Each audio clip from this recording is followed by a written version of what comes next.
Spiritual Life and the Word of God by Emanuel Swedenborg. Extracted from the Apocalypse Explained. First part, The Spiritual Life. 1. How spiritual life is acquired. Spiritual life is acquired solely by a life according to the commandments in the Word. These commandments are given in summary in the Decalogue, namely, Thou shalt not commit adultery, Thou shalt not steal, Thou shalt not kill, Thou shalt not bear false witness, Thou shalt not covet the goods of others. These commandments are the commandments that are to be done. For when a man does these, his works are good and his life is spiritual, and for the reason that so far as a man shuns evils and hates them, so far he wills and loves goods. For there are two opposite spheres that surround man, one from hell, the other from heaven. From hell a sphere of evil and falsity therefrom, from heaven a sphere of good and of truth therefrom, and these spheres do not immediately affect the body, but they affect the minds of men, for they are spiritual spheres, and thus are affections that belong to the love. In the midst of these man is set. Therefore, so far as he approaches the one, so far he withdraws from the other. This is why, so far as a man shuns evils and hates them, so far he wills and loves goods and the truths therefrom. For no one can at the same time serve two masters, for he will hate the one and will love the other. Matthew 6:24. But let it be noted that man must do these commandments from religion, because they are commanded by the Lord, and if he does this from any other consideration whatever, for instance, from regard merely to the civil law or the moral law, he remains natural and does not become spiritual. For when a man acts from religion, he acknowledges in heart that there is a God, a heaven and a hell, and a life after death. But when he acts from regard merely to the civil and moral law, he may act in the same way, and yet in heart may deny that there is a God, a heaven and a hell, and a life after death. And if he shuns evils and does goods, it is merely in the external form, and not in the internal. Thus, while he is outwardly in respect to the life of the body like a Christian, inwardly in respect to the life of his spirit, he is like a devil. All this makes clear that a man can become spiritual, or receive spiritual life, in no other way than by a life according to religion from the Lord. I have had proof that this is true from angels of the third or inmost heaven, who are in the greatest wisdom and happiness. When asked how they had become such angels, they said it was because during their life in the world they had regarded filthy thoughts as abominable, and these had been to them adulteries, and had regarded in like manner frauds and unlawful gains, which had been to them thefts, also hatreds and revenges, which had been to them murder, also lies and blasphemies, which had been to them false testimonies, and so with other things.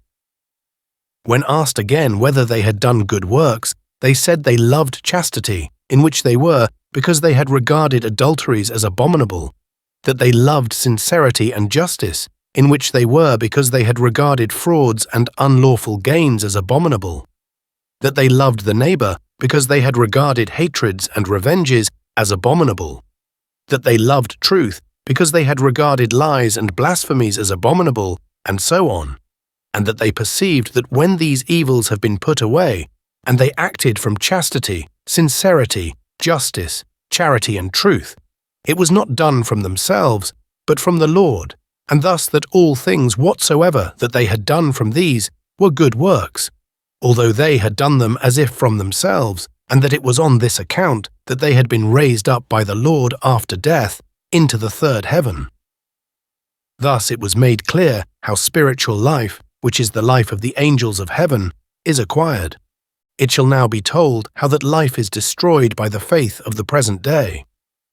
The faith of this day is that it must be believed that God the Father sent his Son, who suffered the cross for our sins, and took away the curse of the law by fulfilling it, and that this faith, apart from good works, will save everyone, even in the last hour of death. By this faith, instilled from childhood and afterward confirmed by preachings, it has come to pass that no one shuns evils from religion, but only from civil and moral law. Thus, not because they are sins, but because they are damaging. Consider, when a man thinks that the Lord suffered for our sins, that he took away the curse of the law, and that merely to believe these things, or to have faith in them without good works, saves, whether this is not to regard as of little worth the commandments of the Decalogue, all the life of religion as prescribed in the Word, and furthermore all the truths that inculcate charity.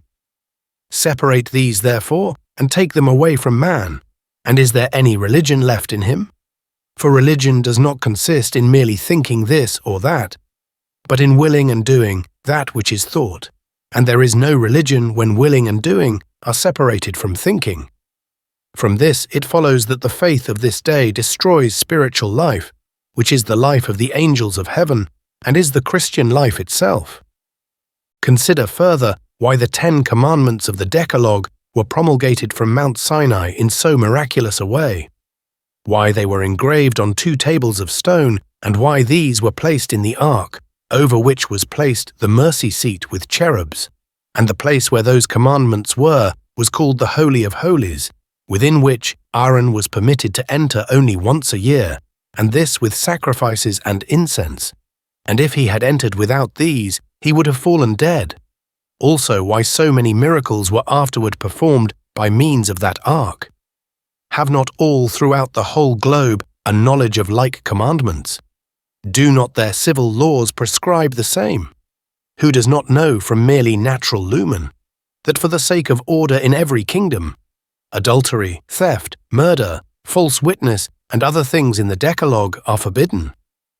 Why then must those same precepts have been promulgated by so many miracles and regarded as so holy? Can there be any other reason than that everyone might do them from religion, and thus from God, and not merely from civil and moral law, and thus from self, and for the sake of the world? Such was the reason for their promulgation from Mount Sinai and their holiness. For to do these commandments from religion purifies the internal man, opens heaven, admits the Lord, and makes man as to his spirit an angel of heaven. And this is why the nations outside the church who do these commandments from religion are all saved, but not anyone who does them merely from civil and moral law. Inquire now whether the faith of this day, which is that the Lord suffered for our sins, that he took away the curse of the law by fulfilling it, and that man is justified and saved by this faith apart from good works, does not cancel all these commandments. Look about and discover how many there are at this day in the Christian world who do not live according to this faith. I know that they will answer that they are weak and imperfect men, born in sins and the like. But who is not able to think from religion?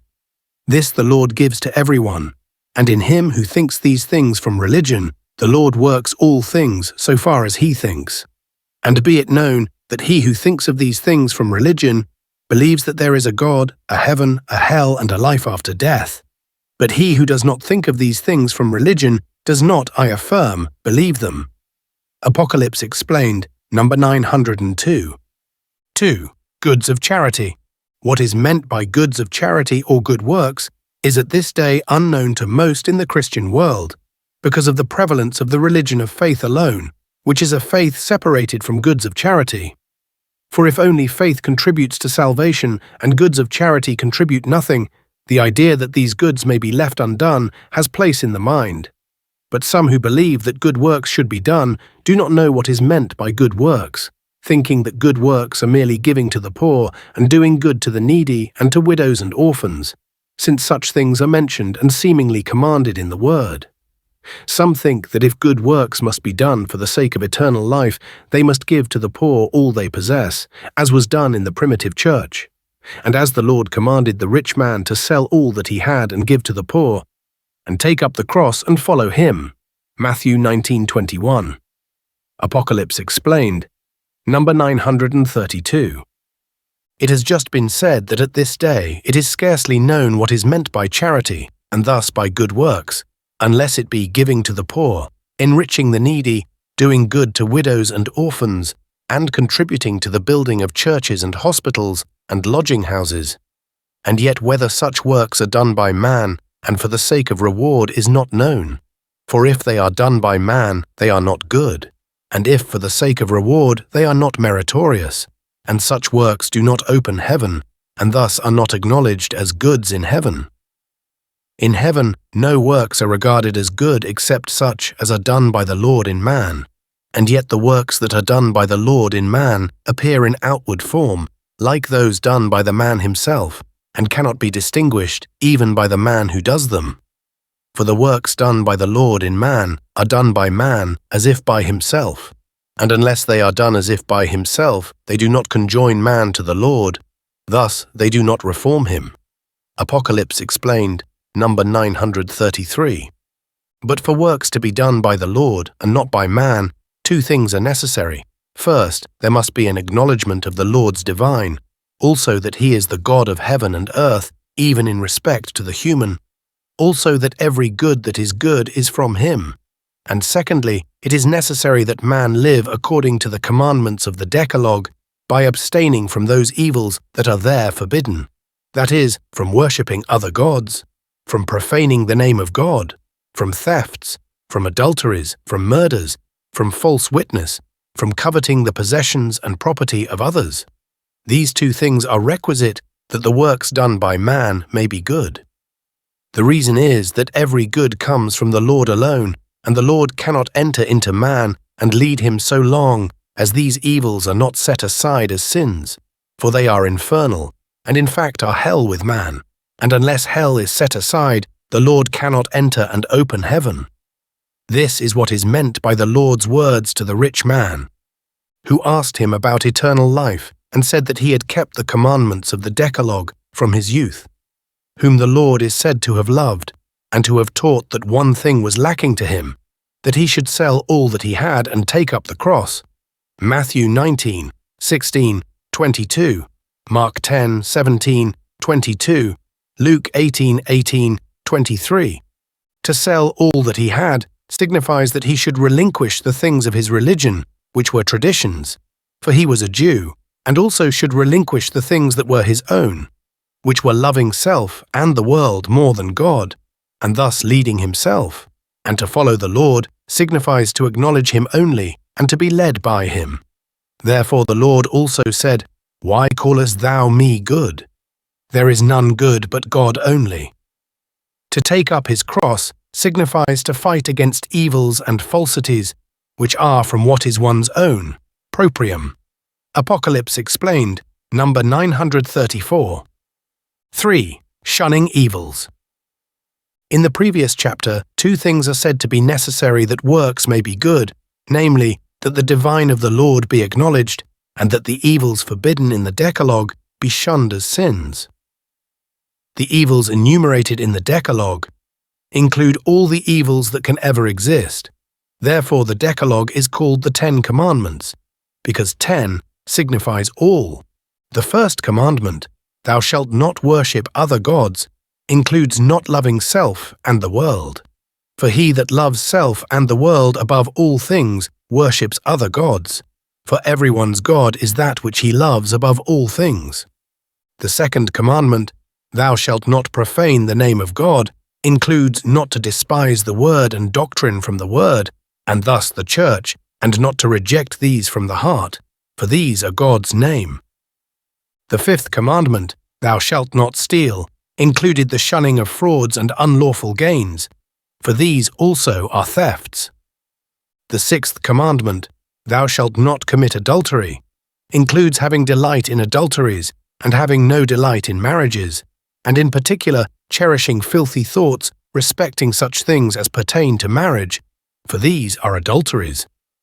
The seventh commandment, "Thou shalt not kill," includes not hating the neighbor nor loving revenge, for hatred and revenge breathe murder.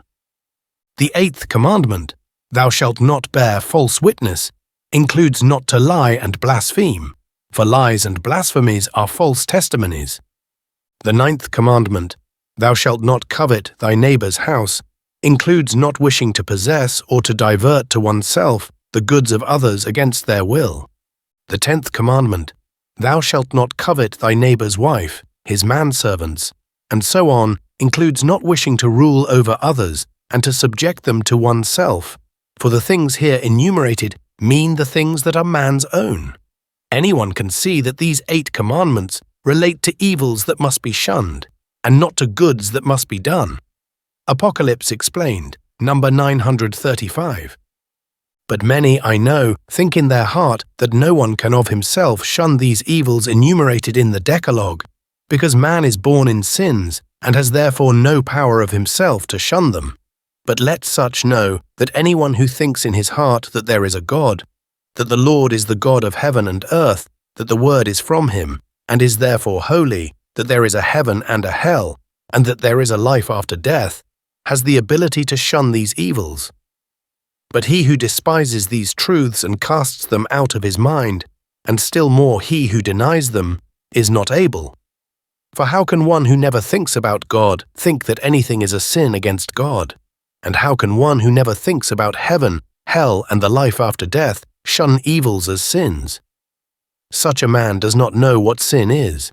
Man is placed in the middle between heaven and hell. Out of heaven goods unceasingly flow in, and out of hell evils unceasingly flow in. And as man is between, he has freedom to think what is good, or to think what is evil. This freedom the Lord never takes away from anyone, for it belongs to his life, and is the means of his reformation. So far, therefore, as man from this freedom has the thought and desire to shun evils because they are sins, and prays to the Lord for help, so far does the Lord take them away and give man the ability to refrain from them as if of himself, and then to shun them. Everyone is able from natural freedom to shun these same evils because of their being contrary to human laws.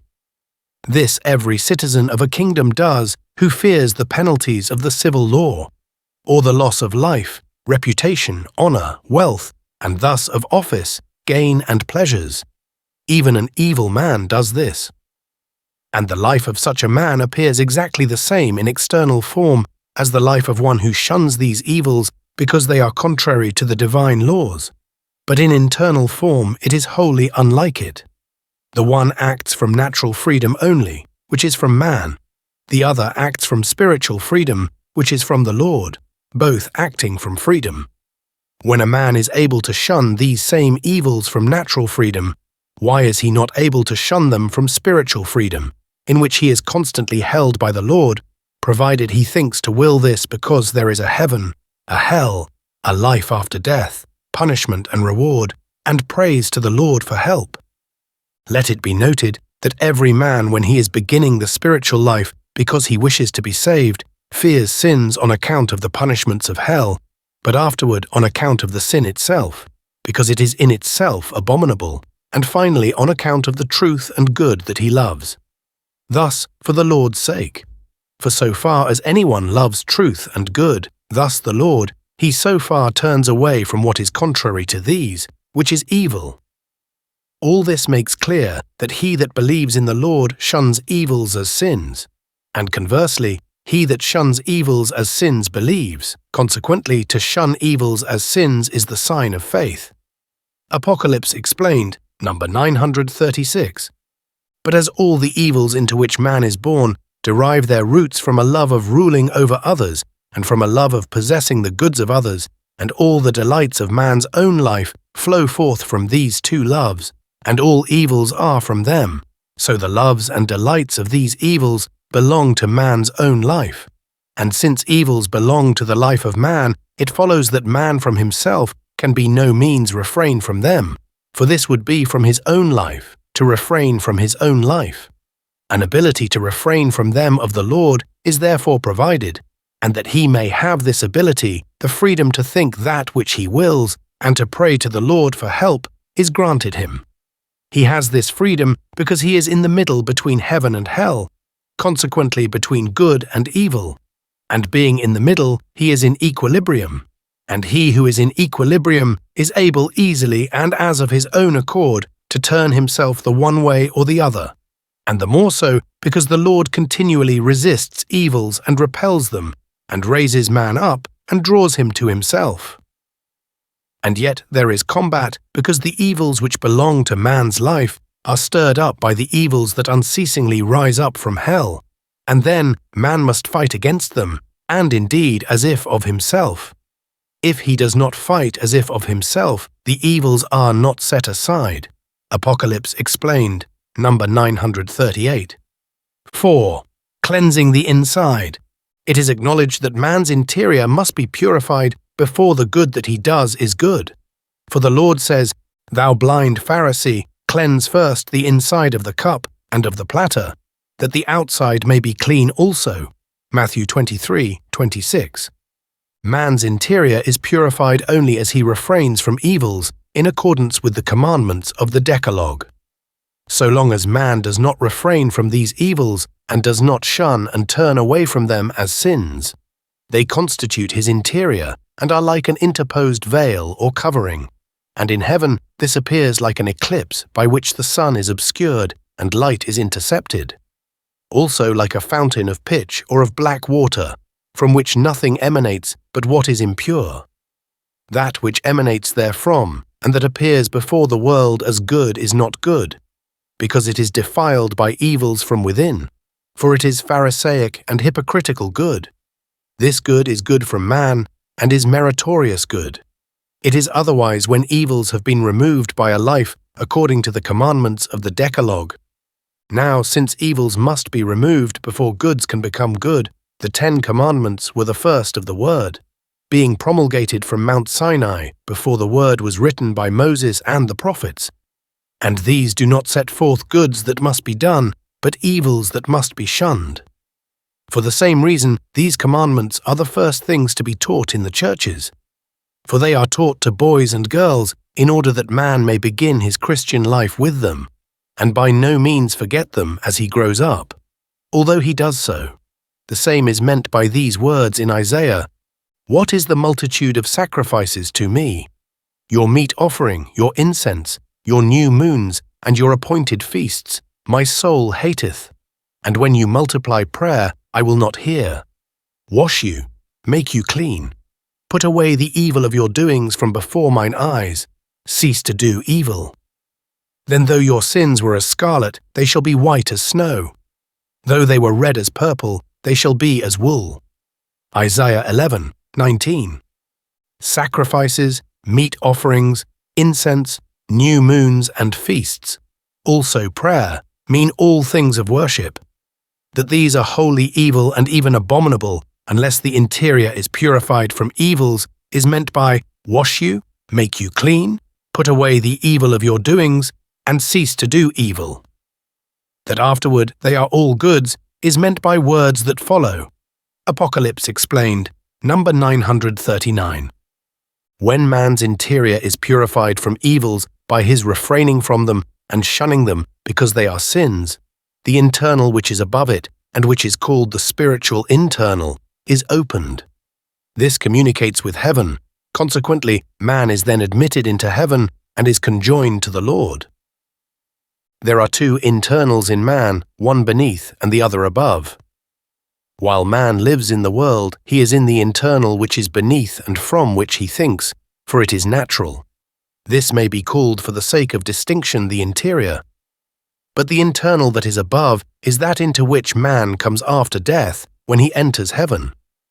All angels of heaven are in this internal, for it is spiritual. This internal is opened to the man who shuns evils as sins, but it is kept closed to the man who does not shun evils as sins. This internal is kept closed to the man who does not shun evils as sins, because the interior, that is, the natural internal, until man has been purified from sins, is hell, and so long as there is hell, the heaven cannot be opened. But as soon as hell has been set aside, it is opened. But let it be noted that in the measure in which the spiritual internal and heaven are open to man, the natural internal is purified from the hell that is there. This is not done at once, but successively by degrees. All this makes clear that man from himself is hell, and that man is made a heaven by the Lord, consequently that he is snatched out of hell by the Lord, and raised up into heaven to the Lord, not without means, but through means. And these means are the commandments just mentioned, by which the Lord leads him who wishes to be led. Apocalypse explained, number 940. When the spiritual internal is opened, and through it communication with heaven and conjunction with the Lord are granted, Enlightenment takes place with man. He is enlightened especially when he reads the Word, because the Lord is in the Word, and the Word is divine truth, and divine truth is light to angels. Man is enlightened in the rational, for this directly underlies the spiritual internal, and receives light from heaven and transfers it into the natural when it is purified from evils, filling it with the knowledges of truth and good, and adapting to them the knowledges, scientiae, that are from world, for the sake of proof and agreement. Thus man has a rational, and thus he has an understanding. He who believes that man has a rational and an understanding before his natural has been purified from evils is deceived, for the understanding is seeing truths of the church from the light of heaven, and the light of heaven does not flow into those not purified, and as the understanding is perfected, the falsities of religion and of ignorance and all fallacies are dispersed. Apocalypse explained, number 941. When a man has been admitted by the opening of his internal into heaven and receives light therefrom, the same affections that angels of heaven have with their pleasures and delights are communicated to him. The first affection then granted is an affection for truth, the second is an affection for good, and the third is an affection for bringing forth fruits.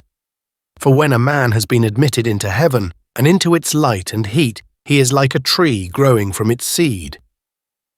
His first budding forth is from enlightenment. His blossoming before the fruit is from an affection for truth. The putting forth of fruit that follows is from an affection for good. The multiplication of itself again into trees is from an affection for producing fruit. The heat of heaven, which is love, and the light of heaven, which is the understanding of truth from that love, bring forth in subjects of life things like those that the heat of the world and its light bring forth in subjects not of life. That like things are brought forth is from correspondence. But in both cases the production is effected in springtime, and springtime in man is when he enters heaven, which is effected when his spiritual internal is opened. Before that, it is the time of winter to him. Apocalypse explained, number 942. Man has affection for truth when he loves truth and turns away from falsity. He has an affection for good when he loves good uses and turns away from evil uses. He has an affection for bringing forth fruit when he loves to do goods and to be serviceable. All heavenly joy is in these affections and from them, and this joy cannot be described by comparisons, for it is supereminent and eternal. Apocalypse explained, number 943. Into this state, the man comes who shuns evils because they are sins, and looks to the Lord, and so far as he comes into this state, he turns away from and hates evils as sins, and acknowledges in heart and worships the Lord only, and his divine in the human. This is a summary. Apocalypse explained, number 944. When a man is in that state, he is raised up from what is his own, proprium. For a man is in what is his own, proprium, when he is only in the natural external, but he is raised up from what is his own, proprium, when he is in the spiritual internal. This raising up from what is his own man perceives only by this that he does not think evils, and that he turns away from thinking them, and takes delight in truths and in good uses. And yet if such a man advances further into that state, he perceives influx by a kind of thought. But he is not withheld from thinking and willing as if from himself. For this the Lord wills for the sake of reformation. Nevertheless, man should acknowledge that nothing of good or of truth therefrom is from himself, but all is from the Lord. Apocalypse explained, number 945. It follows from this that when man shuns and turns away from evils as sins, and is raised up into heaven by the Lord, he is not longer in what is his own, proprium, but in the Lord, and thus he thinks and wills goods. Again, since man acts as he thinks and wills, for every act of man goes forth from the thought of his will, it follows that when he shuns and turns away from evils, he does goods from the Lord, and not from self. And this is why shunning evils is doing goods. The goods that a man does in this way are what are meant by good works. and good works in their whole complex are what are meant by charity. Man cannot be reformed unless he thinks, wills, and does as if from himself, since that which is done as if by the man himself is conjoined to him and remains with him, while that which is not done as if by the man himself, not being received in any life of sense, flows through like ether. And this is why the Lord wills that man should not only shun and turn away from evils as if of himself, but should also think, will, and do as if of himself, and yet acknowledge in heart that all these things are from the Lord. This he must acknowledge because it is the truth. Apocalypse Explained, number 946. 5. What religion consists in. Religion with man consists in a life according to the divine commandments, which are contained in a summary in the Decalogue. He that does not live according to these can have no religion, since he does not fear God. Still less does he love God, nor does he fear man. Still less does he love him. Can one who steals, commits adultery, kills, bears false witness fear God or man?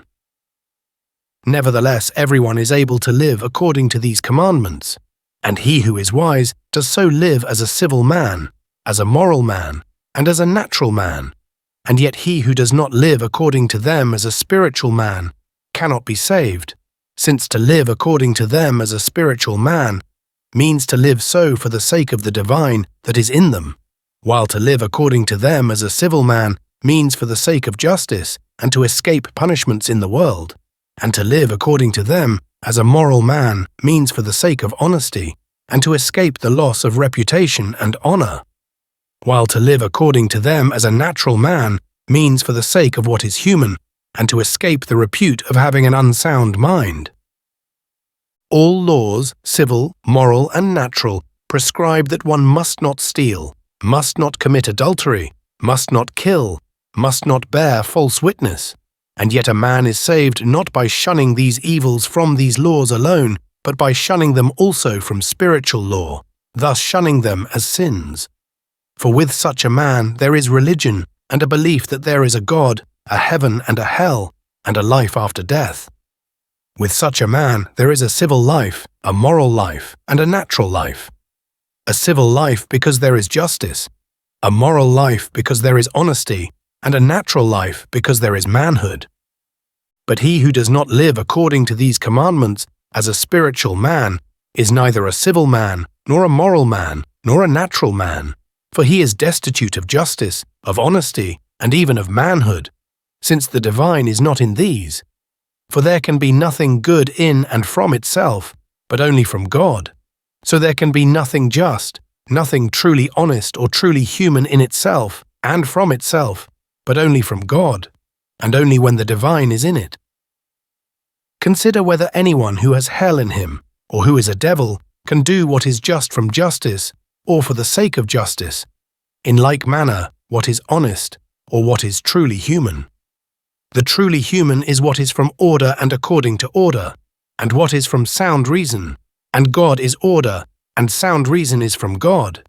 In a word, he who does not shun evils as sins is not a man. Everyone who makes these commandments to belong to his religion becomes a citizen and an inhabitant of heaven.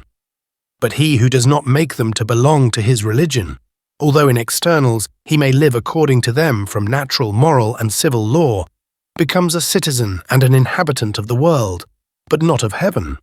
Most nations possess a knowledge of these commandments and make them the commandments of their religion, and live according to them because God so wills and has commanded, and through this they have communication with heaven and conjunction with God.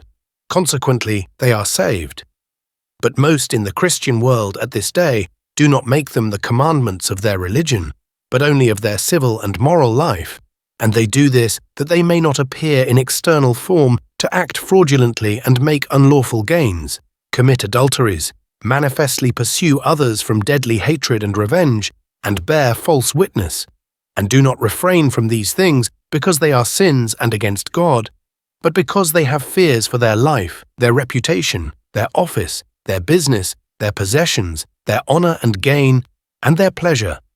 Consequently, if they were not restrained by these bonds, they would do these things. Because therefore such form for themselves no communication with heaven or conjunction with the Lord, but only with the world and with self, they cannot be saved.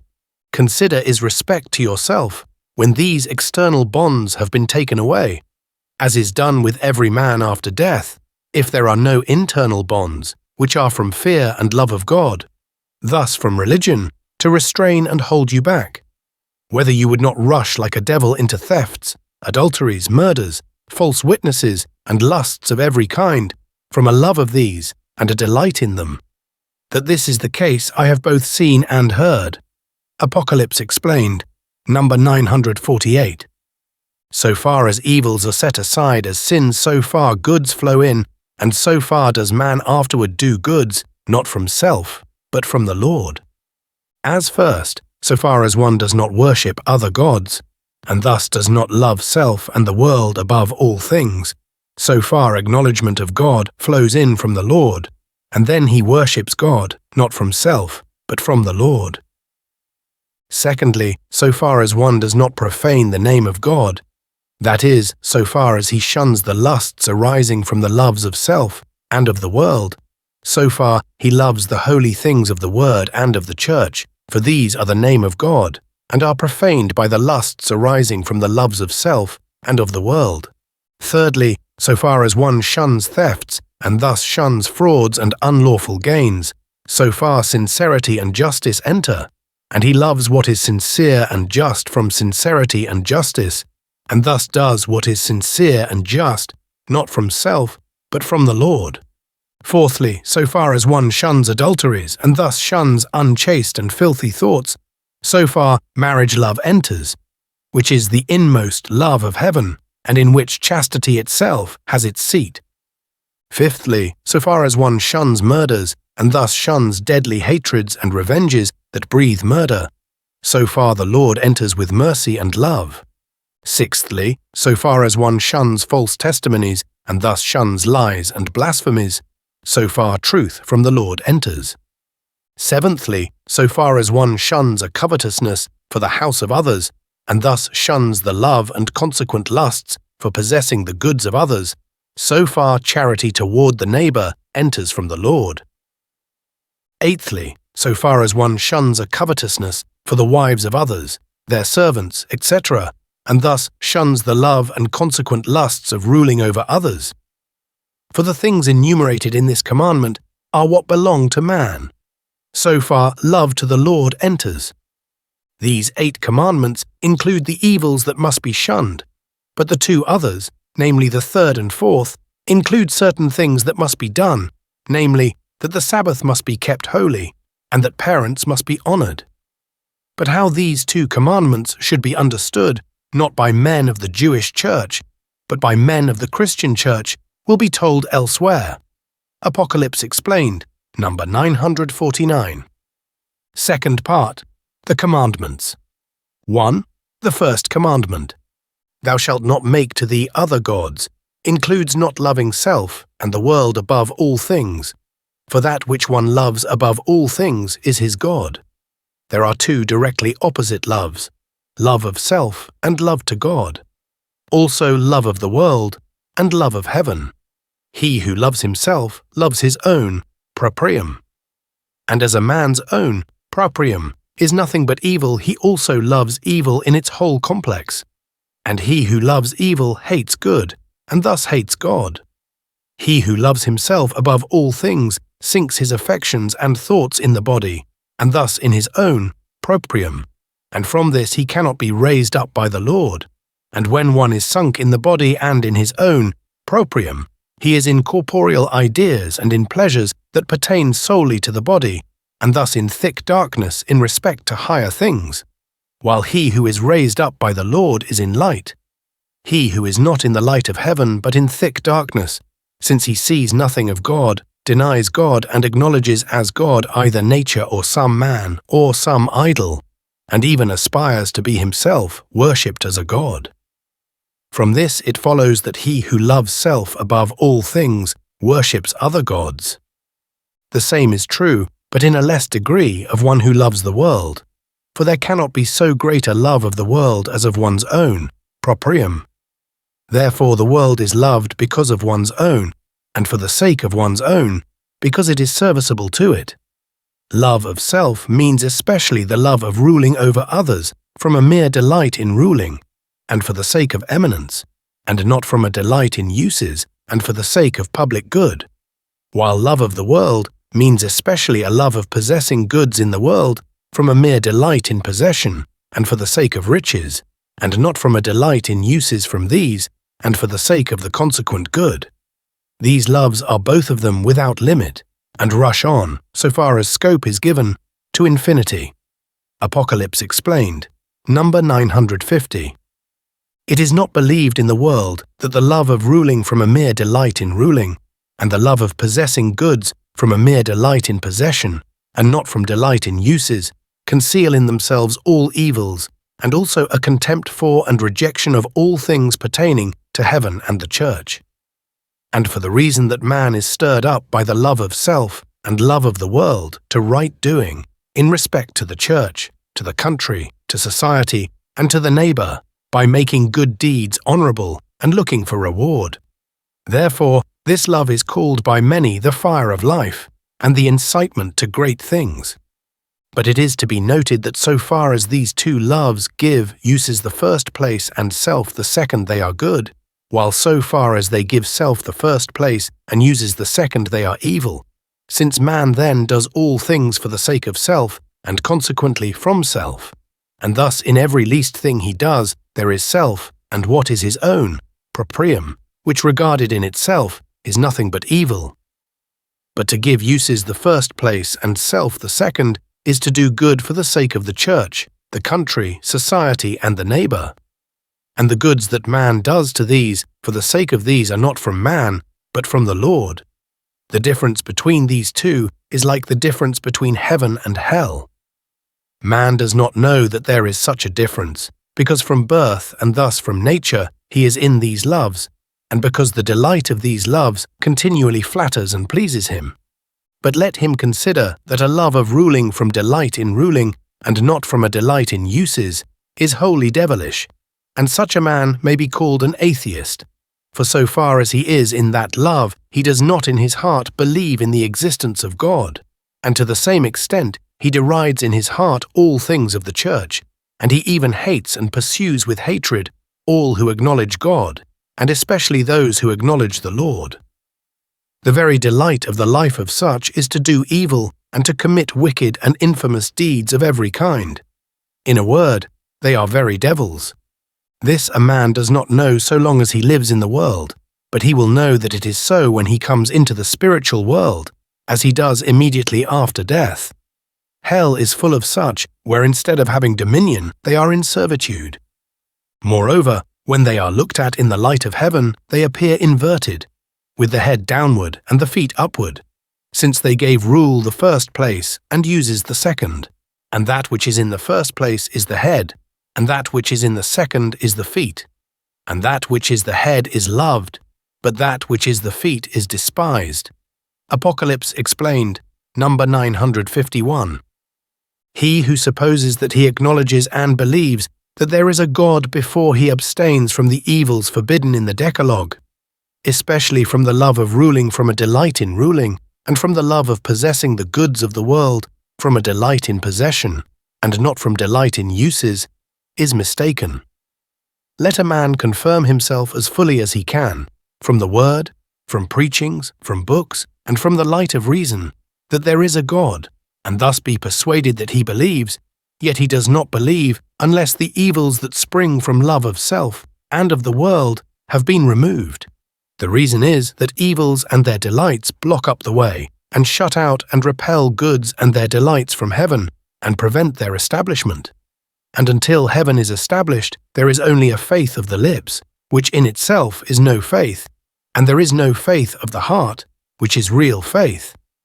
A faith of the lips is faith in externals, a faith of the heart is faith in internals, and if the internals are crowded with evils of every kind, when the externals are taken away, as they are with every man after death, man rejects from them even the faith that there is a God. Apocalypse Explained, number 952. So far as a man resists his own two loves, which are the love of ruling from the mere delight in rule, and the love of possessing the goods of the world from the mere delight in possession, thus, so far as he shuns as sins the evils forbidden in the Decalogue, so far there flows in through heaven from the Lord that there is a God who is the creator and preserver of the universe, and even that God is one. This then flows in for the reason that when evils have been removed, heaven is opened, and when heaven is opened, man no longer thinks from self, but from the Lord through heaven, and that there is a God, and that God is one, is the universal principle in heaven which comprises all things. That from influx alone man knows and, as it were, sees that God is one, is evident from the common confession of all nations, and from a repugnance to think that there are many gods. Man's interior thought, which is the thought of his spirit, is either from hell or from heaven.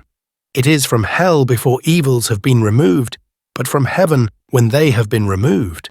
When this thought is from hell, man sees no otherwise than that nature is God, and that the inmost of nature is what is called the divine. When such a man after death becomes a spirit, he calls anyone a god who is especially powerful, and also himself strives for power that he may be called a god. All the evil have such madness lurking inwardly in their spirit. But when a man thinks from heaven as he does when evils have been removed, he sees from the light in heaven that there is a God, and that he is one. Seeing from light out of heaven is what is meant by influx. Apocalypse Explained, number 954. When a man shuns and turns away from evils because they are sins, he not only sees from the light of heaven that there is a God and the God is one, but also that God is a man. For he wishes to see his God, and he is incapable of seeing him otherwise than as a man. Thus did the ancients before Abraham and after him see God. Thus do the nations in lands outside the church see God from an interior perception, especially those who are interiorly wise, although not from knowledges. Thus do all little children and youths and simple well-disposed adults see God, and thus do the inhabitants of all earths see God. For they declare that what is invisible, since it does not come into the thought, does not come into faith. The reason of this is that the man who shuns and turns away from evils as sins thinks from heaven, and the whole heaven and everyone there has no other idea of God than that he is a man.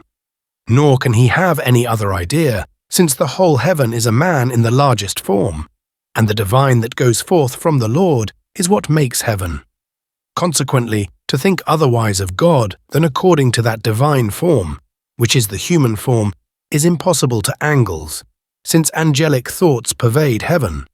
That the whole heaven in the complex answers to a single man may be seen in the work on heaven and hell, Numbers 51, 86, and that the angels think according to the form of heaven, Numbers 200 to 212. This idea of God flows in from heaven into all in the world, and has its seat in their spirit. But it seems to be rooted out in those in the church who are in intelligence from what is their own, proprium, indeed so rooted out as to be no longer a possible idea, and this for the reason that they think of God from space. But when these become spirits, they think otherwise, as has been made evident to me by much experience. For in the spiritual world an indeterminate idea of God is no idea of him. Consequently, the idea there is determined to someone who has his seat either on high or elsewhere, and who gives answers.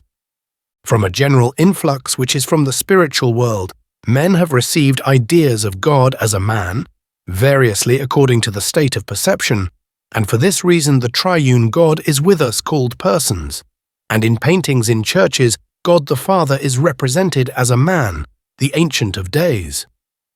It is also from a general influx that men, both living and dead, who are called saints, are adored as gods by the common people in Christian gentilism, and their sculptured images are esteemed. The same is true of many nations elsewhere, of the ancient peoples in Greece, in Rome, and in Asia, who had many gods, all of whom were regarded by them as men. This has been said to make known that there is an intuition, namely in man's spirit, to see God as a man. That is called an intuition, which is from general influx. Apocalypse Explained, number 955. As man from a general influx out of heaven sees in his spirit that God is a man, it follows that those who are of the church where the word is, if they shun and turn away from evils as sins, see from the light of heaven in which they then are, the divine in the Lord's human, and the trine in him, and himself to be the God of heaven and earth. But those who by intelligence from what is their own, proprium, have destroyed in themselves the idea of God as a man, are unable to see this. Neither do they see from the Trinity that is in their thought that God is one. They call him one with the lips only. But those who have not been purified from evils, and therefore are not in the light of heaven, do not in their spirit see the Lord to be the God of heaven and earth. But in place of the Lord some other being is acknowledged. By some of these, someone whom they believe to be God the Father. By others, someone whom they call God, because he is especially powerful. By others, some devil whom they fear because he can bring evil upon them. By others, nature, as in the world. And by others, no God at all. It is said in their spirit, because they are such after death when they become spirits. Therefore, what lay concealed in their spirit in the world then becomes manifest. But all who are in heaven acknowledge the Lord only, since the whole heaven is from the divine that goes forth from him, and answers to him as a man. And for this reason, no one can enter heaven unless he is in the Lord, for he enters into the Lord when he enters into heaven. If others enter, they lose their mind and fall backward. Apocalypse Explained, number 956. The idea of God is the chief of all ideas, for such as this idea is such is man's communication with heaven and his conjunction with the Lord, and such is his enlightenment, his affection for truth and good, his perception, intelligence, and wisdom. For these are not from man, but from the Lord according to conjunction with him. The idea of God is the idea of the Lord and his divine, for no other is God of heaven and God of earth. As he himself teaches in Matthew, authority has been given unto me in heaven and on earth, 28:18. But the idea of the Lord is more or less full and more or less clear. It is full in the inmost heaven, less full in the middle, and still less full in the outmost heaven.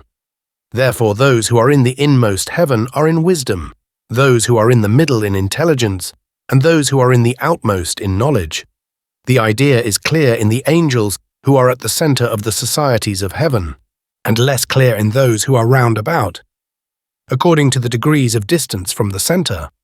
All in the heavens have places allotted them according to the fullness and clearness of their idea of the Lord, and they are in correspondent wisdom and in correspondent felicity.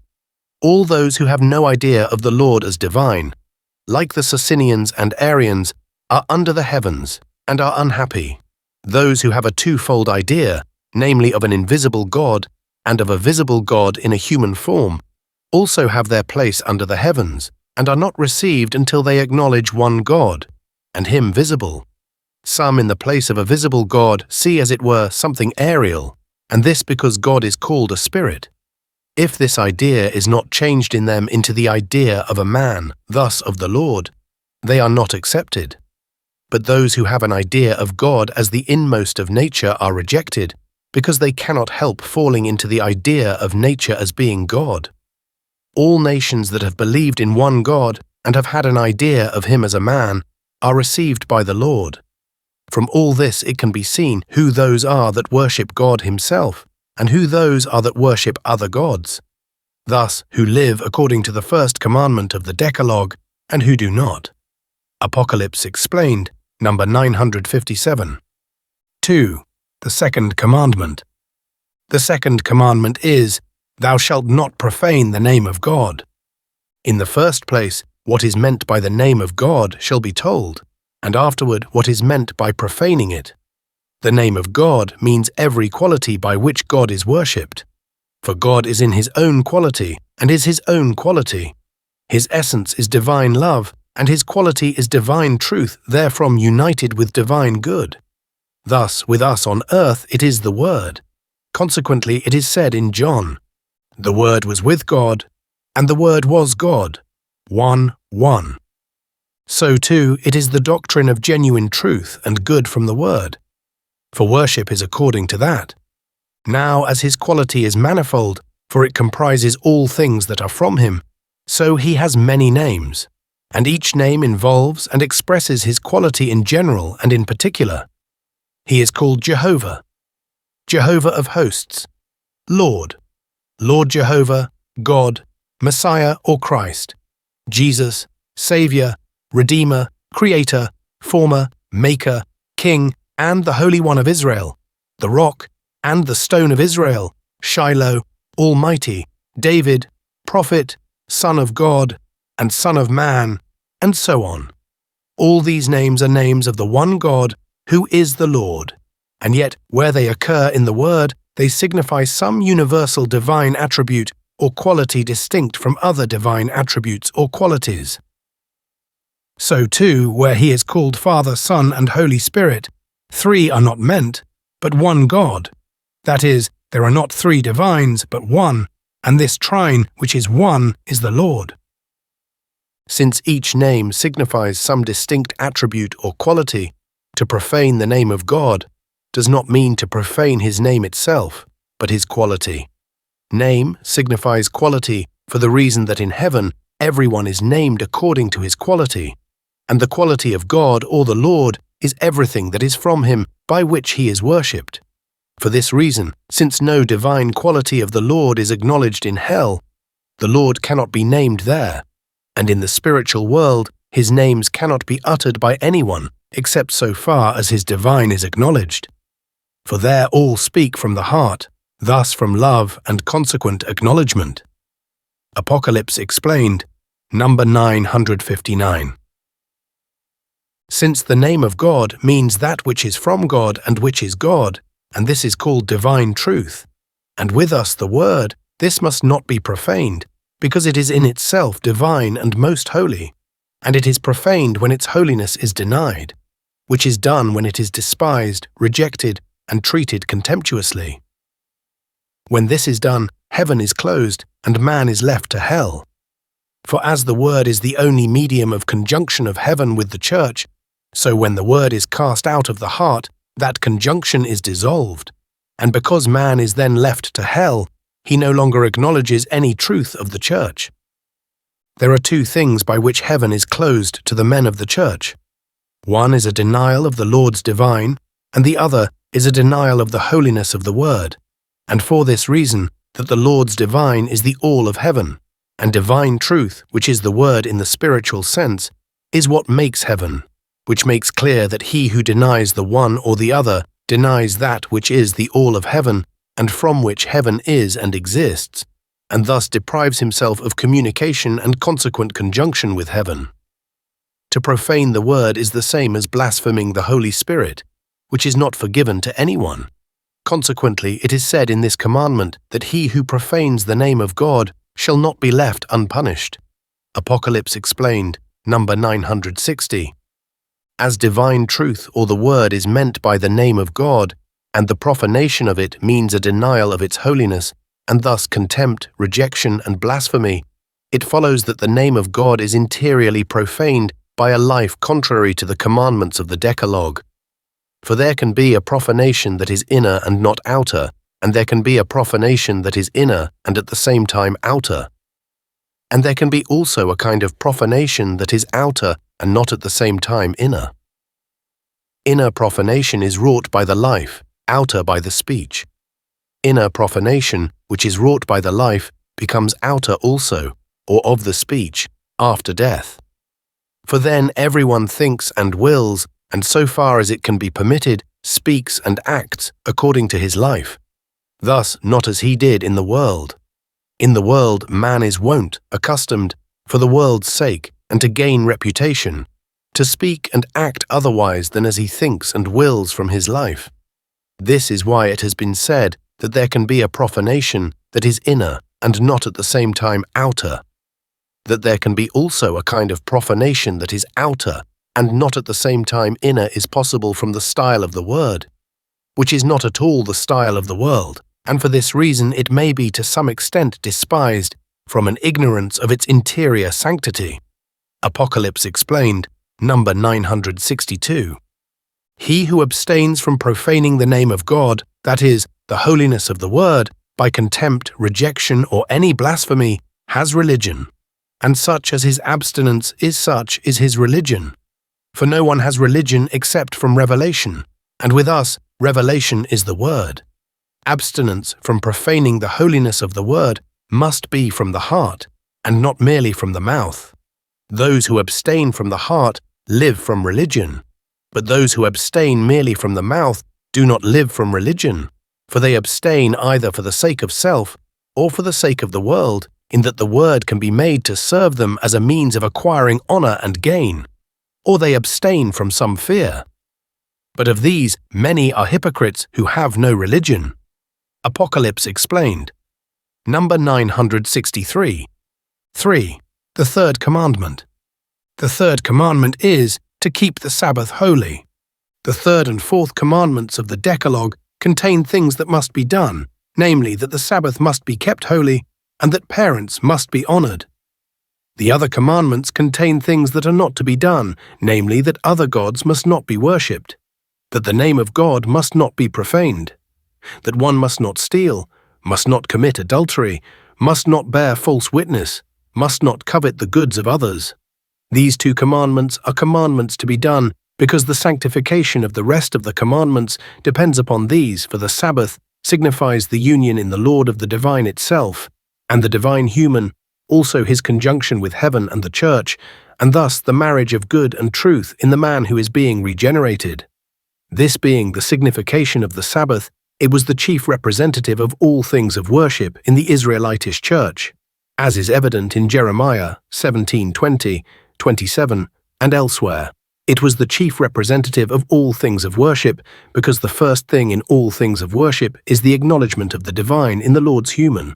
For without that acknowledgement, man can believe and do only from self, and to believe from self is to believe falsities, and to do from self is to do evils, as is also evident from the Lord's words in John. To those asking, "What shall we do that we might work the works of God?" Jesus said, "This is the work of God, that ye believe on him whom God hath sent." 6:28-29. And in the same, "He that abideth in me and I in him, the same beareth much fruit. For apart from me ye can do nothing." 15:5.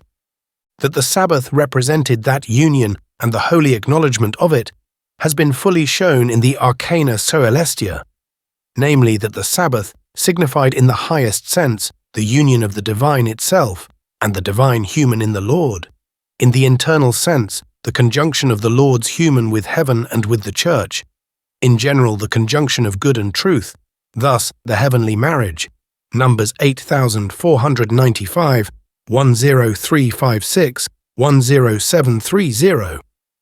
Therefore the rest on the Sabbath day signified the state of that union, because the Lord then has rest. Also through that union there is peace and salvation in the heavens and on the earth. In a relative sense, it signified the conjunction of man with the Lord, because man then has peace and salvation.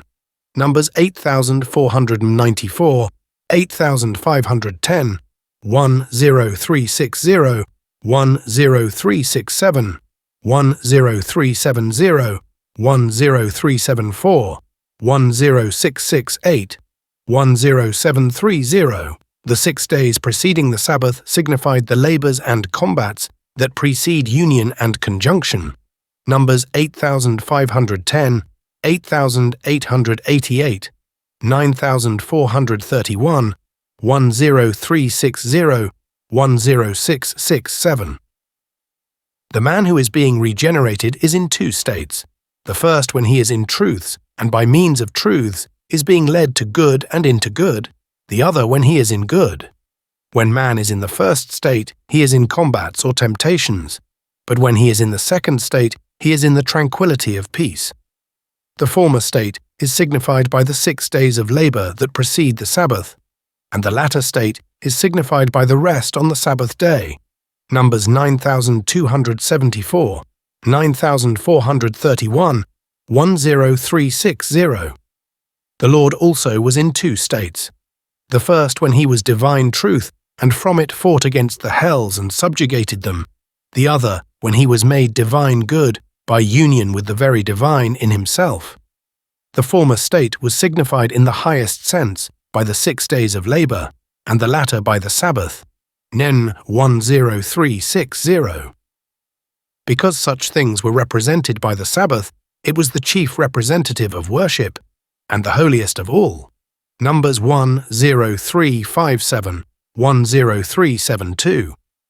To do work on the Sabbath day signified to be led not by the Lord, but by self, thus to be disjoined.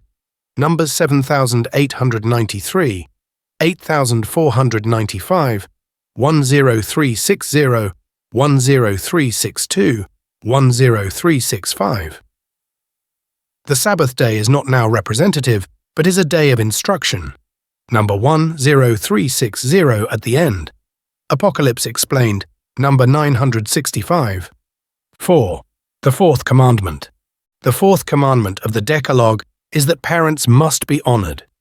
This commandment was given because honor to parents represented and thus signified love to the Lord and love toward the Church, for Father, in the heavenly sense, that is, the Heavenly Father, is the Lord, and Mother in the heavenly sense, that is, the Heavenly Mother, is the Church. Honor signifies good of love, and length of days, which such will have, signifies the happiness of eternal life. So is this commandment understood in heaven, where no Father but the Lord is known, and no Mother but the kingdom of the Lord, which is also the Church. For the Lord gives life from himself, and through the Church he gives nourishment. That in the heavenly sense no Father in the world can be meant, and indeed, when man is in a heavenly idea, can be mentioned. The Lord teaches in Matthew, "Call no man your father on earth, for one is your Father who is in the heavens." 23:9. That Father signifies the Lord in relation to divine good may be seen in the Apocalypse explained, Numbers 32, 200, 254, 297. That Mother signifies the Lord's kingdom, the Church and divine truth may be seen in the Arcana Soelestia, Numbers 289, 2691, 2717, 3703, 5581, 8897. That length of days signifies the happiness of eternal life, number 8898. And the honor signifies good of love, Numbers 8897, and Apocalypse explained, Numbers 228, 345. All this makes clear that the third and fourth commandments involve arcana relating to the Lord, namely acknowledgement and confession of his divine and worship of him from good of love. Apocalypse explained, number 966. 5. The fifth commandment. The fifth commandment is, "Thou shalt not steal." By thefts, both open thefts and those not open are meant, such as unlawful usury and gains, which are effected by fraud and craft under various pretenses to make them appear lawful, or so done clandestinely as not to appear at all. Such gains are commonly made by higher and lower managers of the goods of others, by merchants, also by judges who sell judgments and thus make justice purchasable. These and many other things are thefts that must be abstained from and shunned, and finally renounced as sins against God, because they are against the divine laws that are in the Word and against this law, which is one among the fundamental laws of all religions in the whole globe. For these 10 commandments are universals, given to the end that in living from these a man may live from religion, since by a life from religion man is conjoined with heaven, while a life according to these from obedience to civil and moral law conjoins man with the world and not with heaven, and to be conjoined with the world and not with heaven is to conjoined with hell. Apocalypse explained, number 967. Man is so created as to be an image of heaven and an image of the world, for he is a microcosm. He is born of his parents, an image of the world, and he is born again to be an image of heaven. To be born again is to be regenerated, and man is regenerated by the Lord by means of truths from the Word and a life according to them. Man is an image of the world in respect to his natural mind, and he is an image of heaven in respect to his spiritual mind. The natural mind, which is the world, is beneath, and the spiritual mind, which is heaven, is above. The natural mind is full of all kinds of evil, such as thefts, adulteries, murders, false witnesses, covetousnesses, and even blasphemies and profanations respecting God. These evils and many others have their seat in that mind, for the loves of them are there, and thus the delights of thinking, willing, and doing them. These things are inborn in that mind from parents, for man is born and grows up into the things that are in that mind, and is restrained only by the bonds of civil law and by the bonds of moral life from doing them, and from thus manifesting the tendencies of his depraved will. Who cannot see that the Lord cannot flow in out of heaven into man and teach him and lead him until these evils have been removed? For they obstruct, repel, pervert and suffocate the truths and goods of heaven, which present themselves from above, press down, and strive to flow in. For evils are infernal and goods are heavenly, and everything infernal burns with hatred against everything heavenly. This makes clear that before the Lord can flow in with heaven out of heaven and form man to the image of heaven, those evils that lie heaped up in the natural mind must needs be removed. Moreover, as the removal of evils must come first before man can be taught and led by the Lord, the reason is evident why in 8 commandments of the Decalogue the evil works that must not be done are recounted, but not the good works that must be done. Good does not exist together with evil, nor does it exist until evils have been removed, for until then there is no way possible from heaven into man. Man is like a dark sea, the waters of which must be removed on either side before the Lord in a cloud and in fire can give a passage to the sons of Israel. The dark sea signifies hell, Pharaoh with the Egyptians, the natural man, and the sons of Israel, the spiritual man.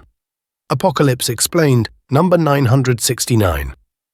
Communication with heaven is not possible until the evils and the falsities therefrom, with which the natural mind is stopped up, have been removed. For these are like black clouds between the sun and the eye, or like a wall between the light of heaven and the lumen of a candle in a chamber.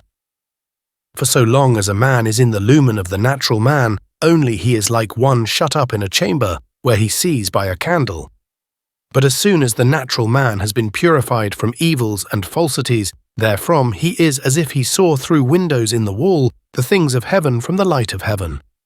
For as soon as evils have been removed, the higher mind, which is called the spiritual mind, is opened, and this, viewed in itself, is a type or image of heaven. Through this mind the Lord flows in and enables man to see from the light of heaven, and through this he also reforms and at length regenerates the natural man, and implants in it truths in the place of falsities and goods in the place of evils. This the Lord does through spiritual love, which is a love for truth and good. Man is then placed in the midst between 2 loves, between the love of evil and the love of good, and when the love of evil recedes, the love of good takes its place. The love of evil recedes solely through a life according to the commandments of the Decalogue, that is, through refraining from evils there enumerated because they are sins, and finally shunning them as infernal. In a word, so long as man does not refrain from evils because they are sins, the spiritual mind is shut. But as soon as he refrains from evils because they are sins, the spiritual mind is opened, and with that mind heaven also. And when heaven is opened, man comes into another light, in respect to all things of the church, heaven, and eternal life.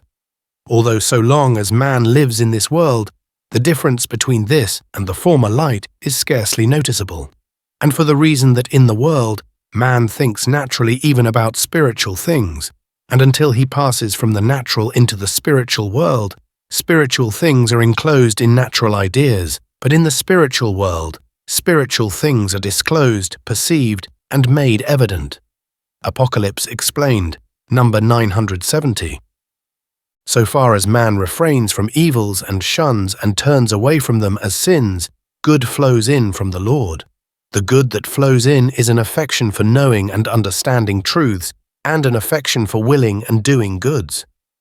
But man cannot refrain from evils by shunning and turning away from them of himself, for he himself is in evils from his birth, and thus from nature. And evils cannot of themselves shun evils, for this would be like a man's shunning his own nature, which is impossible. Consequently, it must be the Lord, who is divine good and divine truth, who causes man to shun them. Nevertheless, man ought to shun evils as if of himself, for what a man does as if of himself becomes his and is appropriated to him as his own, while what he does not as if of himself in no wise becomes his or is appropriated to him. What comes from the Lord to man must be received by man, and it cannot be received unless he is conscious of it, that is, as if of himself. This reciprocation is a necessity to reformation. This is why the 10 Commandments were given, and why it is commanded in them that man shall not worship other gods, shall not profane the name of God, shall not steal, shall not commit adultery, shall not kill, shall not covet the house, wife, or servants of another. Thus that man shall refrain from doing these things by thinking, when the love of evil allures and incites, that they must not be done because they are sins against God, and in themselves are infernal. So far, therefore, as a man shuns these evils, so far the love of truth and good enters from the Lord, and this love causes man to shun these evils and at length to turn away from them as sins. And as the love of truth and good puts these evils to flight, it follows that man shuns them not from himself, but from the Lord, since the love of truth and good is from the Lord. If a man shuns evils merely from a fear of hell, they are withdrawn. But goods do not take their place. For as soon as the fear departs, the evils return. To man alone is it granted to think as if of himself about good and evil. That is, that good must be loved and done because it is divine and remains to eternity, and that evil must be hated and not done because it is devilish and remains to eternity. To think thus is not granted to any beast. A beast can do good and shun evil, yet not of itself, but either from instinct or habit or fear, and never from the thought that such a thing is a good or an evil, thus not of itself. Consequently, one who would have it believed that man shuns evils or does goods not as if of himself but from an imperceptible influx, or from the imputation of the Lord's merit, would also have it believed that man lives like a beast, without thought of, or perception of, or affection for truth and good. That this is so has been made clear to me from manifold experience in the spiritual world. Every man after death is there prepared either for heaven or for hell. From the man who is prepared for heaven, evils are removed, and from the man who is prepared for hell, goods are removed, and all such removals are effected as if by them. Likewise, those who do evils are driven by punishments to reject them as if of themselves, but if they do not reject them as if of themselves, the punishments are of no avail. By this it was made clear that those who hang down their hands, waiting for influx or for the imputation of the Lord's merit, continue in the state of their evil and hang down their hands forever. To shun evils as sins is to shun the infernal societies that are in them, and man cannot shun these unless he repels them and turns away from them, and a man cannot turn away from them with repulsion unless he loves good, and from that love does not will evil. For a man must either will evil or will good, and so far as he wills good, he does not will evil, and it is granted him to will good when he makes the commandments of the Decalogue to be of his religion, and lives according to them. Since man must refrain from evils as sins as if of himself, these 10 commandments were inscribed by the Lord on 2 tables, and these were called a covenant. and this covenant was entered into in the same way as it is usual to enter into covenants between two. That is, one proposes and the other accepts, and the one who accepts consents. If he does not consent, the covenant is not established. To consent to this covenant is to think, will, and do as if of oneself. Man's thinking to shun evil and to do good as if of himself is done not by man, but by the Lord. This is done by the Lord for the sake of reciprocation and consequent conjunction. For the Lord's divine love is such that it wills that what is its own shall be man's, and as these things cannot be man's, because they are divine, it makes them to be as if they were man's. In this way, reciprocal conjunction is effected, that is, that man is in the Lord and the Lord in man, according to the words of the Lord himself in John 4:20. For this would not be possible if there were not in the conjunction something belonging as it were to man. What man does as if of himself he does as if of his will, of his affection, of his freedom, consequently of his life.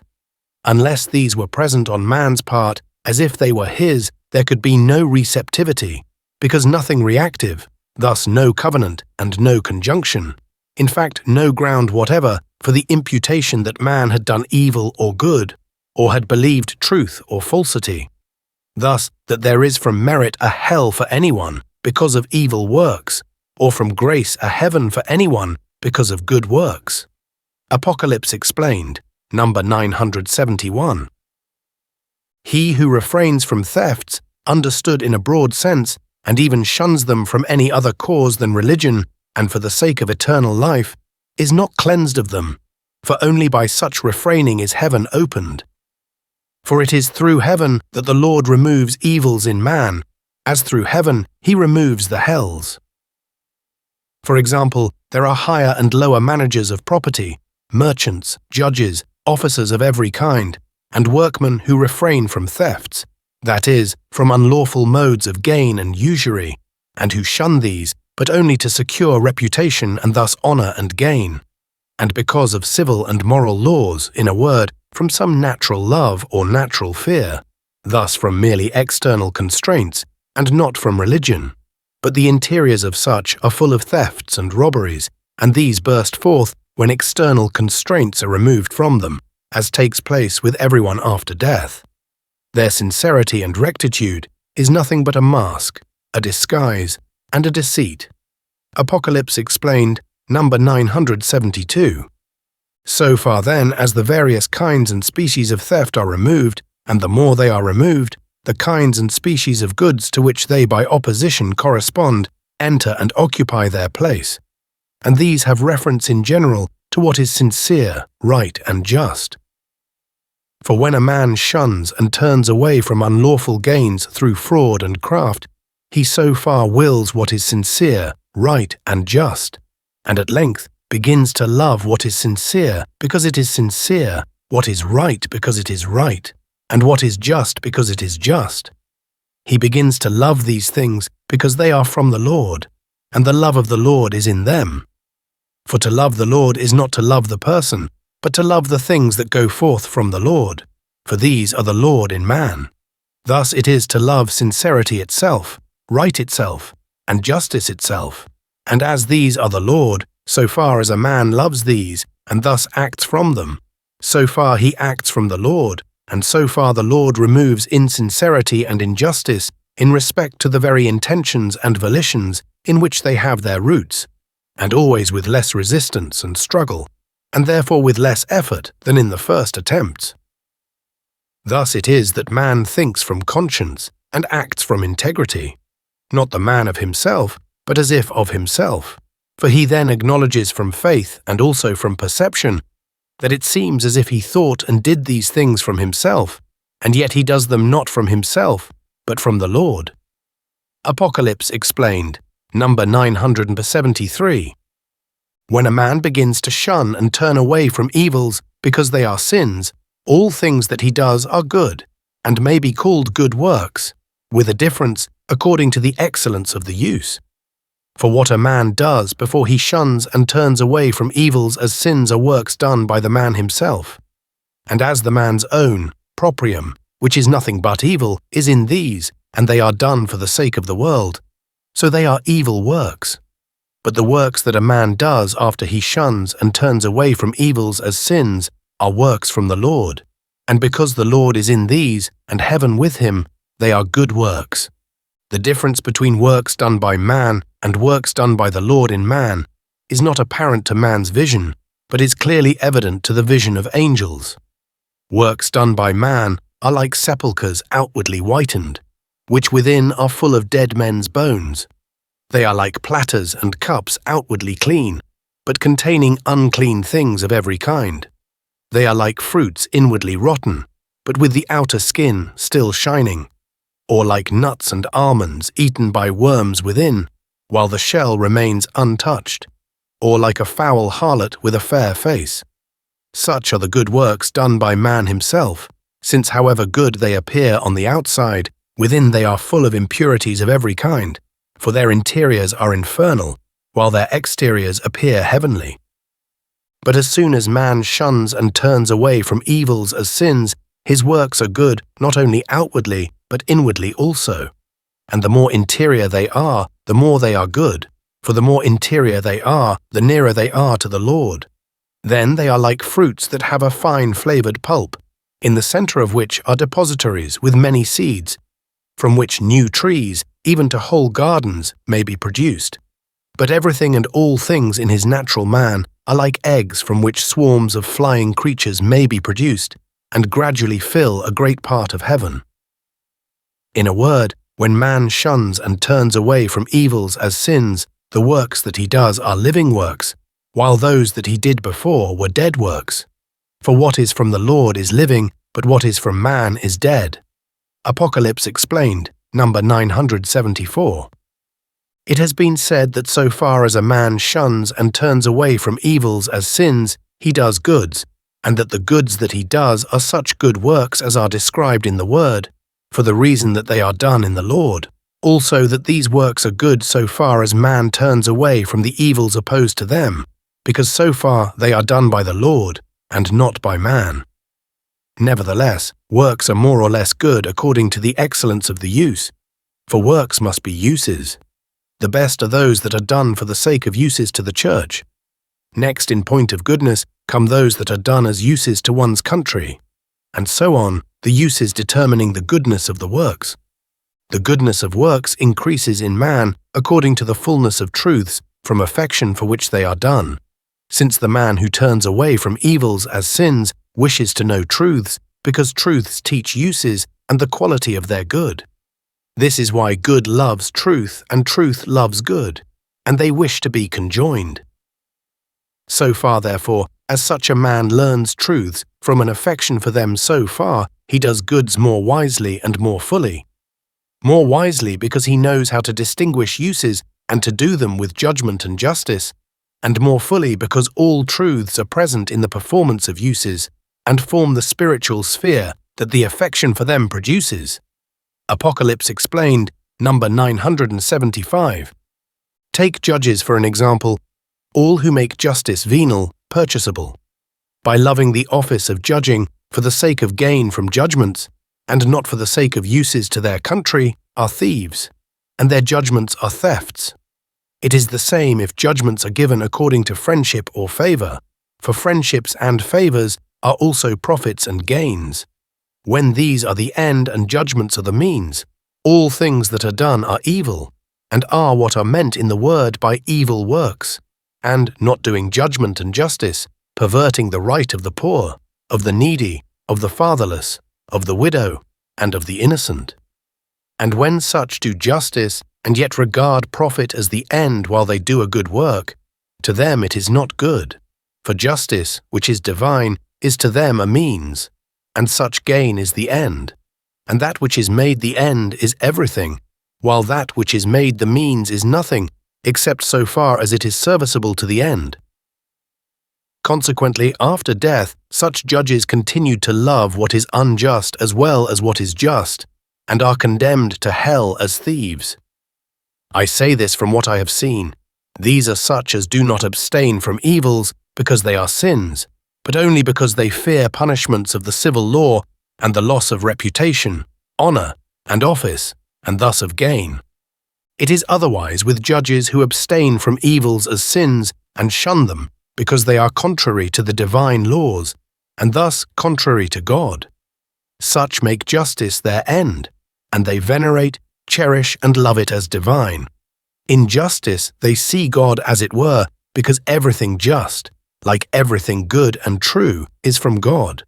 They always join justice with equity and equity with justice, knowing that justice must be of equity in order to be justice, and that equity must be of justice in order to be equity, the same as truth is of good and good is of truth. As such make justice their end, their giving judgments is doing good works. Yet these works, which are judgments, are to them more or less good as there is in their judgments more or less of regard for friendship, favor, or gain. Also as there is more or less in them of a love of what is just for the sake of the public good, which is that justice may prevail among their fellow citizens, and that those who live according to the laws may have security. Such judges have eternal life in a degree that accords with their works, for they are judged as they themselves have judged. Apocalypse Explained, number 976. Take as an example managers of the goods of others, higher or lower. If these, secretly by arts or under some pretext by fraud, deprive their kings, their country, or their masters of their goods, they have no religion, and thus no conscience. For they hold the divine law respecting theft in contempt, and make it of no account. And although they frequent churches, devoutly listen to preachings, observe the sacrament of the supper, pray morning and evening, and talk piously from the word, yet nothing from heaven flows in and is present in their worship, piety, or discourse, since their interiors are full of theft, plundering, robbery, and injustice. And so long as these are within, the way into them from heaven is closed. Consequently, all the works they do are evil works. But the managers of property who shun unlawful gains and fraudulent profits because they are contrary to the divine law respecting theft, have religion, and thus also conscience. And all the works they do are good, for they act from sincerity for the sake of sincerity, and from justice for the sake of justice, and furthermore are content with their own, and are cheerful in mind and glad in heart whenever it happens that they have refrained from fraud. And after death they are welcomed by the angels and received by them as brothers, and are presented with good things even to abundance. But the opposite is true of evil managers. These after death are cast out of societies, and afterward seek wages, and finally are sent into the caverns of robbers to labor there. Apocalypse Explained, number 977. Take merchants as an example. All their works are evil works so long as they do not regard as sins, and thus shun as sins, unlawful gains and wrongful usury. Also fraud and craft, for such works cannot be done from the Lord, but must be done from man himself. And the more expert they are in skillfully and artfully contriving devices from within for overreaching their companions, the more evil are their works. And the more expert they are in bringing such devices into effect under the pretense of sincerity, justice, and piety, the more evil still are their works. The more delight a merchant feels in such things, the more do his works have their origin in hell. But if he acts sincerely and justly in order to acquire reputation, and wealth through reputation, even so as to seem to act from a love of sincerity and justice, and yet does not act sincerely and justly from affection for the divine law or from obedience to it, he is still inwardly insincere and unjust, and his works are thefts, for through a pretense of sincerity and justice he seeks to steal. That this is so becomes evident after death, when man acts from his inner will and love, and not from the outer. For then he thinks about and devises nothing but sharp practices and robberies, and withdraws himself from those who are sincere, and betakes himself either to forests or deserts, where he devotes himself to stratagems. In a word, all such become robbers, but it is otherwise with merchants who shun as sins thefts of every kind, especially the more interior and hidden, which are effected by craft and deceit. All the works of such are good, because they are from the Lord. For the influx from heaven, that is, through heaven from the Lord, for accomplishing such works, is not intercepted by the evils just mentioned. To such riches do no harm, because to them riches are means for uses. Their tradings are the uses by which they serve their country and their fellow citizens, and through their riches they are in a condition to perform those uses to which affection for good leads them. Apocalypse explained, number 978. From what has been said above, what is meant in the word by good works can now be seen, namely, that they are all works done by man when evils have been set aside as sins. For the works done after this are done by man only as if by him, for they are done by the Lord, and all works done by the Lord are good, and are called goods of life, goods of charity and good works, as for instance, all judgments of a judge who has justice as his end, all who venerates and loves it as divine, and who detests as infamous decisions made for the sake of rewards or friendship, or from favor. Thus he consults the good of his country by causing justice and judgment to reign therein as in heaven, and thus he consults the peace of every innocent citizen and protects him from the violence of evildoers. All these are good works.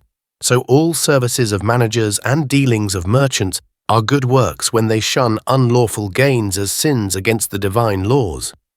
When a man shuns evils as sins, he daily learns what a good work is, and an affection for doing good grows in him, and an affection for knowing truths for the sake of good. For so far as he knows truths, he can perform works more fully and more wisely, and thus his works become more truly good. Refrain, therefore, from asking in thyself, what are the good works that I must do, or what good must I do to receive eternal life? Only refrain from evils as sins, and look to the Lord, and the Lord will teach and lead you. Apocalypse explained, number 979. 6. The sixth commandment. Thus far, 5 commandments of the Decalogue have been explained. Now follows the explanation of the sixth commandment, Thou shalt not commit adultery. Who at this day can believe that the delight of adultery is hell in man, and that the delight of marriage is heaven in him? Consequently, so far as he is in the one delight, he is not in the other, since so far as man is in hell, he is not in heaven. Who at this day can believe that the love of adultery is the fundamental love of all hellish and devilish loves, and that the chaste love of marriage is the fundamental love of all heavenly and divine loves? Consequently, so far as a man is in the love of adultery, he is in every evil love, if not in act yet in endeavor. And on the other hand, so far as he is in the chaste love of marriage, he is in every good love, if not in act yet in endeavor. Who at this day can believe that he who is in the love of adultery believes nothing of the word, thus nothing of the church, and even in his heart denies God? And on the other hand, that he who is in the chaste love of marriage is in charity and in faith, and in love to God. Also that the chastity of marriage makes one with religion, and the lasciviousness of adultery makes one with naturalism. All this is at this day unknown, because the church is at its end, and is devastated in respect to truth and in respect to good. And when the church is such, the man of the church, by influx from hell, comes into the persuasion that adulteries are not detestable things and abominations, and thus comes into the belief that marriages and adulteries do not differ in their essence, but only as a matter of order, and yet the difference between them is like the difference between heaven and hell. That such is the difference between them will be seen in what follows. This, then, is why in the word in its spiritual sense, heaven and the church are meant by nuptials and marriages, and hell and rejection of all things of the church are meant in the word in its spiritual sense by adulteries and whoredoms. Apocalypse explained, number 981. Since adultery is hell in man and marriage is heaven in him, it follows that so far as a man loves adultery, he removes himself from heaven. Consequently, adulteries close heaven and open hell, and this they do so far as they are believed to be allowable and are perceived to be more delightful than marriages. The man, therefore, who confirms himself in adulteries and commits them from the favor and consent of his will, and turns away from marriage, closes heaven to himself, until finally he ceases to believe anything of the church or of the word, and becomes a wholly sensual man, and after death an infernal spirit. For, as has been said above, adultery is hell, and thus an adulterer is a form of hell. And since adultery is hell, it follows that unless a man abstains from adulteries, and shuns them, and turns away from them as infernal, he shuts up heaven to himself, and does not receive the least influx therefrom. Afterward, he reasons that marriages and adulteries are alike, but that marriages must be maintained in kingdoms for the sake of order and the training of offspring. Also that adulteries are not criminal, since children are equally born from them, and they are not harmful to women, since they can endure them, and by them the procreation of the human race is promoted. He does not know that these and other like reasonings in favor of adulteries ascend from the Stygian, extremely dark waters of hell, and that the lustful and bestial nature of man, which inheres in him from birth, attracts them and sucks them in with delight, as a swine does excrement. That such reasonings, which at this day possess the minds of most men in the Christian world, are diabolical, will be seen. Apocalypse explained, number 982. That marriage is heaven and that adultery is hell cannot be better seen than from considering their origin. The origin of true marriage love is the Lord's love for the church, and this is why the Lord is called in the word a bridegroom and a husband, and the church a bride and a wife. It is from this marriage that the church is a church in general and in particular. The church in particular is a man in whom the church is. From this it is clear that the Lord's conjunction with a man of the church is the very origin of true marriage love. And how that conjunction can be the origin shall be told. The Lord's conjunction with a man of the church is a conjunction of good and truth. Good is from the Lord, and truth is a man, and from this is the conjunction that is called the heavenly marriage, and from that marriage, true marriage love exists between the married pair that are in such conjunction with the Lord. From this it is now evident that true marriage love is from the Lord alone, and exists in those who are in the conjunction of good and truth from the Lord. As this conjunction is reciprocal, it is said by the Lord that they are in him, and he in them. John 14:20. This conjunction or this marriage was thus established from creation. The man was created to be an understanding of truth, and the woman to be an affection for good, and thus the man to be a truth, and the woman to be a good. When understanding of truth, which is in the man, makes one with the affection for good, which is in the woman, there is a conjunction of the two minds into one. This conjunction is the spiritual marriage from which marriage love descends. For when two minds are so conjoined as to be one mind, there is love between them, and when this love, which is the love of spiritual marriage, descends into the body, it becomes the love of natural marriage. That this is so anyone can clearly perceive if he will. A married pair who interiorly or in respect to their minds love each other mutually and reciprocally also love each other mutually and reciprocally in respect to their bodies. It is well known that all love descends into the body from an affection of the mind, and that apart from such an origin, no love exists. Since then, the origin of marriage love is the marriage of good and truth, which marriage in its essence is heaven, it is clear that the origin of the love of adultery is a marriage of evil and falsity, which in its essence is hell. Heaven is a marriage because all who are in the heavens are in a marriage of good and truth, and hell is adultery because all who are in the hells are in a marriage of evil and falsity. From this it follows that marriage and adultery are as opposite as heaven and hell are. Apocalypse explained, number 983. Man was so created as to be spiritual and celestial love, and thus an image and likeness of God. Spiritual love, which is a love for truth, is an image of God, and celestial love, which is a love for good, is a likeness of God. All angels in the third heaven are likenesses of God, and all angels in the second heaven are images of God. Man can become the love which is an image or likeness of God only by a marriage of good and truth. For good and truth inmostly love one another, and ardently long to be united that they may be one. And for the reason that divine good and divine truth go forth from the Lord united, therefore they must be united in an angel of heaven, and in a man of the church. This union is by no means possible except by a marriage of two minds into one. Since, as has been said before, man was created to be an understanding of truth, and thus a truth, and woman was created to be an affection for good, and thus a good. Therefore in them a conjunction of good and truth is possible. For marriage love, which descends from that conjunction, is the veriest medium by which man, homo, becomes the love that is an image or likeness of God.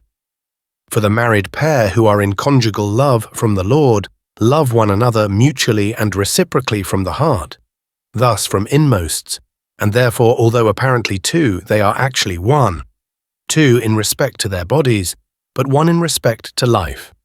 This may be compared to the eyes, which are two as organs, but one in respect to the sight. Also to the ears, which are two as organs, but one in respect to hearing. So too the arms and the feet are two as members, but one in respect to use. The arms one in respect to action, and the feet one in respect to walking. So with the other pairs with man. All these have reference to good and truth, the organ or member on the right to good, and that on the left to truth. It is the same with a husband and wife, between whom there is a true marriage love. They are two in respect to their bodies, but one in respect to life. Consequently in heaven, the married pair are not called two angels, but one. All this makes clear that through marriage, man becomes a form of love, and thus a form of heaven, which is an image and likeness of God. Man is born into a love of evil and falsity, which love is the love of adultery, and this love cannot be turned about and changed into spiritual love, which is an image of God, and still less into celestial love, which is a likeness of God, except by a marriage of good and truth from the Lord, and not fully except by a marriage of two minds and two bodies. From this it is clear why marriages are heavenly and adulteries infernal. For marriage is an image of heaven, and true marriage love is an image of the Lord, while adultery is an image of hell, and love of adultery is an image of the devil. Moreover, marriage love appears in the spiritual world in form like an angel, and love of adultery in form like a devil. Reader, treasure this up within you, and after death, when you are living as a spirit man, inquire whether this is true, and you will see. Apocalypse Explained, number 984. How profane and thus how much to be detested adulteries can be seen from the holiness of marriages. All things in the human body, from the head to the sole of the feet, both interior and exterior, correspond to the heavens, and in consequence, man is a heaven in its least form, and also angels and spirits are in form perfectly human, for they are forms of heaven. All the members devoted to generation in both sexes, especially the womb, correspond to societies of the third or inmost heaven, and for the reason that true marriage love is derived from the Lord's love for the church, and from the love of good and truth, which is the love of the angels of the third heaven. Therefore marriage love, which descends therefrom as the love of that heaven, is innocence, which is the very being, esse, of every good in the heavens. And for this reason, embryos in the womb are in a state of peace, and when they have been born as infants are in a state of innocence. So too is the mother in relation to them.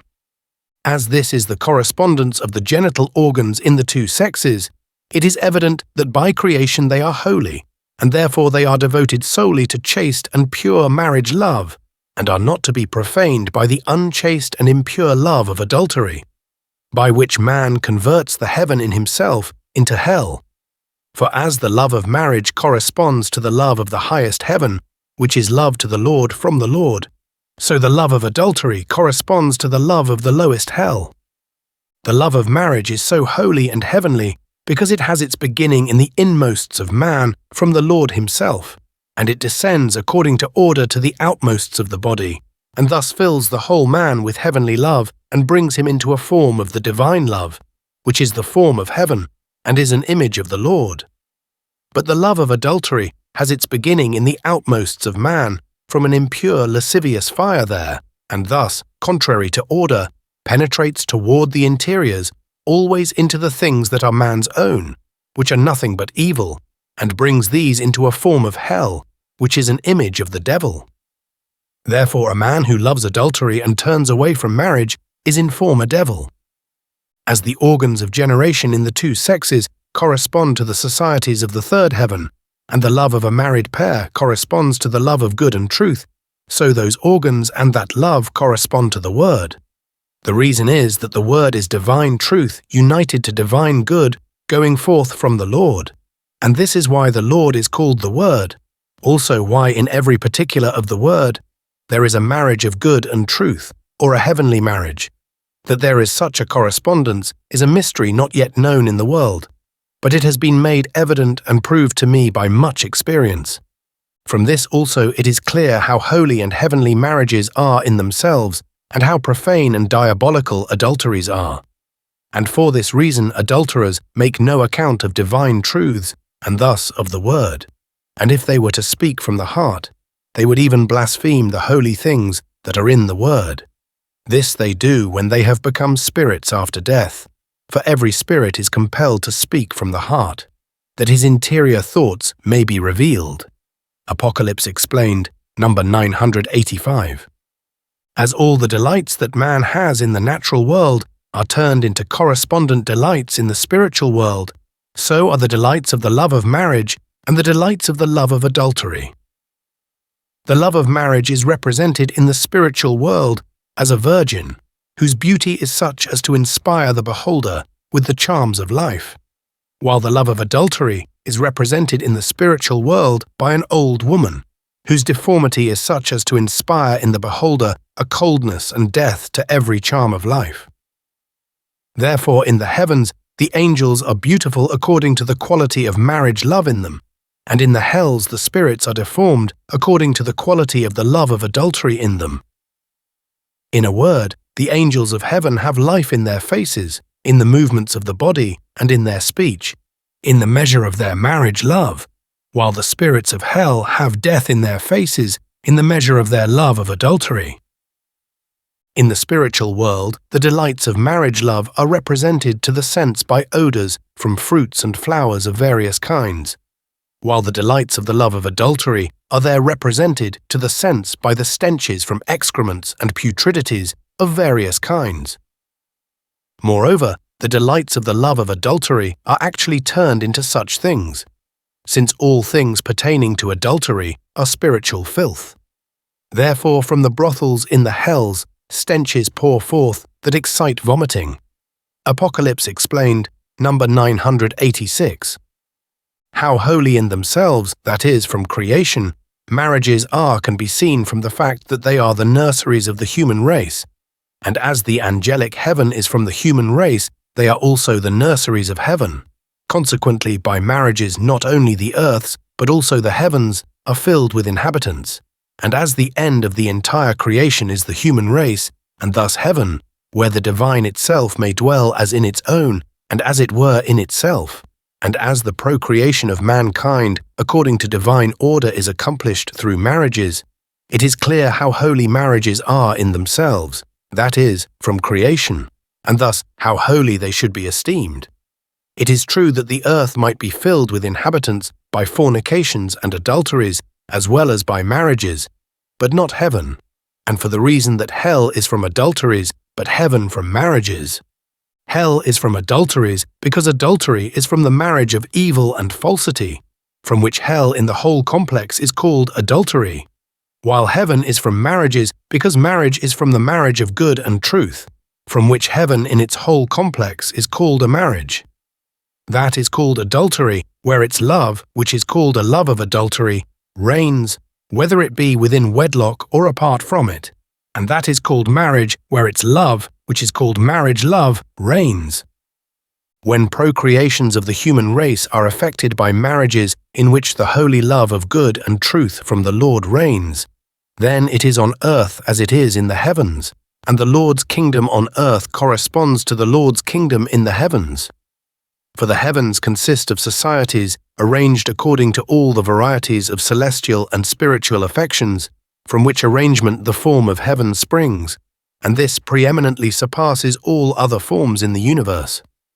There would be a like form on the earth if the procreations there were effected by marriages in which a true marriage love reigned. For then, however many families might descend in succession from one head of a family, there would spring forth as many images of the societies of heaven in a like variety. Families would then be like fruit-bearing trees of various kinds, forming as many different gardens, each containing its own kind of fruit, and these gardens taken together would present the form of a heavenly paradise. This is said in the way of comparison, because trees signify men of the church, gardens intelligence, fruits goods of life, and paradise heaven. I have been told from heaven that with the most ancient people, from whom the first church on this globe was established, which was called by ancient writers the Golden Age, there was such a correspondence between families on the earth and societies in the heavens, because love to the Lord, mutual love, innocence, peace, wisdom, and chastity in marriages then prevailed. And it was also told me from heaven that they were then inwardly horrified at adulteries, as at the abominable things in hell. Apocalypse explained, number 987.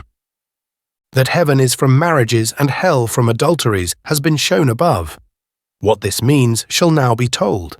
The hereditary evils into which man is born are not from Adam's having eaten of the tree of knowledge, but from the adulteration of good and the falsification of truth by parents, thus from the marriage of evil and falsity, from which a love of adultery springs. The ruling love of parents, by means of a germ, from it passes over into the offspring, and is transcribed upon it, and becomes its nature. If the love of the parents is a love of adultery, it is also a love of evil for falsity, and of falsity for evil. From this source man has all evil, and from evil he has hell. All this makes clear that it is from adulteries that man has hell, until he is reformed by the Lord by means of truths and a life according to them. And no one can be reformed unless he shuns adulteries as infernal and loves marriages as heavenly. In this and in no other way is hereditary evil broken and rendered milder in the offspring. It is to be noted, however, that while from adulterous parents man is born a hell, he is not born for hell, but for heaven. For the Lord provides that no one shall be condemned to hell on account of hereditary evils, but only on account of the evils that the man has actually made his own by his life, as can be seen from the lot of infants after death, all of whom are adopted by the Lord, educated under his auspices in heaven, and saved. This makes clear that every man, although from the evils with which he is born he is a hell, is born not for hell, but for heaven. It is the same with every man born from adultery, if he does not himself become an adulterer. Becoming an adulterer means living in the marriage of evil and falsity by thinking evils and falsities from a delight in them and by doing them from a love for them. Every man who does this becomes an adulterer. Moreover, it is from divine justice that no one suffers punishments on account of the evils of his parents, but only on account of his own.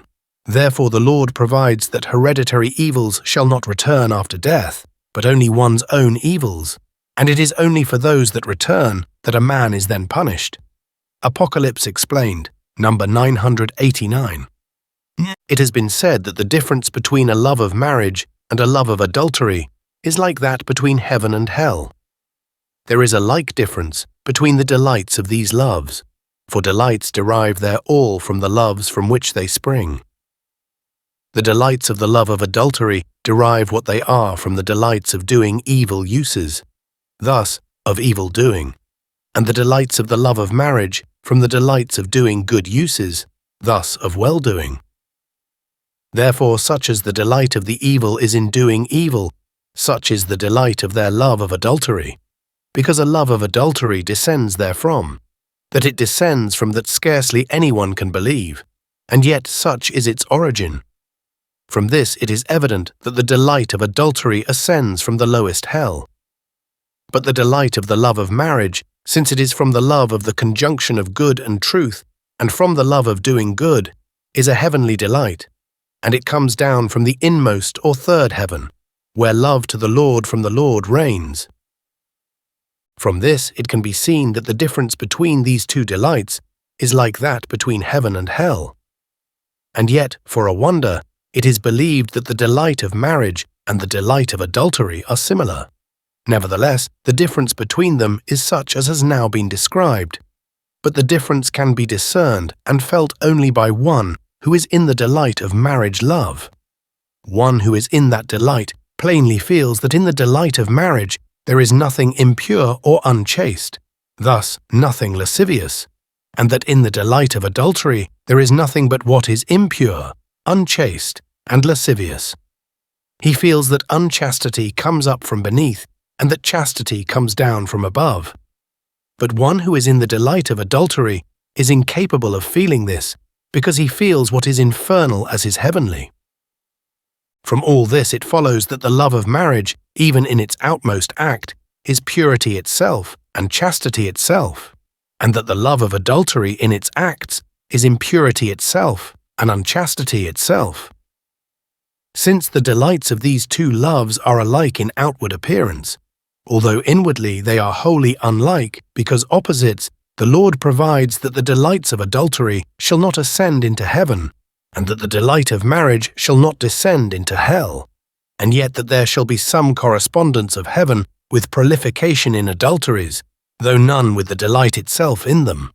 Apocalypse Explained, number 990. It has been said that marriage love, which is natural, descends from the love of good and truth, which is spiritual. This spiritual, therefore, is in the natural love of marriage as a cause is in its effect. So from the marriage of good and truth there comes forth a love of bearing fruit, that is, good through truth and truth from the good. And from that love a love of producing offspring descends, and in that love there is every delight and pleasure. On the contrary, love of adultery, which is natural, springs from a love of evil and falsity, which is spiritual. Consequently, this spiritual is in the natural love of adultery, as a cause is in its effect. So from the marriage of evil and falsity by love there comes forth a love of bearing fruit, namely evil through falsity and falsity from evil, and from that love a love of producing offspring in adulteries descends, and in that love there is every delight and pleasure. There is every delight and pleasure in the love of producing offspring, because all that is delightful, pleasurable, blessed, and happy in the whole heaven and in the whole world has been from creation brought together into the effort and thus into the act of bringing forth uses, and these joys increase in an ascending degree to eternity, according to the goodness and excellence of the uses. This make evident why the pleasure of producing offspring, which surpasses every other pleasure, is so great.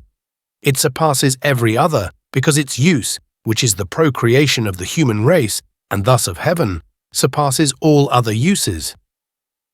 From this too comes the pleasure and delight of adultery.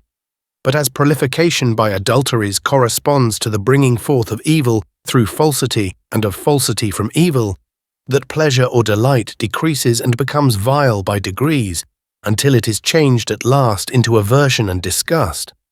Because, as has been said above, the delight of the love of marriage is a heavenly delight, so the delight of adultery is an infernal delight. So the delight of adultery is from a certain impure fire, which as long as it lasts, counterfeits the delight of the love of good. But in itself it is the delight of the love of evil, which is in its essence the delight of hatred against good and truth. And because this is its origin, there is not love between an adulterer and an adulteress, except such as the love of hatred is, which is such that they can be in conjunction in externals, but not in internals. For in the externals there is something fiery, but in the internals there is coldness. Therefore, after a short time the fire is extinguished, and coldness succeeds, either with impotence or a turning away as from something filthy. It has been granted me to see that love in its essence, and it was such that within it was deadly hatred, while without it appeared like a fire from burning dung and putrid and stinking matters. And as that fire with its delight burnt out, so by degrees the life of mutual discourse and intercourse expired, and hatred came forth, manifested first as contempt, afterward as aversion, then as rejection, and finally as abuse and contention. And what was wonderful, although they hated each other, they could from time to time come together and for the time feel the delight of hatred as the delight of love. But this came from a hankering of the flesh. What the delight of hatred and thus of doing evil is with those who are in hell can neither be described nor believed. To do evil is the joy of their heart, and this they call their heaven. Their delight in doing evil derives its all from hatred and vengeance against good and truth. When, therefore, they are moved by a deadly and devilish hatred, they rage against heaven, especially against those who are from heaven and who worship the Lord. For they violently burn to slaughter them, and because they cannot destroy their bodies, they desire to destroy their souls. It is, therefore, the delight of hatred which, becoming a fire in the extremes, and being injected into the lusting flesh, becomes for the moment the delight of adultery. The soul in which the hatred lies concealed, then withdrawing itself. It is for this reason that hell is called adultery, and also that adulterers are desperately unmerciful, savage, and cruel. This, then, is the infernal marriage. Apocalypse Explained, number 991.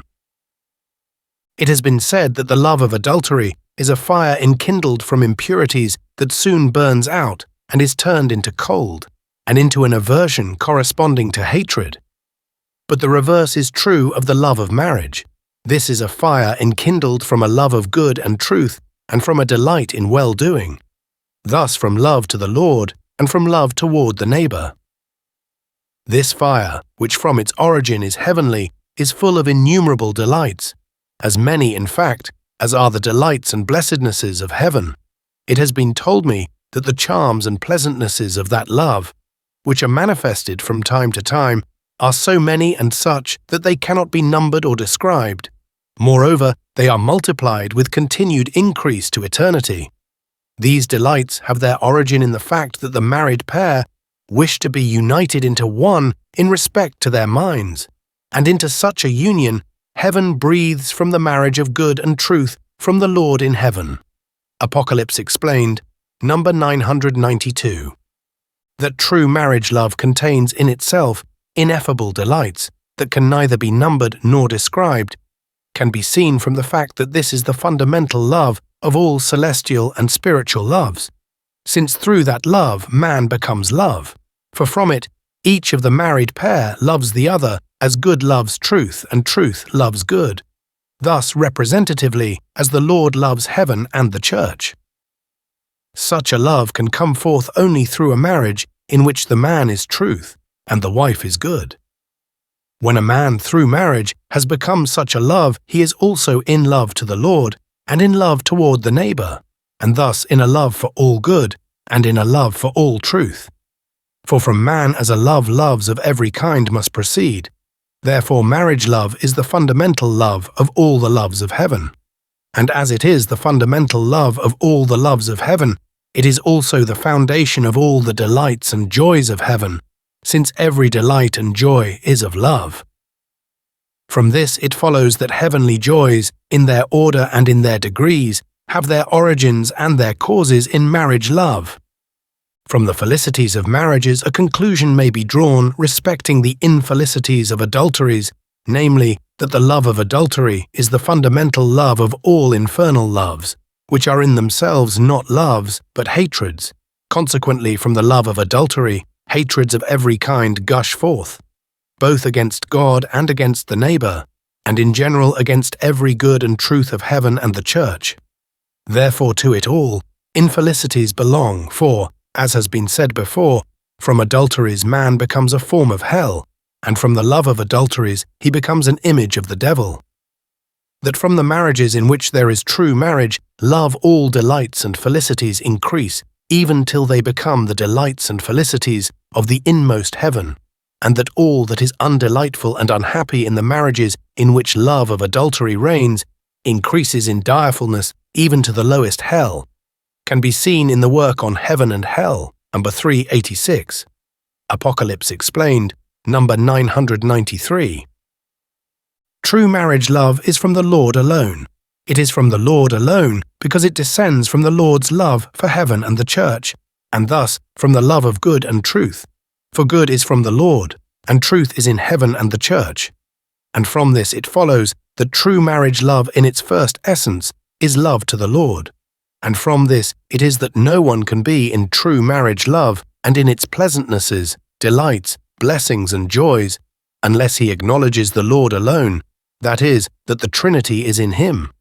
One who approaches the Father as a person by himself, or the Holy Spirit as a person by himself, and not these as in the Lord, can have no marriage love.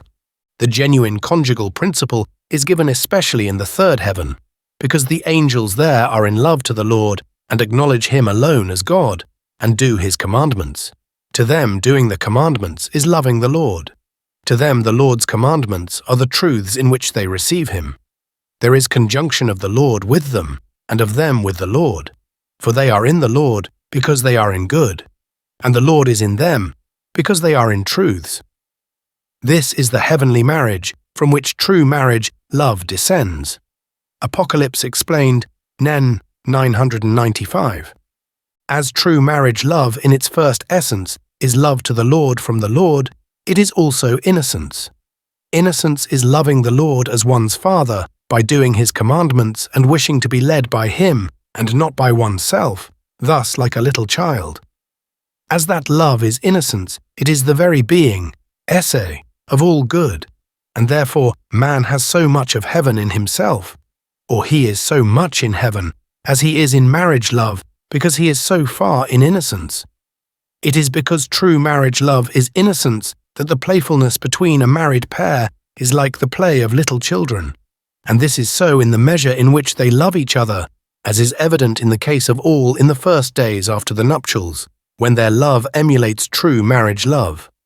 The innocence of marriage love is meant in the word by the nakedness at which Adam and his wife blushed not, and for the reason that there is nothing of lasciviousness, and thus nothing of shame, between a married pair, any more than between little children when they are naked together.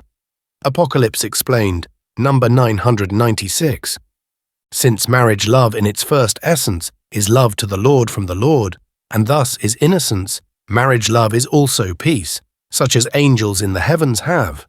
For as innocence is the very being, esse, of all good, so peace is the very being, esse, of all delight from good. Consequently is the very being, esse, of all joy between the married pair. As then all joy is of love, and marriage love is the fundamental love of all the loves of heaven, so peace itself has its seat chiefly in marriage love. Peace is bliss of heart and soul arising from the conjunction of the Lord with heaven and the church, as well as from conjunction of good and truth, when all conflict and combat of evil and falsity with good and truth has ceased. And as marriage love descends from such conjunction, so all the delight of that love descends and derives its essence from heavenly peace. Moreover, this peace shines forth in the heavens as heavenly bliss from the faces of a married pair who are in that love, and who mutually regard each other from that love. But such heavenly bliss, which in mostly affects the delights of loves, and is called peace, can be granted only to those who can be joined together in mostly, that is, as to their very hearts. Apocalypse Explained, number 997. Man has such and so much of intelligence and wisdom as he has of marriage love. The reason is that marriage love descends from the love of good and truth, as an effect does from its cause, or as the natural from its spiritual. And from the marriage of good and truth, the angels of the three heavens have all their intelligence and wisdom. For intelligence and wisdom are nothing else than the reception of light and heat from the Lord as a sun, that is, the reception of divine truth joined to divine good, and of divine good joined to divine truth.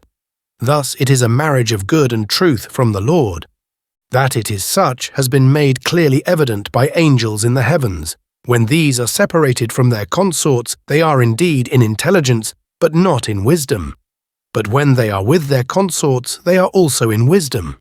And what seemed wonderful, as they turn the face to their consort, they are to the same extent in a state of wisdom. For the conjunction of truth and good is effected in the spiritual world by looking. And the wife there is good, and the husband truth.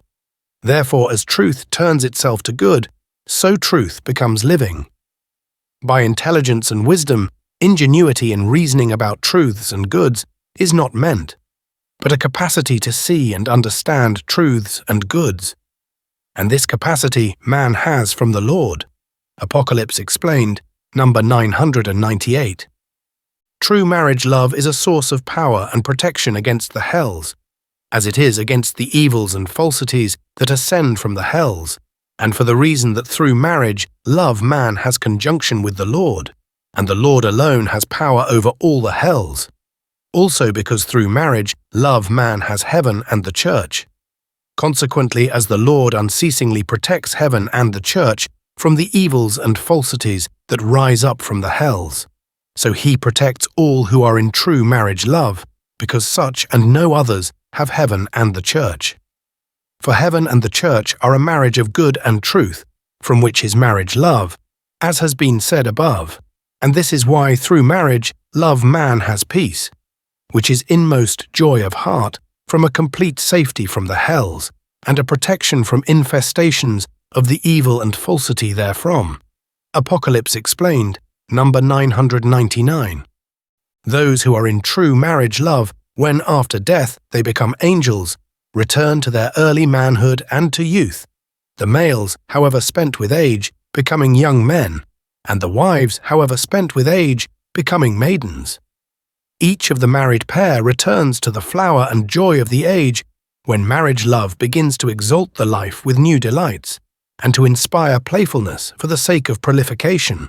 The man who, while he lived in the world, had shunned adulteries as sins, and who has been inaugurated by the Lord into marriage love, comes into this state first outwardly and afterward more and more interiorly to eternity. As such continue to grow young more interiorly, it follows that true marriage love continually increases and enters into its charms and satisfactions, which have been provided for it from the creation of the world, and which are the charms and satisfactions of the inmost heaven, arising from the love of the Lord for heaven and the church, and thus from the love of good for truth and truth for good, which loves are the source of every joy in the heavens. Man thus grows young in heaven because he then enters into the marriage of good and truth.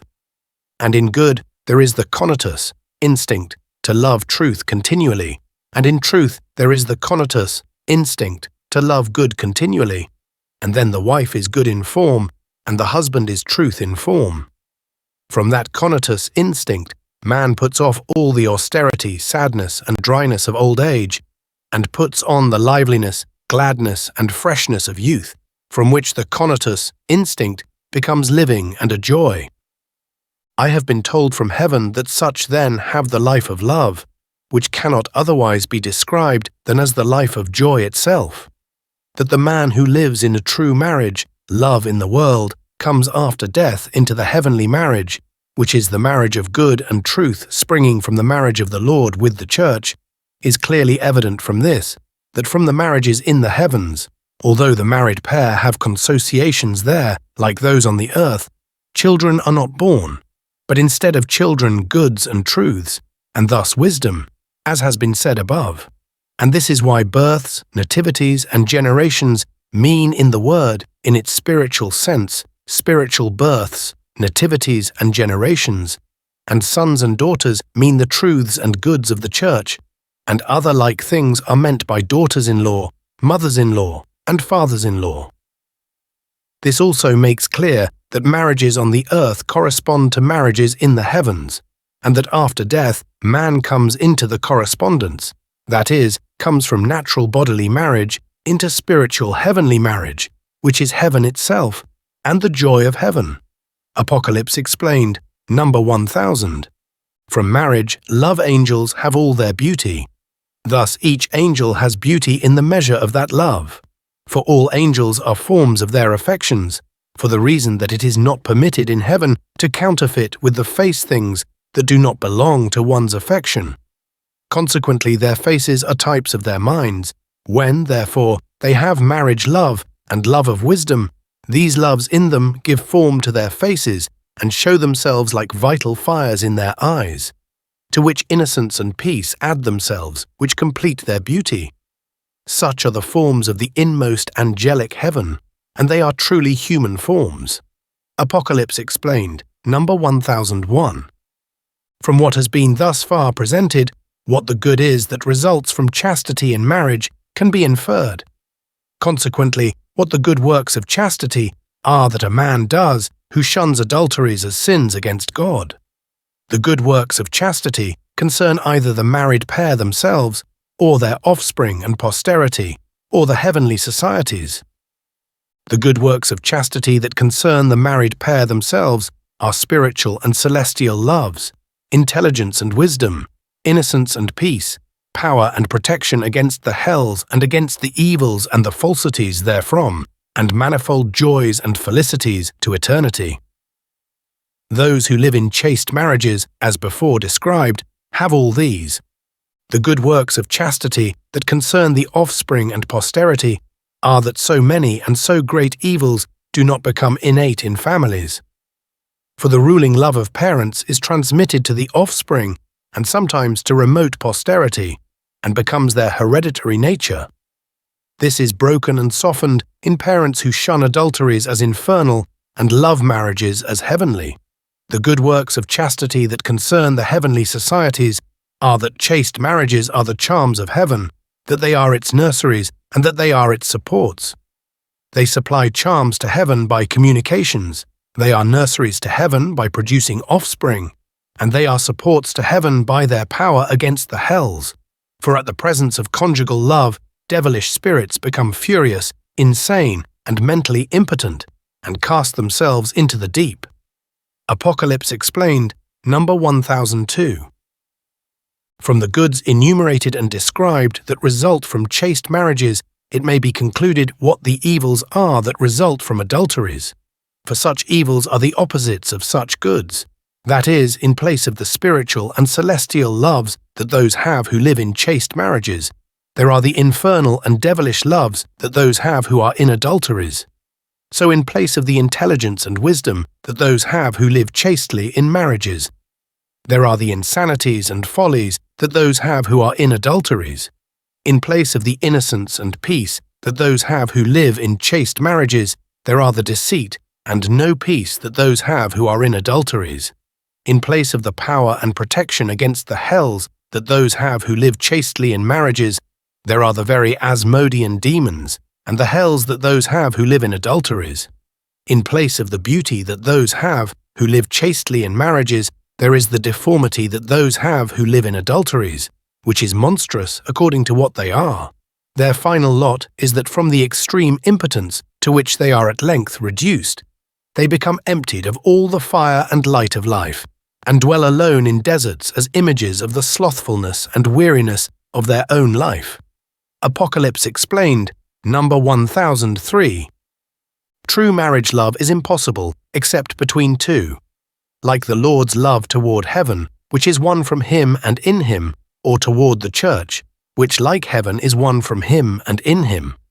All who are in the heavens and who are in the church must be one through mutual love from love to the Lord. An angel in heaven, or a man in the church who does not thus make one with the rest, is not of heaven or of the church. Moreover, in the whole heaven and in the whole world, there are two things to which all things have reference. These two are called good and truth, from which, when joined into one, all things in heaven and in the world have had existence and subsistence. When these are one, good is in truth and truth is in good, and truth is of good and good is of truth. Thus one recognizes the other as its mutual and reciprocal, or as an agent recognizes its reagent, each in its turn. This universal marriage is the source of marriage love between husband and wife. The husband has been so created as to be the understanding of truth, and the wife so created as to be the will of good, and thus the husband to be a truth and the wife a good, as well as that both may be truth and good in form, which form is man, and an image of God. Since then, for truth to come to be of good and good to be of truth mutually and reciprocally has its origin in creation, so it is impossible for one truth to be united to two diverse goods, or the reverse. Neither is it possible for one understanding to be united to two diverse wills, or the reverse. Neither for one person who is spiritual to be united to two diverse churches. Neither in like manner for one man to be inmostly united to two women. Inmost union is like that of soul and heart. The soul of the wife is the husband, and the heart of the husband is the wife. The husband communicates and conjoins his soul to the wife by actual love. It is in his seed, and the wife receives it in her heart, and from this the two become one, and then each and all things in the body of the one look to their mutual in the body of the other. This is genuine marriage, which is possible only between two. For it is by creation that all things of the husband, both of his mind and of his body, have their mutual in the mind and in the body of the wife, and thus the most particular things look mutually to each other and will to be united. From this looking and conatus, instinct, marriage love springs. All things in the body, which are called members, viscera, and organs, are nothing but natural corporeal forms, corresponding to the spiritual form of the mind. From this each and all things of the body so correspond to each and all things of the mind that whatever the mind wills and thinks the body at its command instantly brings forth into act. When, therefore, two minds act as one, their two bodies are potentially so united that they are no more two but one flesh. To will to become one flesh is marriage love, and such as the willing is, such is that love. It is allowed to confirm this by a wonderful thing in the heavens. There are married pairs there in such marriage love that the two can be one flesh, and are one whenever they wish, and they then appear as one man. I have seen and talked with such, and they said that they have one life, and are like the life of good in truth, and the life of truth in good, and are like the pairs in man, that is, like the two hemispheres of the brain enclosed in one membrane, the two ventricles of the heart within a common covering. Likewise the two lobes of the lungs. These, although they are two, yet are one in regard to life and the activities of life, which are uses. They said that their life so conjoined is full of heaven, and is the very life of heaven with its infinite beatitudes, for the reason that heaven also is such from the marriage of the Lord with it, for all the angels of heaven are in the Lord and the Lord in them. And furthermore they said that it is impossible for them to think from any intention about an additional wife or woman, because this would be turning heaven into hell. Consequently, if an angel merely thinks of such a thing, he falls from heaven. They added that natural spirits do not believe such conjunctions as theirs to be possible, for the reason that with those who are merely natural there is no marriage from a spiritual origin, which is of good and truth, but only a marriage from a natural origin. Therefore there is no union of minds, but only a union of bodies from a lascivious disposition in the flesh. And this lust is from a universal law impressed upon, and thus implanted in everything animate and inanimate from creation. The law is that everything in which there is force wills to produce its like and to multiply its kind to infinity and to eternity.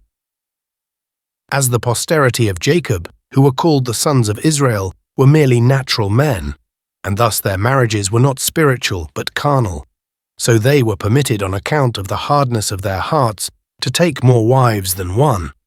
Apocalypse explained, number 1004. But it is to be noted that adulteries are more and less infernal and abominable. The adulteries that spring from more grievous evils and their falsities are more grievous, and those from the milder evils and their falsities are milder. For adulteries correspond to adulterations of good and consequent falsifications of truth. Adulterations of good are in themselves evils, and falsifications of truth are in themselves falsities. According to correspondences with these, the hells are arranged into genera and species. Apocalypse explained, number 1006. In brief, from every conjunction of evil and falsity in the spiritual world, a sphere of adultery flows forth, but only from those who are in falsities in regard to doctrine and in evils in regard to life, not from those who are in falsities in regard to doctrine, but are in goods in regard to life. For in such there is no conjunction of evil and falsity, but only in the former. That sphere flows forth particularly from priests who have taught falsely and lived wickedly, for these have adulterated and falsified the word. Although such were not adulterers in the world, adultery is excited by them, but it is an adultery called sacerdotal, priestly adultery, which is distinguishable from other adulteries.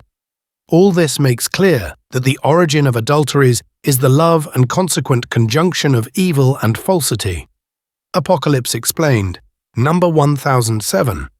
Adulteries are less abhorrent to Christians than to the heathen, and even to some barbarous nations, for the reason that at present in the Christian world there is no marriage of good and truth, but a marriage or evil and falsity. For the religion and doctrine of faith separated from good works is a religion and doctrine of truth separated from good, and truth separated from good is not truth, but inwardly regarded is falsity, and good separated from truth is not good, but inwardly regarded is evil. Consequently, in the Christian religion there is a doctrine of falsity and evil, from which origin a desire and inclination for adultery from hell flow in. And this is why adulteries are believed in the Christian world to be allowable and are practiced without shame. For as has been said above, the conjunction of evil and falsity is spiritual adultery, from which according to Correspondence, natural adultery springs. For this reason, adulteries and whoredoms signify in the word adulterations of good and falsifications of truth. And for this reason, Babylon is called in the Apocalypse a harlot, and Jerusalem is so called in the word of the Old Testament. And the Jewish nation was called by the Lord an adulterous nation, and from their father the devil. Apocalypse Explained, number 1008. He that abstains from adulteries from any other motive than because they are sins and are against God is still an adulterer. As for instance, when anyone abstains from them from fear of the civil law and its penalties, from fear of the loss of reputation and thus of honor, from fear of resulting diseases, from fear of upbraidings at home from his wife and consequent intranquility of life, from fear of chastisement by the servants of the injured husband, from poverty or from avarice, from infirmity arising from abuse or from age or impotence or disease. In fact, when one abstains because of any natural or moral law, and does not at the same time abstain because of the divine law, he is interiorly unchaste, and an adulterer, since he nonetheless believes that adulteries are not sins, and therefore declares them lawful in his spirit, and thus commits them in spirit, although not in the body. Consequently, after death, when he becomes a spirit, he speaks openly in favor of them, and commits them without shame. It has been granted me in the spiritual world to see maidens who regarded whoredoms as wicked because they are contrary to the divine law, and also maidens who did not regard them as wicked and yet abstained from them because the resulting bad name would turn away suitors. These latter I saw encompassed with a dusky cloud in their descent to those below, while the former I saw encompassed with a shining light in their ascent to those above. Apocalypse Explained, number 1009. 7. The Seventh Commandment. In what now follows, something shall be said about the seventh commandment, which is, Thou shalt not kill. In all the commandments of the Decalogue, as in all things of the Word, 2 internal senses are involved, besides the highest, which is a third, one that is next to the letter and is called the spiritual moral sense, another that is more remote and is called the spiritual celestial sense. The nearest sense of this commandment, Thou shalt not kill, which is the spiritual moral sense, is that one must not hate his brother or neighbor, and thus not defame or slander him, for thus he would injure or kill his reputation and honor, which is the source of his life among his brethren, which is called his civil life, and afterward he would live in society as one dead, for he would be numbered among the vile and wicked, with whom no one would associate. When this is done from enmity, from hatred, or from revenge, it is murder. Moreover, by many in the world, this life is counted and esteemed in equal measure with the life of the body. And before the angels in the heavens, he that destroys this life is held to be as guilty as if he had destroyed the bodily life of his brother. For enmity, hatred, and revenge breathe murder and will it, but they are restrained and curbed by fear of the law, of resistance, and of loss of reputation. And yet these three are endeavors toward murder, and every endeavor is an act, for it goes forth into act when fear is removed. This is what the Lord teaches in Matthew. Ye have heard that it was said to them of old, Thou shalt not kill, and whosoever shall kill shall be liable to the judgment. But I say unto you, that whosoever is angry with his brother without cause shall be liable to the judgment. Whosoever shall say to his brother Raca shall be liable to the council, but whosoever shall say, Thou fool, shall be liable to the hell of fire. 5:21-26.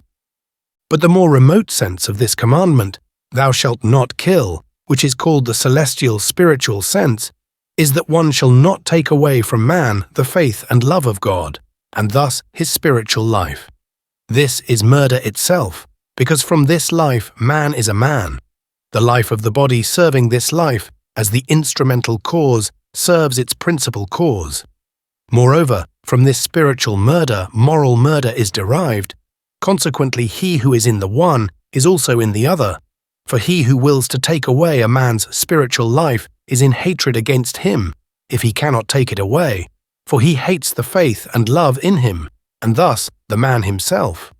These three, namely spiritual murder, which pertains to faith and love, moral murder, which pertains to reputation and honor, and natural murder, which pertains to the body, follow in a series one from the other, like cause and effect.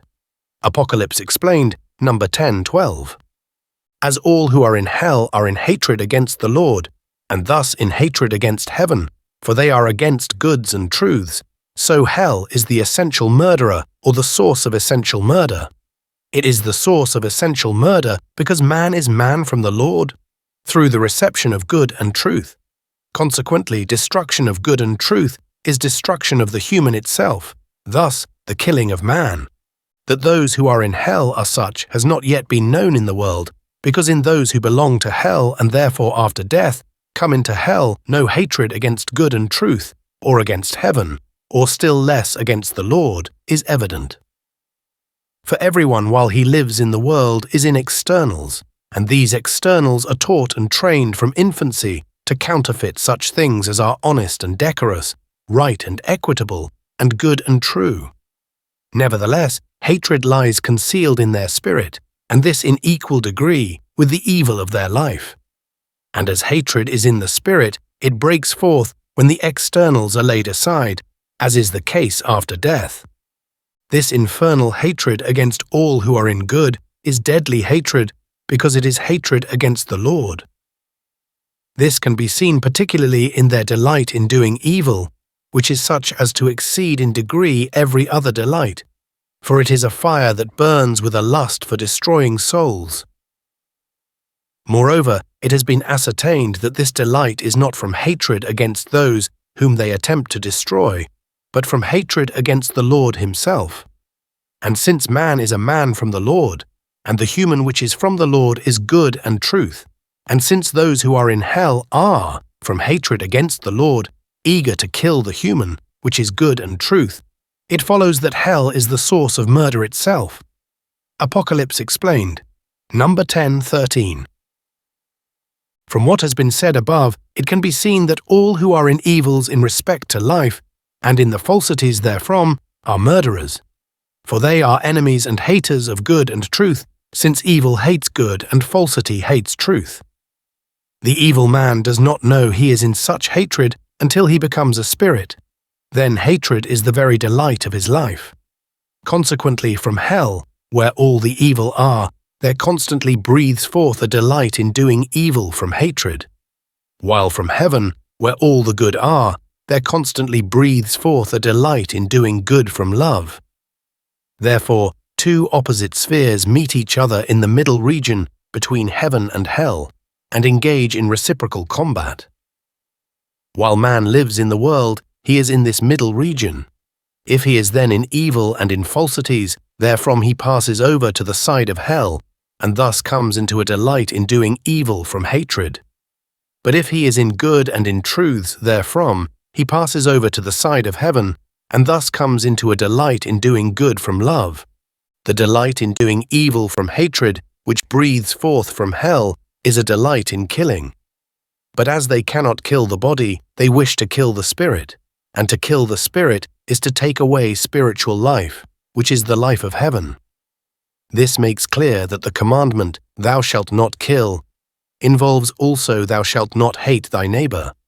Also thou shalt not hate the good of the church and its truth.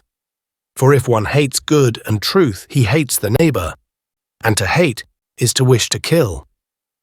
This is why the devil, by whom hell in the whole complex is meant, is called by the Lord a murderer from the beginning. John 8:44. Since hatred, which is a desire to kill, is the opposite of love to the Lord, and also of love toward the neighbor, and since these loves are what make heaven in man, it is evident that hatred, being thus opposite, is what makes hell in him. Nor is infernal fire anything else than hatred, and in consequence the hells appear to be in a fire with a dusky glow according to the quality and quantity of the hatred, and in a fire with a dusky flame according to the quantity and quality of the revenge from hatred.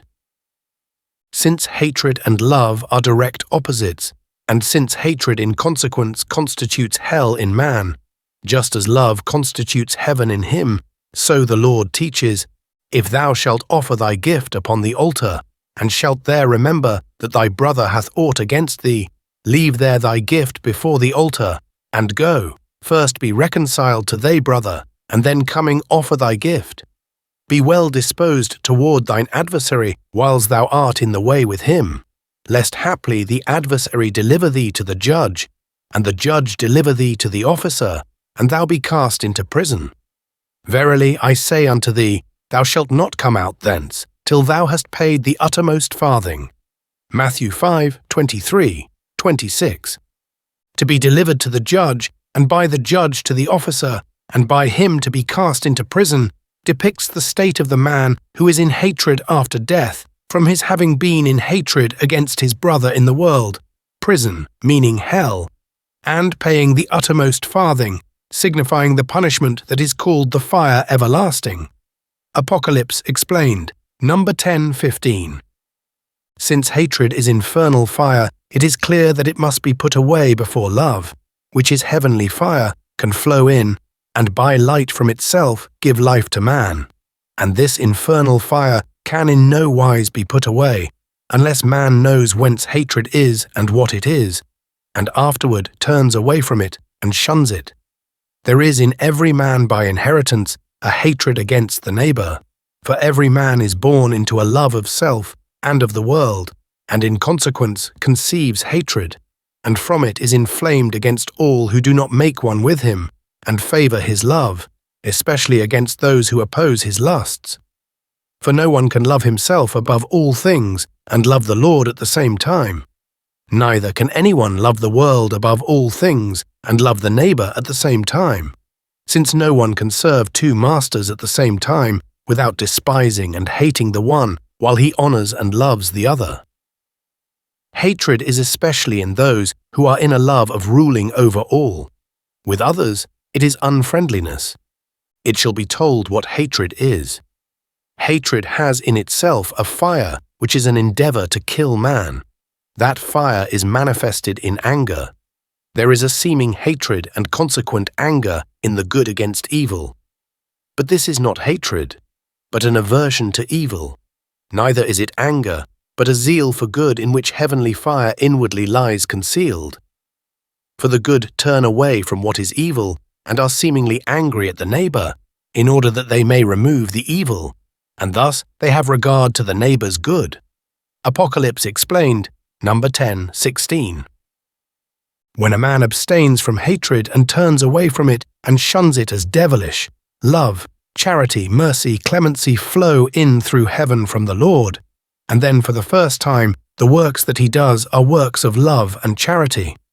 While the works he had done before, however good might be their appearance in the external form, were all works of love of self and of the world, in which hatred lurked whenever they were not rewarded. So long as hatred is not put away, so long man is merely natural, and the merely natural man remains in all his inherited evil, nor can he become spiritual until hatred, with its root, which is love of ruling over all, is put away. For the fire of heaven, which is spiritual love, cannot flow in so long as the fire of hell, which is hatred, stands in the way and shuts it out. Apocalypse Explained, number 10:17. 8. The Eighth Commandment. The eighth commandment of the Decalogue, "Thou shalt not bear false witness," shall now be explained. To bear false witness signifies in the sense nearest to the letter to lie about the neighbor by accusing him falsely. But in the internal sense, it signifies to call what is just unjust, and what is unjust just, and to confirm this by means of falsities, while in the inmost sense it signifies to falsity the truth and good of the word, and on the other hand, to prove a falsity of doctrine to be true by confirming it by means of fallacies, appearances, fabrications, knowledges falsely applied, sophistries and the like. The confirmations themselves and the consequent persuasions are false witnesses, for they are false attestations. From this it can be seen that what is here meant is not only false witness before a judge, but even a judge himself who in perverting right makes what is just unjust, and what is unjust just, for he as well as the witness himself acts the part of a false witness. The same is true of every man who makes what is straight to appear crooked, and what is crooked to appear straight. Likewise, any ecclesiastical leader who falsifies the truth of the word and perverts its good. In a word, every falsification of truth, spiritual, moral, and civil, which is done from an evil heart, is false witness. Apocalypse Explained, number 10:19. When a man abstains from false testimonies understood in a moral and spiritual sense, and shuns and turns away from them as sins, a love of truth and a love of justice flow in from the Lord through heaven. And when, in consequence, the man loves truth and loves justice, he loves the Lord, for the Lord is truth itself and justice itself. And when a man loves truth and justice, it may be said that truth and justice love him, because the Lord loves him, and as a consequence, his utterances become utterances of truth, and his works become works of justice. Apocalypse Explained, number 10:20. 9. The ninth and 10th commandments. The ninth commandment, "Thou shalt not covet thy neighbor's house," is now to be treated of. There are two loves from which all lusts spring and flow forth perpetually, like streams from their fountains. These loves are called love of the world and love of self.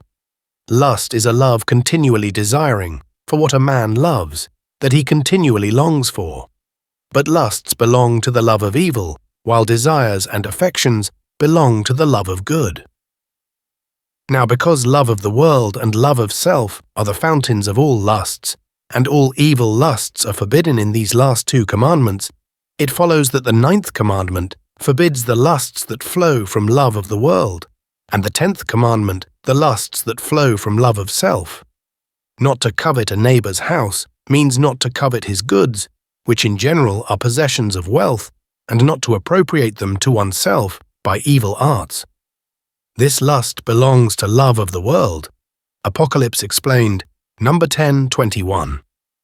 The 10th commandment is, "Thou shalt not covet or try to get possession of thy neighbor's wife, his manservant, or his maidservant, his ox, or his ass."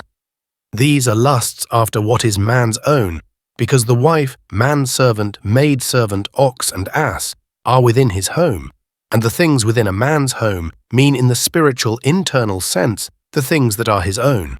That is, the wife means affection for spiritual truth and good, manservant and maidservant, affection for rational truth and good serving the spiritual, and ox and ass, affection for natural good and truth. These signify in the word such affections. but because coveting and trying to get possession of these affections means to wish and eagerly desire to subject a man to one's own authority or bidding, it follows that lusting after these affections means the lusts of the love of self, that is, of the love of ruling, for thus does one make the things belonging to a companion to be his own. From this it can now be seen that the lust of the 9th commandment is a lust of the love of the world, and that the lusts of the 10th commandment are lusts of the love of self. For, as has been said before, all lusts are of love, for it is love that covets.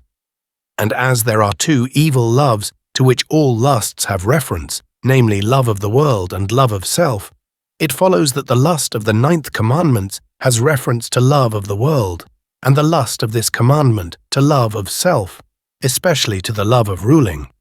Apocalypse explained, number 10:22. 10. The commandments in general. The commandments of the Decalogue are called the 10 words or 10 commandments, because 10 signifies all. Consequently, the 10 words mean all things of the Word, and thus all things of the Church in brief. All things of the Word and all things of the Church in brief are meant, because there are in each commandment 3 interior senses, each sense for its own heaven, for there are 3 heavens. The first sense is the spiritual moral sense. This is for the first or outmost heaven. The second sense is the celestial spiritual sense, which is for the second or middle heaven, and the third sense is the divine celestial, which is for the third or inmost heaven. There are thus 3 internal senses in every least particular of the Word. For from the Lord, who is in things highest, the Word has been sent down in succession through the 3 heavens even to the earth, and thus has been accommodated to each heaven. And therefore the Word is in each heaven, and I may say in each angel in its own sense, and is read by them daily, and there are preachings from it, as on the earth. For the Word is divine truth itself, thus divine wisdom, going forth from the Lord as a sun, and appearing in the heavens as light. Divine truth is the divine that is called the Holy Spirit, for it not only goes forth from the Lord, but it also enlightens man, and teaches him, as is said of the Holy Spirit. As the Word in its descent from the Lord has been adapted to the 3 heavens, and the 3 heavens are joined together as inmosts are with outmosts through intermediates, so too are the 3 senses of the Word, which shows that the Word is given that by it there may be a conjunction of the heavens with each other, and a conjunction of the heavens with the human race, for whom the sense of the letter is given, which is merely natural, and thus the basis of the other 3 senses. That the 10 commandments of the Decalogue are all things of the Word in brief can be seen only from the 3 senses of those commandments, which are as above stated. Apocalypse explained, number 10:24. What these 3 senses in the commandments of the Decalogue are can be seen from the following summary explanation. The first commandment, "Thou shalt not worship other gods beside me," involves in the spiritual moral sense that nothing else nor anyone else is to be worshipped as divine. Nothing else, that is, nature, by attributing to it something divine of itself, nor anyone else, that is, any vicar of the Lord or any saint. In the celestial spiritual sense, it involves that one God only is to be acknowledged, and not several according to their qualities, as the ancients did, and as some heathens do at this day, or according to their works, as Christians do at this day, who make out one God because of creation, another because of redemption, and another because of enlightenment. This commandment in the divine celestial sense involves that the Lord alone is to be acknowledged and worshipped, and a trinity in him, namely the divine itself from eternity, which is meant by the Father, the divine human born in time, which is meant by the Son of God, and the divine that goes forth from both, which is meant by the Holy Spirit. These are the 3 senses of the first commandment in their order. From this commandment, viewed in its threefold sense, it is clear that it contains and includes, in brief, all things that concern the essence of the divine.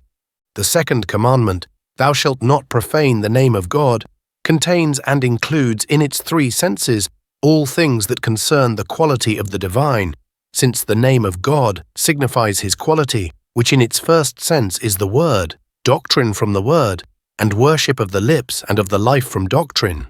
In its second sense, it means the Lord's kingdom on the earth and the Lord's kingdom in the heavens, and in its third sense, it means the Lord's divine human, for this is the quality of the divine itself.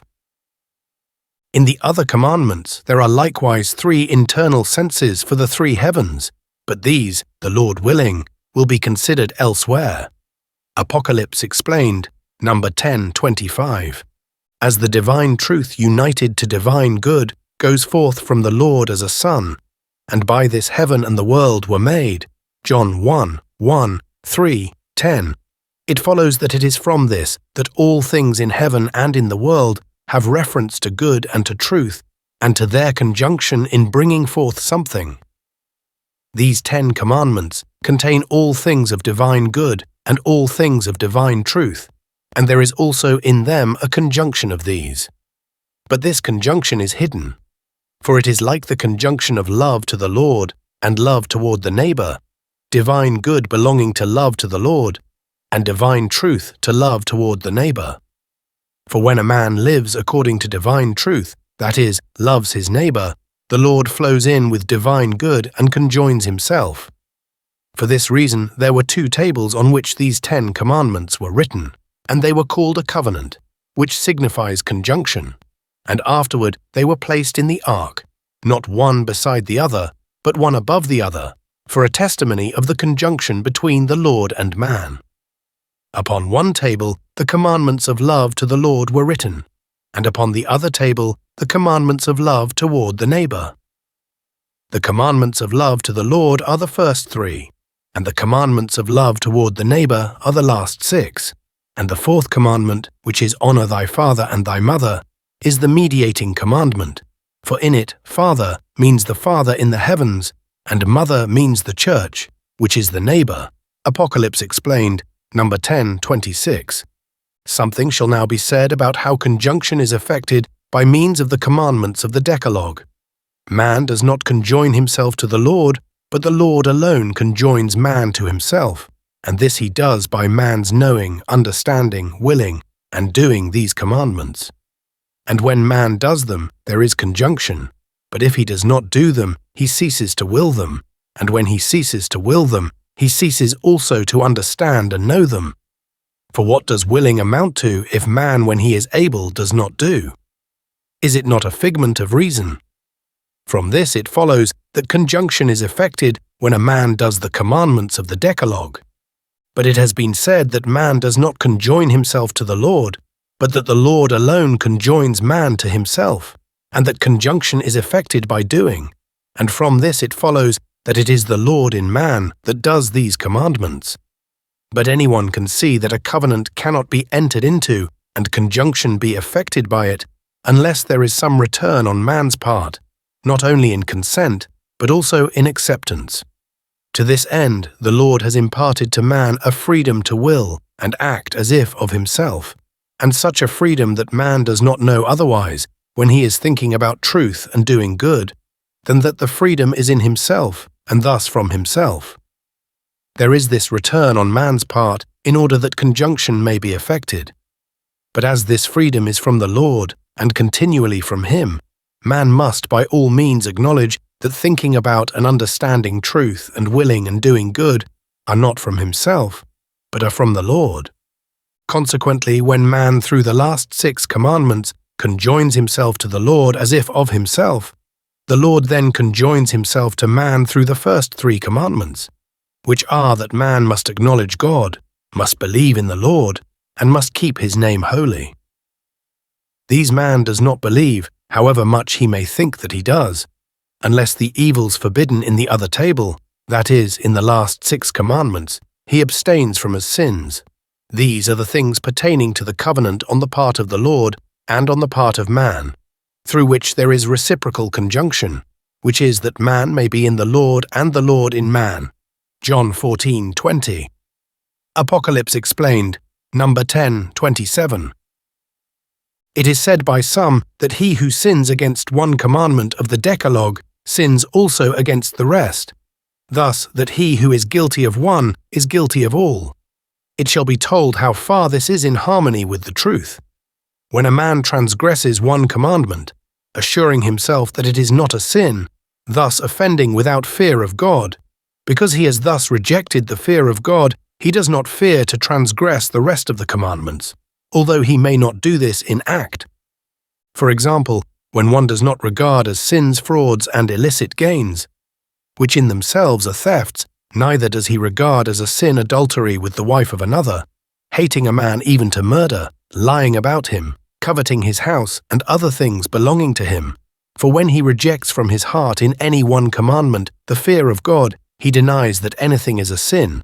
Consequently, he is in communion with those who in like manner transgress the other commandments. He is like an infernal spirit who is in a hell of thieves, and although he is not an adulterer, nor a murderer, nor a false witness, yet he is in communion with such, and can be persuaded by them to believe that such things are not evils, and can be led to do them. For he who becomes an infernal spirit, through the transgression of one commandment, no longer believes it to be a sin to do anything against God, or anything against the neighbor. But the opposite is true of those who abstain from the evil forbidden in one commandment, and who shun and afterward turn away from it as a sin against God. Because such fear of God, they come into communion with angels of heaven, and are led by the Lord to abstain from the evils forbidden in the other commandments, and to shun them, and finally to turn away from them as sins. And if perchance they have sinned against them, yet they repent, and thus by degrees are withdrawn from them. Apocalypse Explained, number 10, 28. Third part, Profanations of Good and Truth. 1. Goods and truths and their opposites. The divine good that goes forth from the Lord is united with his divine truth, as heat from the sun is with light in the time of spring. But angels who are recipients of the divine good and divine truth going forth from the Lord are distinguished as celestial and spiritual. Those who receive more of the Lord's divine good than of his divine truth are called celestial angels, because these constitute the kingdom of the Lord that is called the celestial kingdom. But the angels who receive more of the Lord's divine truth than of his divine good are called spiritual angels, because of these the Lord's spiritual kingdom consists. This makes clear that goods and truths have a twofold origin, namely a celestial origin and a spiritual origin. Those goods and truths that are from a celestial origin are the goods and truths of love to the Lord, while those goods and truths that are from a spiritual origin are the goods and truths of love toward the neighbor. The difference is like that between higher and lower, or between inner and outer, thus like that between things that are in a higher or inner degree, and those that are in a lower or outer degree. And what this difference is can be seen from what has been said in the work on heaven and hell about the 3 degrees of the heavens, and thus of the angels and their intelligence and wisdom. Heaven and hell, Numbers 33, 34, 38, 39, 208, 209, 211, 435. Apocalypse Explained, number 1042. As the heavens are divided into 2 kingdoms, namely into a celestial kingdom and a spiritual kingdom, so are the hells divided into 2 domains opposite to those kingdoms. The domain opposite to the celestial kingdom is called devilish, and the domain opposite to the spiritual kingdom is called infernal. These domains are distinguished in the word by the names devil and Satan. There are 2 domains in the hells, because the heavens and the hells are opposite to each other, and opposite must fully correspond to opposite, that there may be equilibrium. For the springing forth and permanence of all things, both in the natural world and in the spiritual world, depend upon an exact equilibrium between 2 activities that are opposite, and when these act against each other manifestly, they act by forces, but when not manifestly, they act by endeavors, canatus. By means of equilibriums, all things in both worlds are preserved. Without this, all things would perish. In the spiritual world, the equilibrium is between good from heaven and evil from hell, and thus between truth from heaven and falsity from hell. For the Lord arranges unceasingly that all kinds and species of good and truth in the heavens shall have opposite to them in the hell's evils and falsities of kinds that correspond by opposition. Thus goods and truths from a celestial origin have for their opposites evils and falsities that are called devilish. And in like manner, goods and truths from a spiritual origin have for their opposites evils and falsities that are called infernal. The cause of these equilibriums is to be found in the fact that the same divine goods and divine truths that the angels in the heavens receive from the Lord, the spirits in the hells turn into evils and falsities. All angels, spirits, and men are kept by the Lord in equilibrium between good and evil, and thus between truth and falsity, in order that they may be in freedom, and thus may be led from evil to good and from falsity to truth easily, and as if by themselves, although in fact they are led by the Lord. For the same reason, they are led in freedom from good to evil, and from truth to falsity, and this too as if by themselves, although the leading is from hell. Apocalypse explained, number 1043. 2. The first kind of profanation. Profanations are of many kinds. The most grievous kind is when one acknowledges and lives according to the truths and goods of the Word, of the Church, and of worship, and afterward denies them and lives contrary to them, or even lives contrary to them and does not deny them. Such profanation effects a conjunction and coherence of good with falsity, and of truth with evil, and from this it comes to pass that man is at the same time in heaven and in hell. Consequently, when heaven wills to have its own, and hell wills to have its own, and yet they cohere, they are both swept away, and thus the proper human life perishes, and the man becomes like a brute animal, continually delirious, and carried hither and thither by fantasy, like a dragon in the air, and in his fantasy shreds and specks appear like giants and crowds, and a little platter like the universe, and so on. As such have no longer any human life, they are not called spirits, but something profane, nor are they called he or she, but it, and when they are seen in the light of heaven, they appear like dried skeletons. But this kind of profanation is rare, since the Lord provides against a man's entering into a belief in truth and a life of good, unless he can be kept in them continually, even to the end of his life. Apocalypse explained, number 1047. It has been said that the most grievous kind of profanation is when the truths of the Word are acknowledged in faith and confirmed in the life, and man afterward recedes from faith and lives wickedly, or if he does not recede from faith, he nevertheless lives wickedly. But one who is in faith and in a life according to it from childhood to youth, and afterward in adult age recedes from faith and from a life of faith, does not profane, for the reason that the faith of childhood is a faith of the memory, and is the master's faith in the child, while the faith of adult age is a faith of the understanding, and thus a man's own faith. This faith a man can profane if he recedes from it and lives contrary to it, but not the former. For nothing enters the life of a man and affects it, except what comes into the understanding, and from that into the will. And a man does not think from his own understanding and act from his own will until he arrives at adult age. Before that, he has thought merely from knowledge and acted merely from obedience. And this does not make a part of his life, and therefore cannot be profaned. In a word, whatever a man thinks, speaks, and does, from the understanding with the will favoring it, this belongs to his life or comes to be of his life, and if this is holy, it is profaned by his receding. But the profanations of this kind are more or less grievous according to the quality of the truth and the consequent faith, and according to the quality of the good and the consequent life, and according to the quality of the withdrawal from these, and therefore there are many specific differences in this profanation. Apocalypse explained, number 1049. Why the state of profaners after death is so horrible shall be disclosed. Man has two minds, a natural and a spiritual. The natural mind is open to him by knowledges, scientiae et cognitiones, of truth and good, and the spiritual mind is opened by a life according to these. And this is effected in those who know, acknowledge, and believe the truths of the Word, and live according to them. In others, that mind is not opened. When the spiritual mind has been opened, the light of heaven, which is divine truth, flows through it into the natural mind, and there arranges truths in a corresponding order. Therefore, when a man passes over into a contrary state, and either in faith or life denies the truths of the word that he has previously acknowledged, the things that are in the natural mind no longer correspond with those that are in the spiritual mind.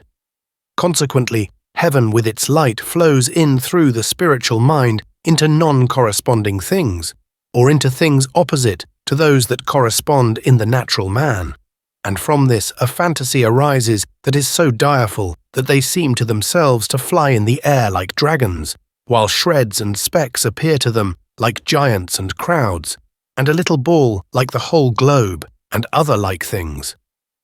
The reason of this is that they have heaven in the spiritual mind, and hell in the natural mind, and when heaven, which is in the spiritual mind, acts into hell, which is in the natural mind, such things appear, and as this destroys all things pertaining to the understanding, and the will with the understanding, the man comes to be no longer a man, and this is why a profaner is no longer called a man, nor he or she, but it, for he is a brute. Apocalypse Explained, number 1050. This kind of profanation exists especially in those who acknowledge the Lord and his divine, and the Word and its holiness, and for the reason that the Lord alone, by means of truths from the Word, opens heaven to the man who lives according to those truths. And unless heaven is opened, such profanation is not possible. And this shows why the Gentiles, who are ignorant of the Lord and know nothing about the Word, cannot bring upon themselves such profanation.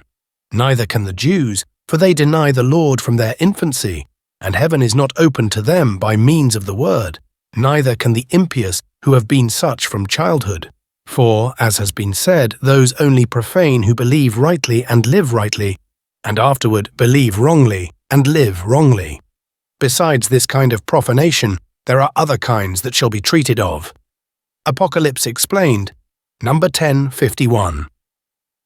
3. The second kind of profanation. There is another kind of profanation of holy things that those come into who have supremacy as their end, and regard the holy things of the Word, of the Church, and of worship as means. The divine order is that heaven and the Church, and consequently the holy things of these, be the end, and supremacy the means for promoting that end. For when holy things are the end and supremacy the means, the Lord is worshipped and adored. But when supremacy is the end and holy things the means, man instead of the Lord is worshipped and adored. For the means look to the end as servants look to their master, and the end looks to the means as a master looks to his servants. Consequently, as a master esteems and loves his servants according to the compliance they render to his will, so a man who has supremacy as his end esteems and loves the holy things of the Word, of the Church, and of worship, according to the compliance they render to his end, which is supremacy.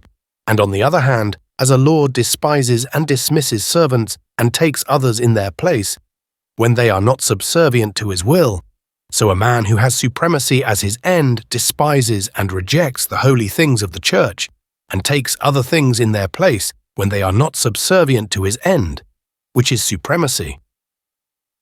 From this it is clear that in those who have supremacy as their end, holy things are of no account, except so far as they are subservient to the end, and also that they are not holy, but are profane when they are subservient to this end.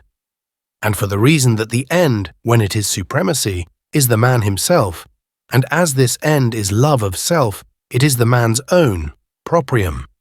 And man's own, when viewed in itself, is nothing but evil, and indeed is profane, and the end joins to itself the means that they may be as one.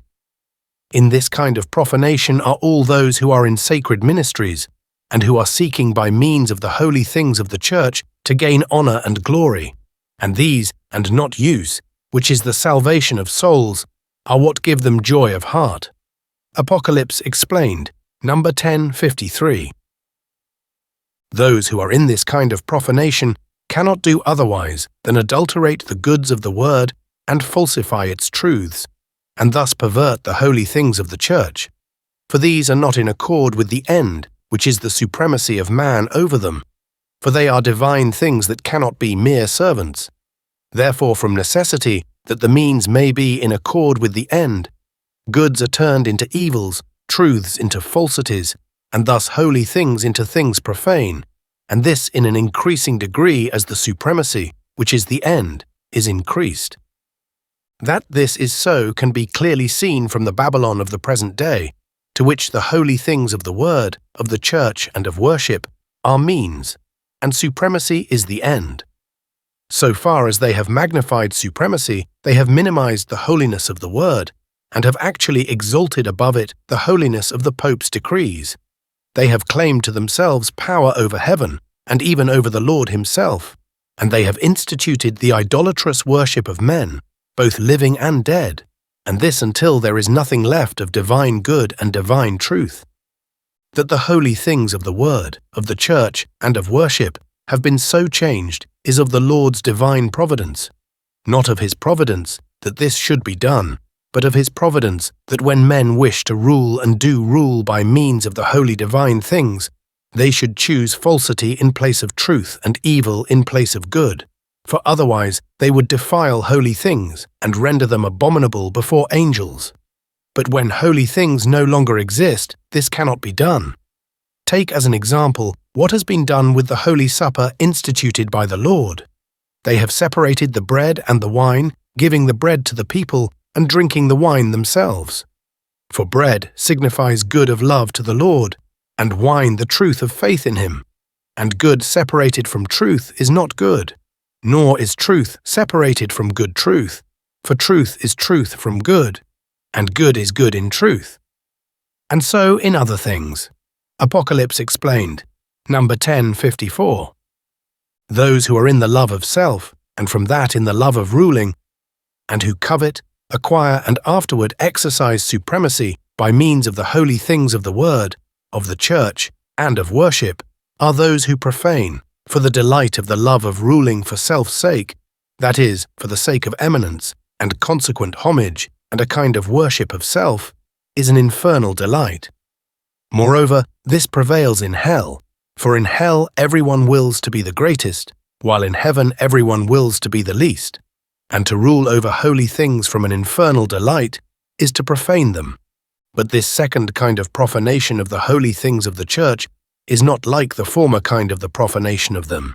Those fall into the former kind in whom a communication with heaven has been effected by the opening of their spiritual mind, while this second kind of profanation those fall into in whom the spiritual mind has not been opened, or communication with heaven effected through it. For so long as the delight of the love of ruling resides in man, that mind cannot be opened, and communication with heaven is not possible to him. Moreover, the lot of these profaners after death differs from the lot of the former. The former, as has been said, are in an unceasing delirium of fantasy. But these hate the Lord, hate heaven, hate the Word, hate the Church, and hate all its holy things, and they come into such hatred because their dominion is taken away from them, and thus their state is changed into its opposite. They appear like something fiery, and their hell appears like a conflagration. For infernal fire is nothing else than a lust for ruling from love of self. These are among the worst, and are called devils, while the others are called Satans. Apocalypse explained, number 1055. The love of ruling by the holy things of the Church as means wholly shuts up the interiors of the human mind from the inmosts toward the outmosts, according to the kind and strength of that love. But to make clear that they are shut up, something shall first be said about the interiors belonging to the human mind. Man has a spiritual mind, a rational mind, a natural mind, and a sensual mind. By means of the spiritual mind, man is in heaven, and is a heaven in its least form. By means of the natural mind, he is in the world, and is a world in its least form. Heaven in man communicates with the world in him by means of the rational mind, and with the body by means of the sensual mind. The sensual mind is the first to be opened in man after his birth, after that the natural mind, and as he seeks to become intelligent, the rational mind, and as he seeks to become wise, the spiritual mind, and at length, as man becomes wise, the spiritual mind becomes to him as the head, and the natural mind as the body, and the rational mind serves as a neck to join this to the head, and then the sensual mind becomes like the sole of the foot. In little children, the Lord so arranges all these minds by means of the inflow of innocence from heaven that they can be opened. But with those who begin from childhood to be inflamed with the lust of ruling through the holy things of the church as means, the spiritual mind is wholly shut. So too is the rational mind, and finally the natural mind, even to the sensual mind, or as it is said in heaven, even to the nose. And thus men become merely sensual, and are the most stupid of all in things spiritual, and thus in things rational, and the most crafty of all in worldly, and thus in civil matters. That they are so stupid in spiritual things they do not themselves know, because in heart they do not believe these things, and because they believe craft to be prudence and cunning to be wisdom. And yet all of this kind differ according to the kind and strength of their lust for ruling, and for exercising rule, also according to the kind and strength of the persuasion that they are holy, and according to the kind of good and truth from the word that they profane. Apocalypse explained, number 10:56. Profaners of this kind are stupid and foolish in spiritual things, but are crafty and keen in worldly things, because they make one with the devils in hell, and because, as has been said above, they are merely sensual, and are therefore in what is their own, proprium, which draws its delight of life from the unclean effluvia that exhale from waste matters in the body, and that are emitted from dunghills, and these cause a swelling of their breasts when their pride is active, and the titillation of these cause delight.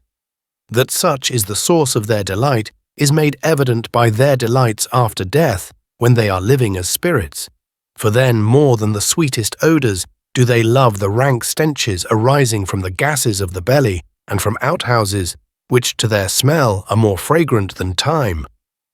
The approach and touch of these close up the interiors of their mind, and open the exteriors pertaining to the body, from which come their quickness in worldly things and their dullness in spiritual things. In a word, the love of ruling by means of the holy things of the church corresponds to filth, and its delight to a stench indescribable by words, and at which angels shudder. Such is the exhalation from their hells when they are opened, but they are kept closed because of the oppression and occasional swooning which they produce. Apocalypse explained, number 10:57. 4. The third kind of profanation. In the third kind of profanation are those who with devout gestures and pious utterance worship divine things, and yet in heart and spirit deny them. Thus, who venerate the holy things of the word and of the church, and of worship outwardly or before the world, and yet at home or in secret deride them. When those of this class are in a holy external, and are teaching in a church or conversing with the common people, they do not know otherwise than that what they are saying is so. But as soon as they return into themselves, their thought is reversed. Because these are such, they can counterfeit angels of light, although they are angels of darkness. From this it is clear that this kind of profanation is a hypocritical kind. They are not unlike images made of filth and gilded, or like fruits rotten within, but with a beautiful skin, or like nuts eaten by worms within, but with a whole shell.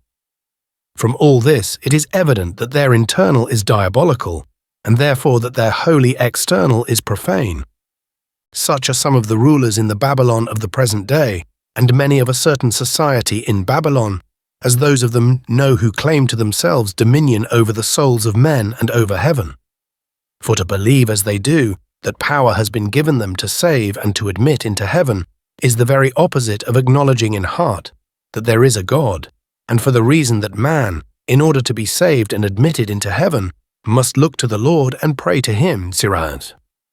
But a man who believes that such power has been given him looks to himself, and believes the things that are the Lord's to be in himself.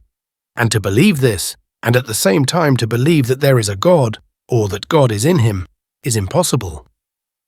For a man to believe that God is in him when he thinks himself to be above the holy things of the church and heaven to be in his power is like ascribing that belief to Lucifer, who burns with the fire of ruling over all things. If such a man thinks that God is in him, he cannot think this otherwise than from himself. And thinking from himself that God is in him is thinking not that God is in him, but that he himself is God, as is said of Lucifer in Isaiah 14:13-14, by whom is there meant Babylon, as is evident from the 4th and 22nd verses of the same chapter. Moreover, such a man of himself, when power is given him, shows forth what he is of himself, and this by degrees according to his elevation. From this it is clear that such are atheists, some avowedly, some clandestinely, and some ignorantly, and as they regard dominion as an end, and the holy things of heaven and the church as means, they counterfeit angels of light in face, gesture, and speech, and thus profane holy things. Apocalypse Explained, number 1058.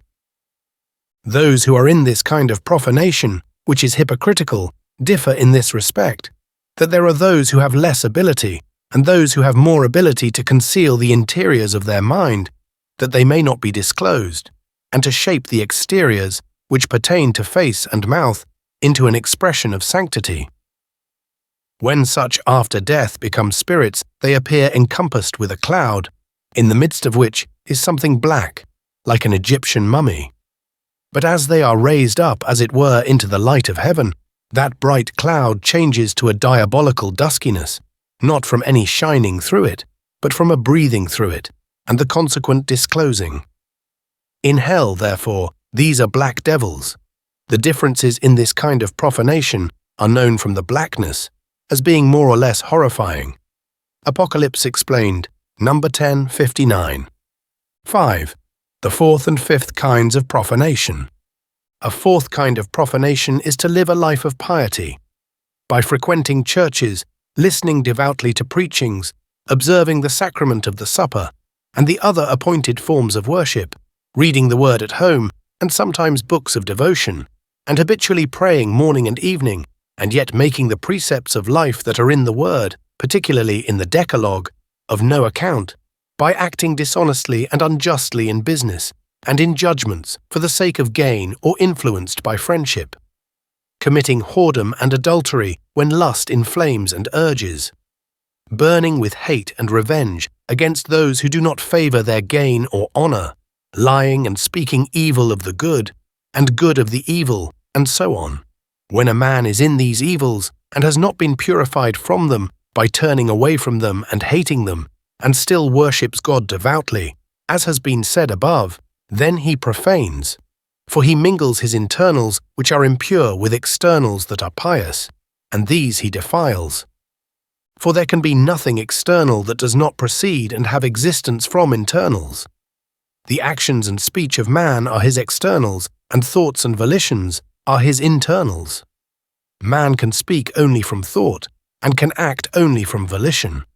When the life of the thoughts and of the will is infected with craft, cunning, and violence, it must needs be that these, as interior evils of the life, will flow into the speech and actions pertaining to worship and piety, and defile them as filth defiles waters. This worship is what is meant by Gog and Magog. Apocalypse Explained 28, and is thus described in Isaiah. What is the multitude of sacrifices unto me, meat offerings, incense, Sabbaths, new moons, appointed feasts and prayers, when your hands are full of bloods? Wash you, make you clean, put away the wickedness of your doings. Cease to do evil. Isaiah 11:19. This kind of profanation is not hypocritical like the former, because the man who is in it believes that he will be saved by external worship separate from internal, and does not know that the worship by which he can be saved is external worship from internal. Apocalypse Explained, number 1061. Those who give themselves up wholly to a life of piety, who walk continually in pious meditations, who pray frequently upon their knees, and talk about salvation, faith, and love at all times and in all places, and yet do not shun frauds, adulteries, hatreds, blasphemies and the like, as sins against God, nor fight against them, such are the kind that are more fully profaners, for by the impurities of their minds they defile the piety of their lips, especially when they renounce the world and lead solitary lives. Of this kind there are some who are still more profaners. These are like those just described, but by reasonings and by the word falsely interpreted, they defend their vices as adulteries and lusts that belong to their nature, and thus to their enjoyment. Such first regard themselves as free from danger, afterward as blameless, and at length as holy. And thus, under the veil of sanctity, they cast themselves into uncleannesses with which both themselves and their garments are polluted. Apocalypse Explained, number 1062. To this class of profaners, those especially belong who read the Word and know about the Lord, because from the Lord, through the Word, are all things holy that can be profaned. Things not from that source cannot be profaned. That is said to be profane that is the opposite of what is holy, and that offers violence to what is holy and destroys it. From this it follows that those who do not read the Word and do not approach the Lord, as is the case with the Papists, still less those who know nothing about the Lord and the Word, like the Gentiles, do not belong to this class of profaners. Those who belong to this class of profaners appear after death at first with a face of human color, around which float many wandering stars, and those of them that had been leaders sometimes appear shining about the lips. But as they are brought into the light of heaven, the stars and the shining of the lips vanish, and the color of the face is changed to black, and likewise their garments. But the blackness of these profaners tends to blue, as the blackness of the other kind of profaners tends to red, for the reason that the latter profane the goods of the Word and of the Church, while the others profane the truths of the Word and of the Church. For red derives from the sun its signification of good, while blue derives from the sky its signification of truth. Apocalypse Explained, number 1063. The fifth kind of profanation is not like the others that have been treated of, for it consists in jesting from the Word and about the Word. For those who make jokes from the Word do not regard it as holy, and those who joke about it hold it in no esteem. And yet the Word is the very divine truth of the Lord with men, and the Lord is present in the Word, and heaven also, for every particular of the Word communicates with heaven, and through heaven with the Lord. Therefore, to jest from the Word or about the Word is to bespatter the holy things of heaven with the dust of the earth. Apocalypse Explained, number 1064. Fourth part. The Divine Word. 1. The holiness of the Word. It was said of old that the Word is from God, divinely inspired, and thus holy. And yet it has not been known heretofore wherein the Word the divine is. For the Word appears in the letter like a common writing in a foreign style, and a style not so sublime or so lucid as appears in the writings of the present ages. For this reason, a man who worships nature more than God, or in place of God, and thus thinks from himself and what is his own, proprium, and not from the Lord out of heaven, can easily fall into error respecting the Word, and into contempt for it, saying in his heart when he reads it, "What is this, or what is that? Is this divine? Can God who has infinite wisdom speak in this manner? Where is its holiness, and from what source, unless from the religion whose ministers it serves?" And other like things. But that it may be known that the Word is divine, not only in every meaning, but also in every expression, its internal sense, which is spiritual, and which is in its external sense, which is natural, as a soul in its body, has now been revealed. This sense can bear witness to the divinity and consequent holiness of the Word, and can convince even the natural man that the Word is divine if he is willing to be convinced. Apocalypse Explained, number 1065. In brief, the Word is divine truth itself, which gives wisdom to angels and enlightens men. As divine truth goes forth from the Lord, and as what goes forth is himself out of himself, the same as light and heat go forth from the sun, and are the sun, that is, are of the sun out of it, and as the Word is divine truth, it is therefore the Lord, as it is called in John, 1:1-3:14. Inasmuch as divine truth, which is the Word, in its descent into the world from the Lord, has passed through the three heavens, it has become accommodated to each heaven, and lastly to men also in the world.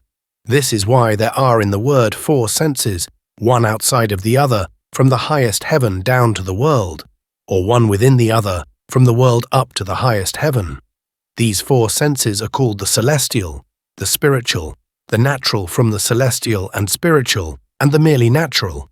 This last is for the world, the next for the lowest heaven, the spiritual for the second heaven, and the celestial for the third. These 4 senses differ so greatly from one another that when one is exhibited beside the other, no connection can be recognized, and yet they make one when one follows the other, for one follows from the other as an effect from a cause, or as what is posterior from what is prior. Consequently, as an effect represents its cause and corresponds to its cause, so the posterior sense corresponds to the prior, and thus it is that all 4 senses make one through correspondences. From all this, these truths follow: the outmost sense of the word, which is the sense of the letter, and the 4th in order, contains in itself the 3 interior senses, which are for the 3 heavens.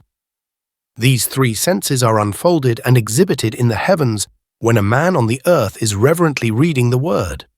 Therefore, the sense of the letter of the word is that from which and through which there is communication with the heavens, also from which and through which man has conjunction with the heavens.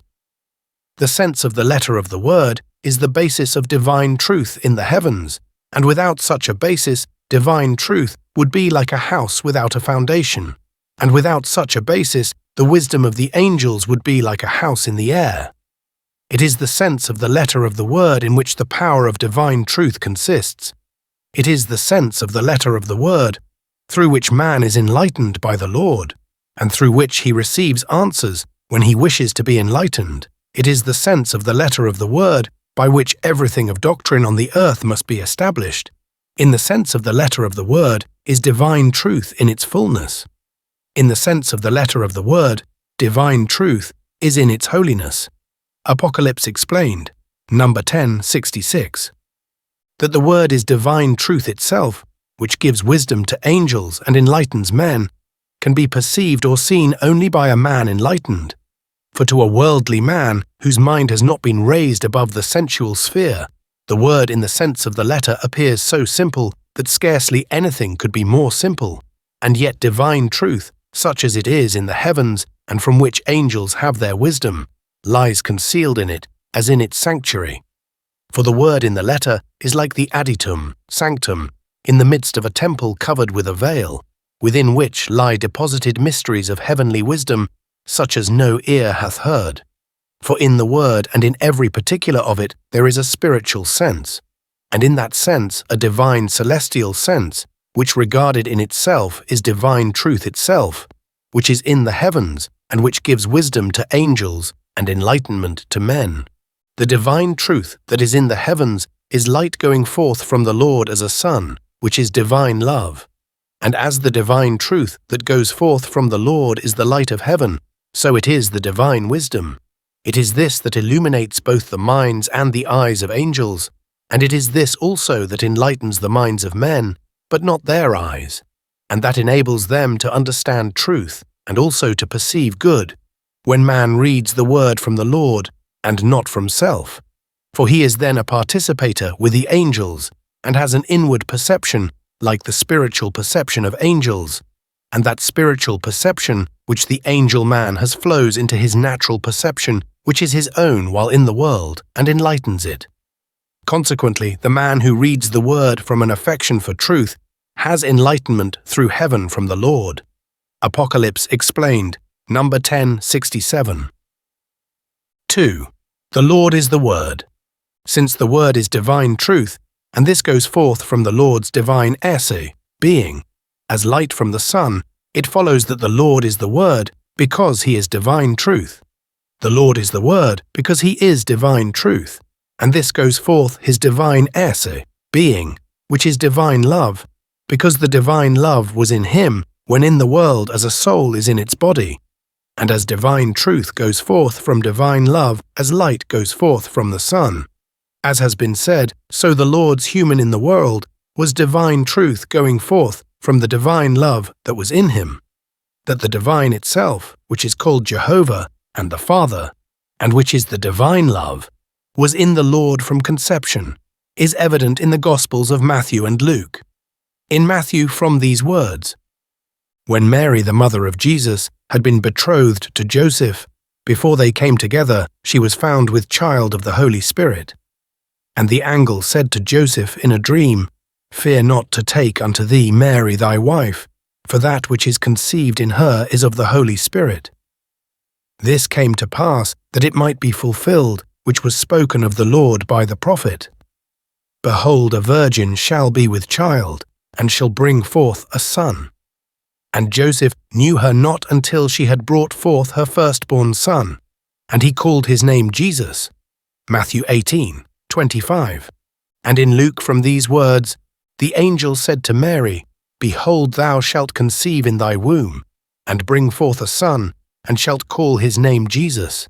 He shall be great, and shall be called the Son of the Most High. Then Mary said unto the angel, How shall this be, seeing I know not a man? The angel answered her, The Holy Spirit shall come upon thee, and the power of the Most High shall overshadow thee. Wherefore also the holy thing that shall be born of thee shall be called the Son of God." Luke 30:35. It was because he was conceived of Jehovah that he is so frequently called in the word the Son of God, and Jehovah is called his Father. Jehovah, in respect to his Esa, being, is divine love, and in respect to his existere, outgo, he is divine good, united to divine truth. From this it can be seen what is meant by the Word that was with God, and that was God, and also was the light that enlighteneth every man. John 1:10, namely, that it was divine truth going forth from the Lord. Thus the Lord in respect to his existere, outgo. That the Lord in respect to his existere was divine truth, and that this was his divine human, because this came forth from his divine esse as a body from its soul. These words in John clearly certify, "The Word became flesh and dwelt among us, and we beheld his glory, glory as of the only begotten of the Father." 1:14.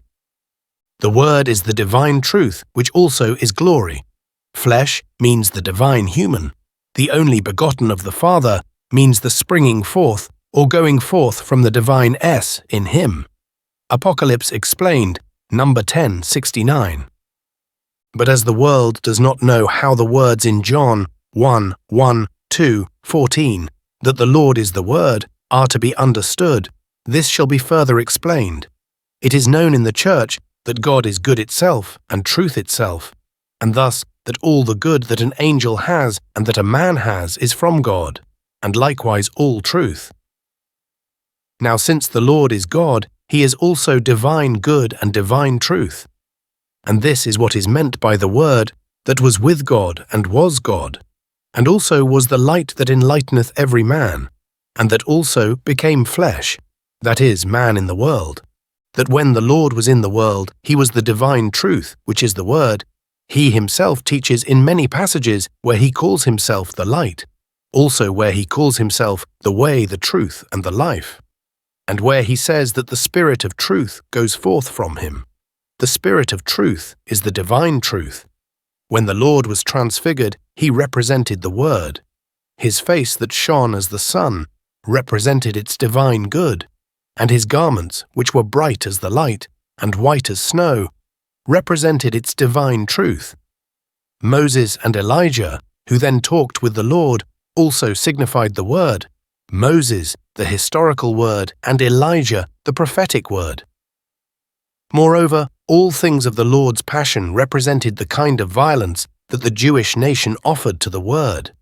Again, the Lord from divine truth, which he is called God, King, and Angel, and is meant by the rock in Horeb, and the rock where Peter is spoken of.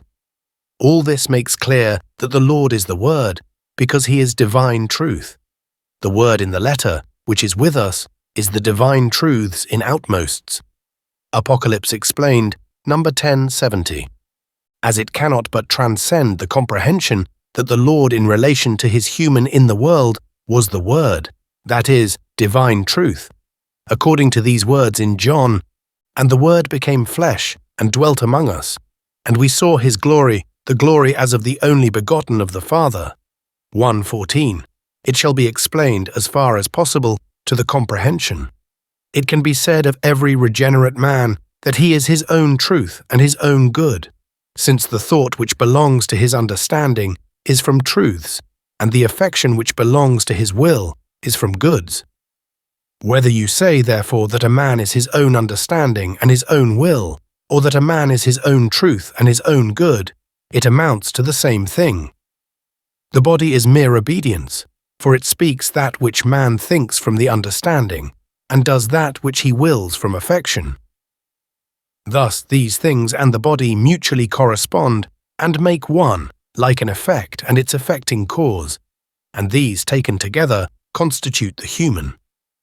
As it can be said of the regenerate man that he is his own truth and his own good, so it can be said of the Lord as man that he is truth itself or divine truth, and good itself or divine good. All this makes evident the truth that the Lord in relation to his human in the world was divine truth, that is the Word, and that everything that he then said was divine truth, which is the Word, and that since the time when he went to the Father, that is, became one with the Father, the divine truth going forth from him is the Spirit of truth, which goes out and goes forth from him, and at the same time from the Father in him. Apocalypse Explained, number 1071. 3. The Lord's words, spirit and life. That the Word is holy and divine from inmosts to outermosts is not evident to the man who leads himself, but is evident to the man whom the Lord leads. For the man who leads himself sees only the external of the Word and forms his opinion of it from its style. But the man whom the Lord leads forms his opinion of the external of the Word from the holiness that is in it. The Word is like a garden that may be called a heavenly paradise, in which are delicacies and charms of every kind, delicacies from the fruits and charms from the flowers, and in the middle of it trees of life, and near them fountains of living water, and round about trees of the forest, and near them rivers.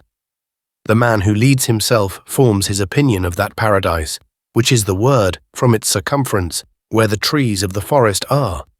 But the man whom the Lord leads forms his opinion of it from the middle of it, where the trees of life are. The man whom the Lord leads is actually in the middle of it, and looks to the Lord.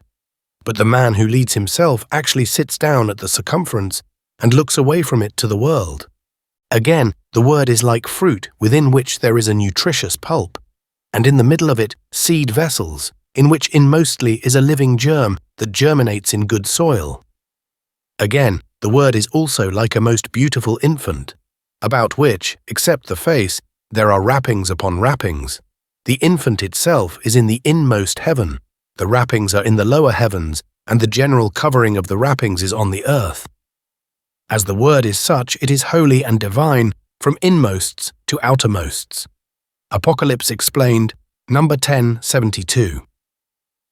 The Word is such because in its origin it is the divine itself that goes forth from the Lord, and is called divine truth. And when this descended to men in the world, it passed through the heavens in their order according to their degrees, which are 3, and in each heaven it was recorded in accommodation to the wisdom and intelligence of the angels there. Finally, it was brought down from the Lord through the heavens to men, and there it was recorded and made known in adaptation to man's understanding and apprehension. This, therefore, is the sense of its letter, and in this lies divine truth, such as it is in the 3 heavens, stored up in distinct order. From this it is clear that the entire wisdom of the angels in the 3 heavens has been imparted by the Lord to our Word, and in its inmost there is the wisdom of the angels of the 3rd heaven, which is incomprehensible and ineffable to man, because full of mysteries and treasures of divine verities. These lie stored up in each particular and in all the particulars of our Word.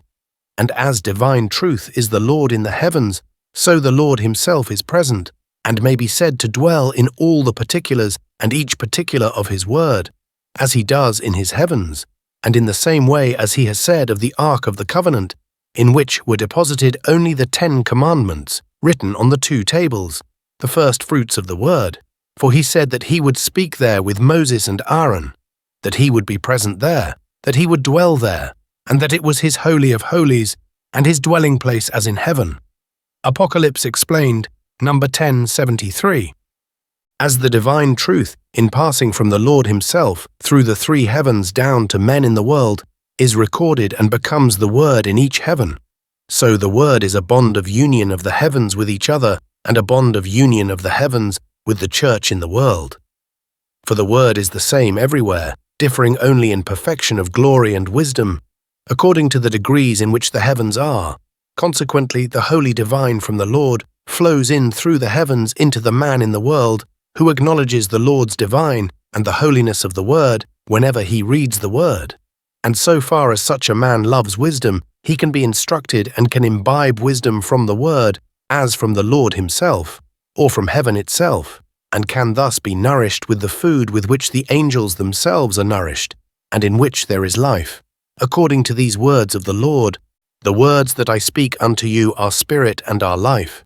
John 6:63.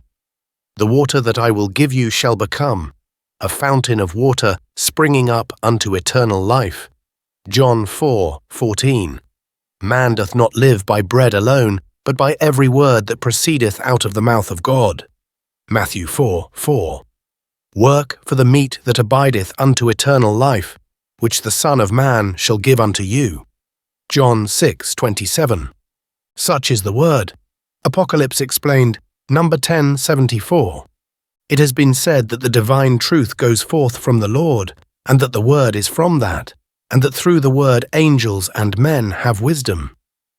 But so long as it is unknown how divine truth goes forth from the Lord, this may be said, but it cannot be understood.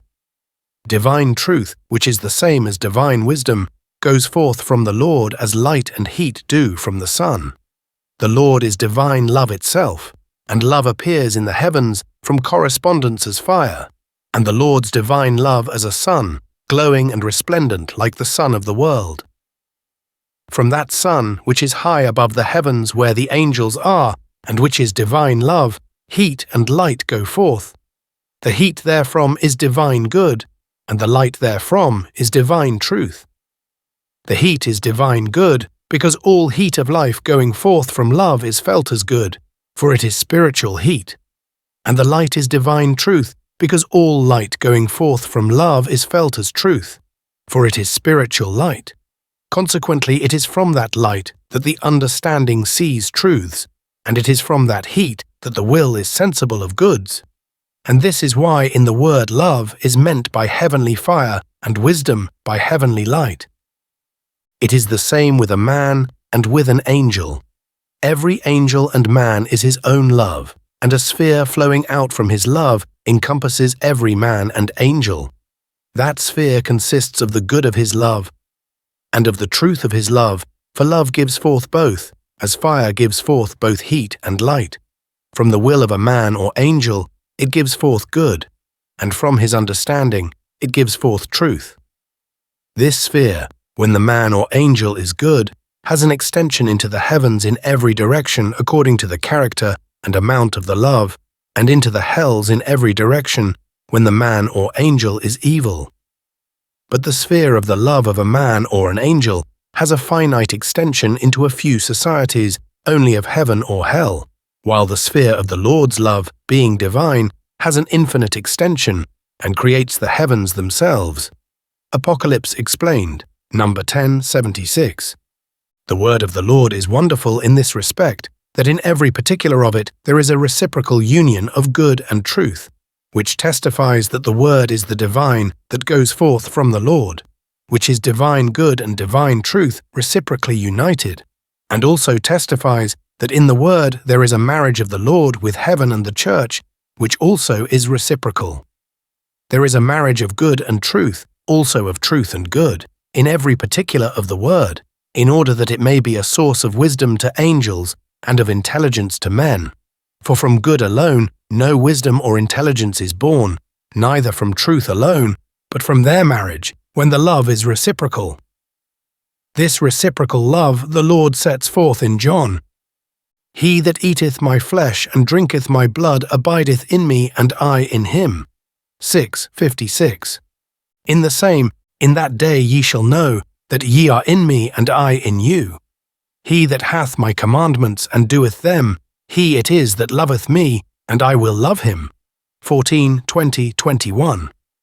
The reciprocality is that such are in the Lord, and the Lord is in them, also that whoever loves the Lord also will love him. To have his commandments is to be in truths, and to do them is to be in good.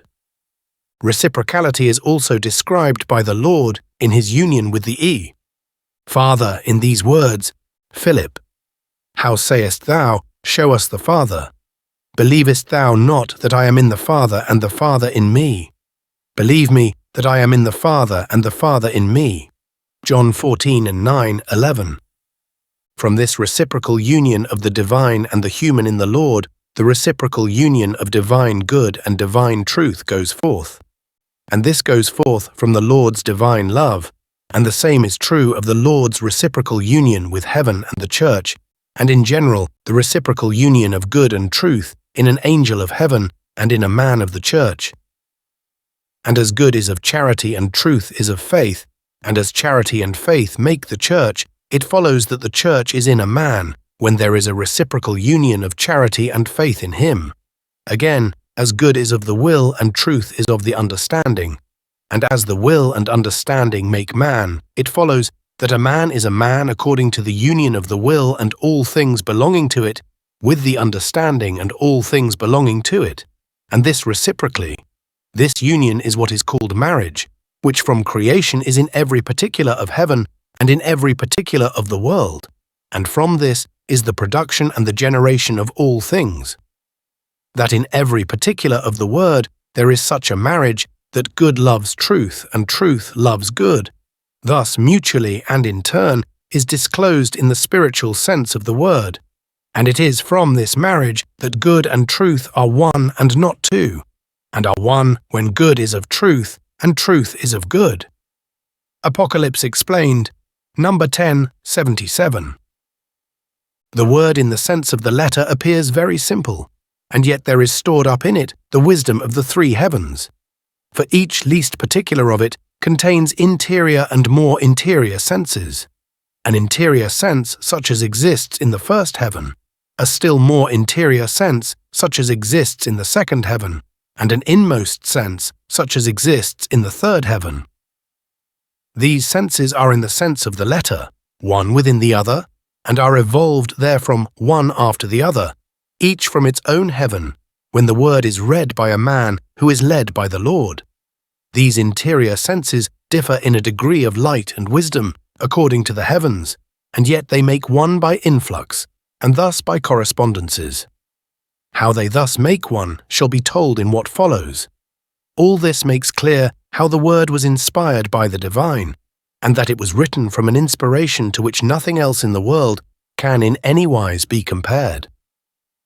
The mysteries of wisdom of the three heavens contained in it are the mystical things of which many have spoken. Apocalypse Explained, number 1079. 4. Influx and correspondence. It has been said that there is a word in each heaven, and that these words are in our word in their order, and that they thus make one by influx and consequent correspondences. Here, therefore, it shall be told what correspondence is, and what influx is, otherwise what the word is inwardly in its bosom, thus in respect to its life from the Lord, which is its soul, cannot be understood. But what correspondence is, and what influx is, shall be illustrated by examples. The changes of the face that are called expressions correspond to the affections of the mind. Consequently, the face changes in respect to its expressions, just as the affections of the mind change in respect to their states. These changes in the face are correspondences, as consequently the face itself is, and the action of the mind into it that the correspondences may be exhibited, is called influx. The sight of man's thought, which is called the understanding, corresponds to the sight of his eyes, and consequently the quality of the thought from the understanding is made evident by the light and flame of the eyes. The sight of the eye is a correspondence, as consequently the eye itself is. The action of the understanding into the eye, by which the correspondence is exhibited, is influx. Active thought, which belongs to the understanding, corresponding to speech, which belongs to the mouth. The speech is a correspondence, likewise the mouth and everything belonging to it, and the action of thought into speech and into the organs of speech is influx. The perception of the mind corresponds to the smell of the nostrils. The smell and the nostrils are correspondences, and the action is influx. For this reason, a man who has interior perception is said to have a keen nose, and perceiving a thing is called scenting it out. Hearkening, which means obedience, corresponds to the hearing of the ears. Consequently, both the hearing and the ears are correspondences, and the action of obedience into the hearing, that a man may raise his ears and attend, is influx. Therefore, hearkening and hearing are both significative, hearkening and giving ear to anyone meaning to obey, and hearkening and hearing anyone meaning to hear with the ears. The action of the body corresponds to the will, the action of the heart corresponds to the life of the love, the action of the lungs, which is called respiration, corresponds to the life of the faith, and the whole body in respect to all its members, viscera and organs, corresponds to the soul in respect to all the functions and powers of its life. From these few examples, it can be seen what correspondence is and what influx is, and that when the spiritual, which belongs to the life of man's understanding and will, flows into the acts which belong to his body, it exhibits itself in a natural effigy, and there is correspondence. Also that thus the spiritual and the natural act as one by correspondences, like interior and exterior, or like prior and posterior, or like the affecting cause and the effect, or like the principal cause which belongs to man's thought and will, and the instrumental cause which belongs to his speech and action. There is such a correspondence of natural things and spiritual, not only in each and everything of man, but also in each everything of the world, and the correspondences are produced by an influx of the spiritual world, and all things of it into the natural world, and all things of it. From all this it can be seen in some measure how our word, as to the sense of the letter, which is natural, makes one by influx and correspondences with the words in the heavens, the senses of which are spiritual. Apocalypse explained, number 1080. What the word is in respect to influx and correspondences can now be shown. It is said in John, "He hath blinded their eyes and hardened their heart, lest they should see with their eyes and understand with their heart, and should turn themselves and I should heal them." 12:40. The eyes that are blinded signify the understanding of truth and belief in it. The heart that is hardened signifies the will and love of good, and to be healed signifies to be reformed. They were not permitted to turn themselves and be healed, lest they should commit profanation. For a wicked man who is healed and who returns to his evil and falsity commits profanation, and so it would have been with the Jewish nation. In Matthew, "Blessed are your eyes, for they see, and your ears, for they hear." 13:16. Here too the eyes signify the understanding of truth and belief in it. So to see signifies to understand and believe, and the ears signify obedience, thus a life according to the truths of faith, and to hear signifies to obey and live. For one is blessed not because he sees and hears, but because he understands, believes, obeys, and lives. In the same, the lamp of the body is the eye. If the eye be sound, the whole body is light. If the eye be evil, the whole body is darkened. If therefore the light be darkness, how great is the darkness? 6:22-23. Here again, the eye signifies the understanding of truth and belief in it, which is called a lamp from the light of truth that man has from understanding and belief. And because a man becomes wise from understanding and believing in truth, it is said, if the eye be sound, the whole body is light. The body means the man, and to be light means to be wise. But it is the reverse with the evil eye, that is, understanding and believing in falsity. Darkness means falsities. If the light be darkness, signifies if the truth be false or falsified, and because truth falsified is worse than any other falsity, it is said, if the light be darkness, how great is the darkness? These few examples make clear what correspondence is and what influx is, namely, that the eye is a correspondence of the understanding and faith, the heart a correspondence of the will and love, the ears a correspondence of obedience, the lamp and light correspondences of truth, and darkness a correspondence of falsity, and so on. And as the one is spiritual and the other is natural, and the spiritual acts into the natural and forms it to a likeness of itself, that it may appear before the eyes or before the world, so that action is influx. Such is the word in each and every particular. Apocalypse Explained, number 1081. The spiritual by influx presents what is correspondent to itself in the natural, in order that the end may become a cause, and the cause become an effect, and thus the end through the cause may present itself in the effect as visible and sensible. This trine, namely end, cause, and effect, exists from creation in every heaven. The end is good of love, the cause is truth from that good, and the effect is use. The producing force is love, and the product therefrom is of love from good by means of truth. The final products, which are in our world, are various, as numerous as the objects are in its three kingdoms of nature, animal, vegetable, and mineral. All products are correspondences. As this trine, namely end, cause, and effect, exists in each heaven, there must be in each heaven products that are correspondences, and that are like in form and aspect the objects in the three kingdoms of our earth, from which it is clear that each heaven is like our earth in outward appearance, differing only in excellence and beauty according to degrees.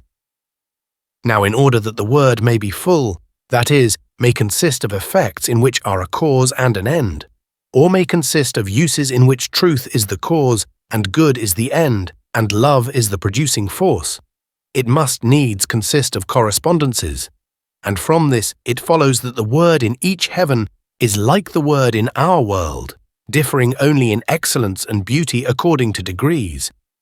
What this difference is shall be told elsewhere. Apocalypse Explained, number 1082. 5. The three senses in the word. As there is a trine, one within another, in every last particular of the word, and this trine is like that of effect, cause, and end, it follows that there are three senses in the word, one within another, namely a natural, a spiritual, and a celestial. A natural for the world, a spiritual for the heavens of the Lord's spiritual kingdom, and a celestial for the heavens of his celestial kingdom. That the entire heavens are divided into two kingdoms, the spiritual and the celestial, may be seen in heaven and hell, number 20, 28. Now as there is one sense within another, a first which is the sense of the letter for the natural world, a second which is the internal sense for the spiritual kingdom, and a third which is the inmost for the celestial kingdom. It follows that a natural man draws from it his sense, a spiritual angel his sense, and a celestial angel his sense. Thus everyone what is analogous to and in agreement with his own essence and nature. This takes place whenever a man who is led by the Lord is reading the word. But let this be illustrated by examples. When this commandment of the Decalogue is read, "Thou shalt honor thy father and thy mother," a man in the world understands by father and mother a father and mother on the earth, and also all who are or may be in the place of father or mother. And by honoring he understands to hold such in honor. But an angel of the spiritual kingdom understands by father the divine good, and by mother the divine truth, and by honoring loving, while an angel of the celestial kingdom understands by father the Lord, and by mother heaven and the church, and by honoring doing. When the fifth commandment of the Decalogue, "Thou shalt not steal," is read, by stealing, a man understands stealing, defrauding, and taking away under any pretense his neighbor's goods. But an angel of the spiritual kingdom, by stealing, understands depriving another of his truths and goods by means of falsities and evils, while an angel of the celestial kingdom, by not to steal, understands not to attribute to himself the things that are the Lord's as the good of love and the truth of faith, for thereby good becomes not good, and truth not truth, because they are from men. When the sixth commandment, "Thou shalt not commit adultery," is read, a man by committing adultery understands committing adultery and whoredom, also thinking filthy thoughts, speaking lasciviously, and doing obscene things. But an angel of the spiritual kingdom, by committing adultery, understands falsifying the truths of the word and adulterating its goods, while an angel of the celestial kingdom, by committing adultery, understands blaspheming against the Lord, heaven, and the church.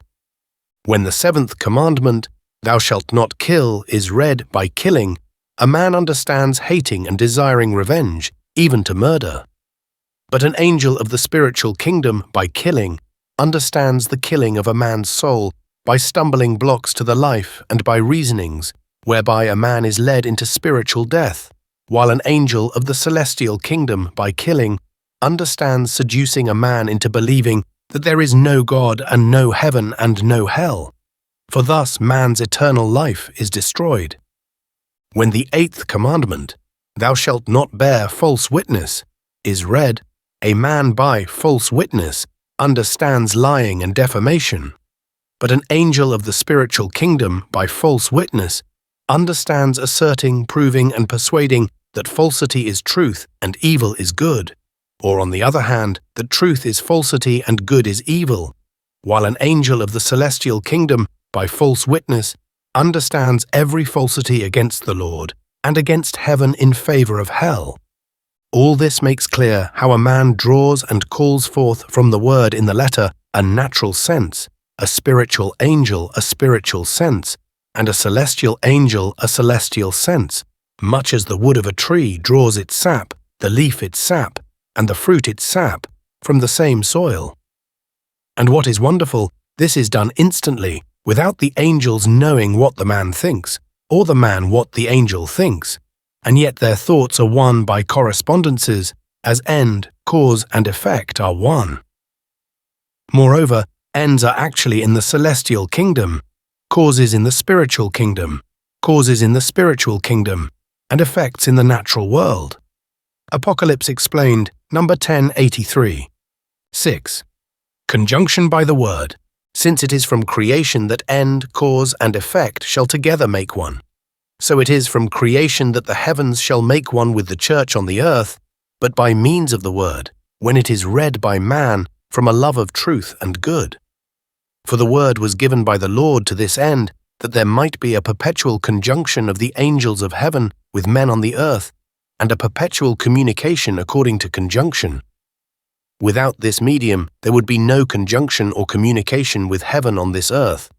The conjunction and communication are instantaneous, and for the reason that all things of the word in the sense of the letter are as effects, in which the cause and the end exist together, and the effects, which are in the word, are called uses, their cause truths, and their ends goods. And the divine love, which is the Lord, unites these three together in the man who is in an affection for uses from the word.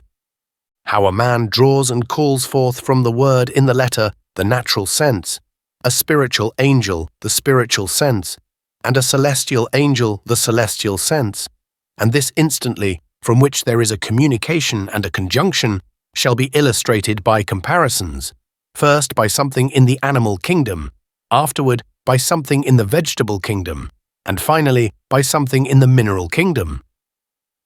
From the animal kingdom. From the food, when it has been changed into chyle, the vessels draw and call forth their blood, the fibers of the nerves their fluid, and the substances that are the origins of fibers their spirit, which is called the animal spirit. And this is done through the vital heat, which in its essence is love. The vessels, the fibers, and the substances which are their origins are distinct from each other, and yet they act as one throughout the body, and they act together and on the instant. From the vegetable kingdom, the tree with its trunk and branches, leaves and fruits stands upon its root, and from the soil where its root is draws and calls forth its sap, a coarser sap for the trunk and branches, a purer for the leaves, and a still purer and also nobler for the fruits and for the seeds in them, and this is done by means of heat from the sun. Here the branches, leaves, and fruit are distinct, and yet they extract together and instantly and from the same soil foods of such different purity and nobleness. From the mineral kingdom, in the bosom of the earth in certain places there are minerals impregnated with gold, silver, copper, and iron.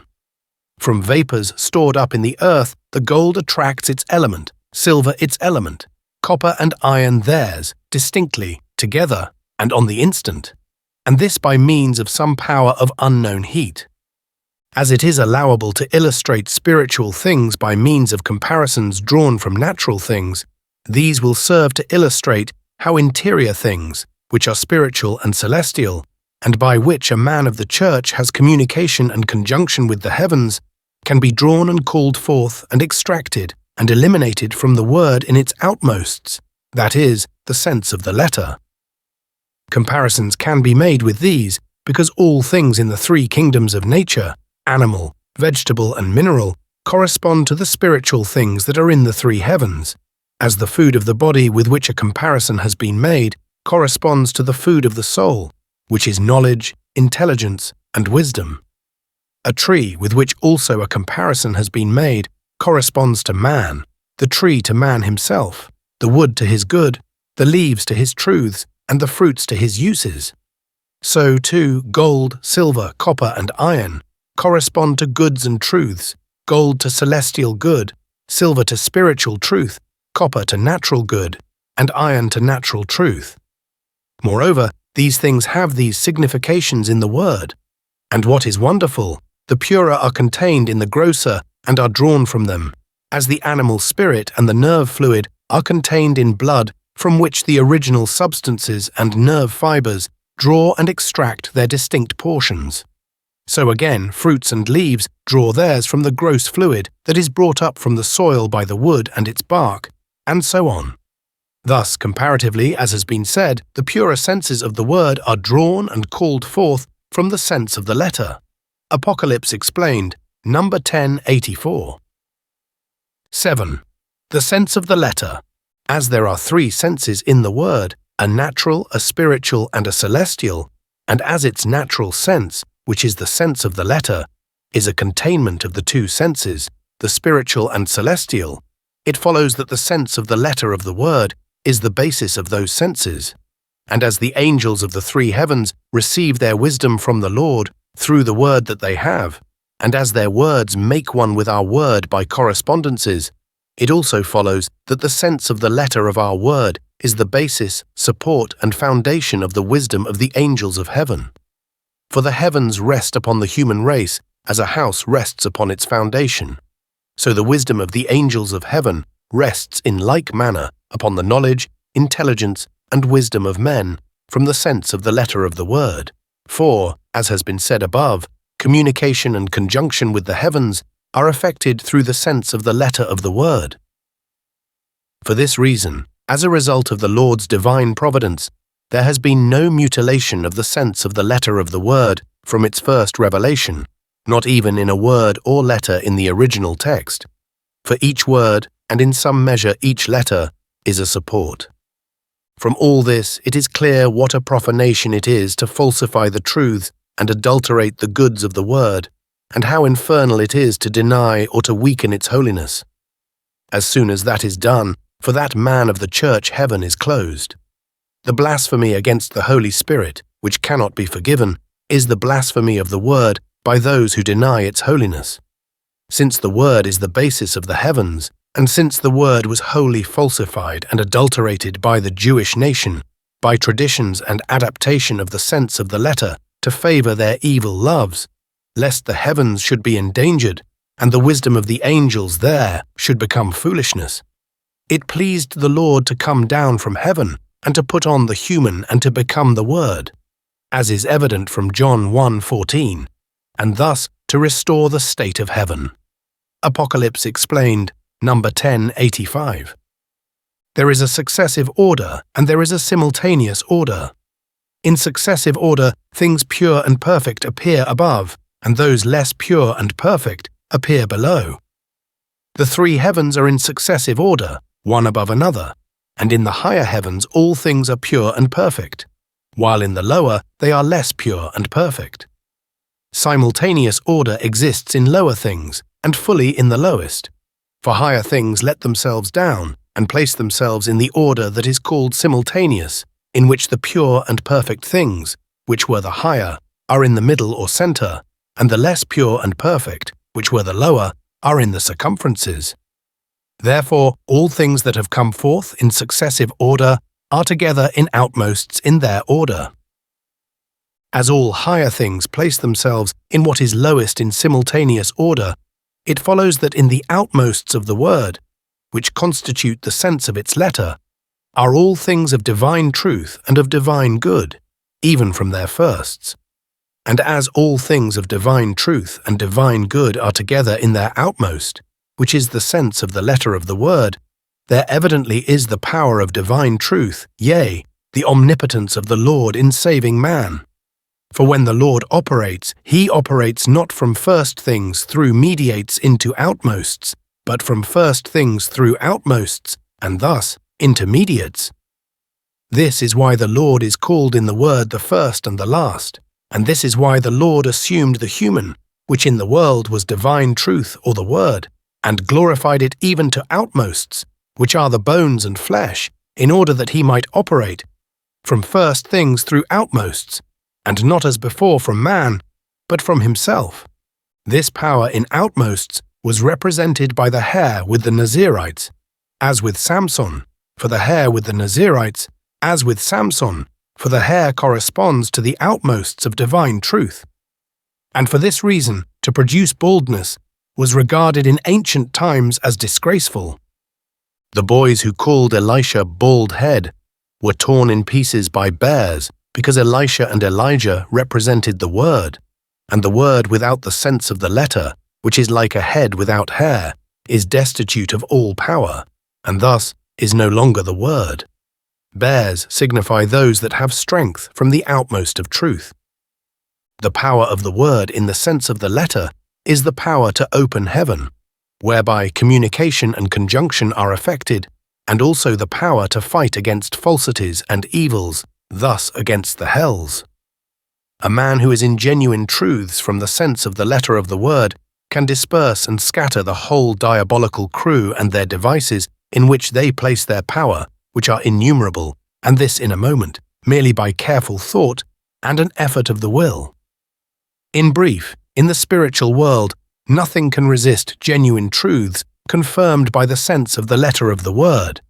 Apocalypse Explained, number 1086.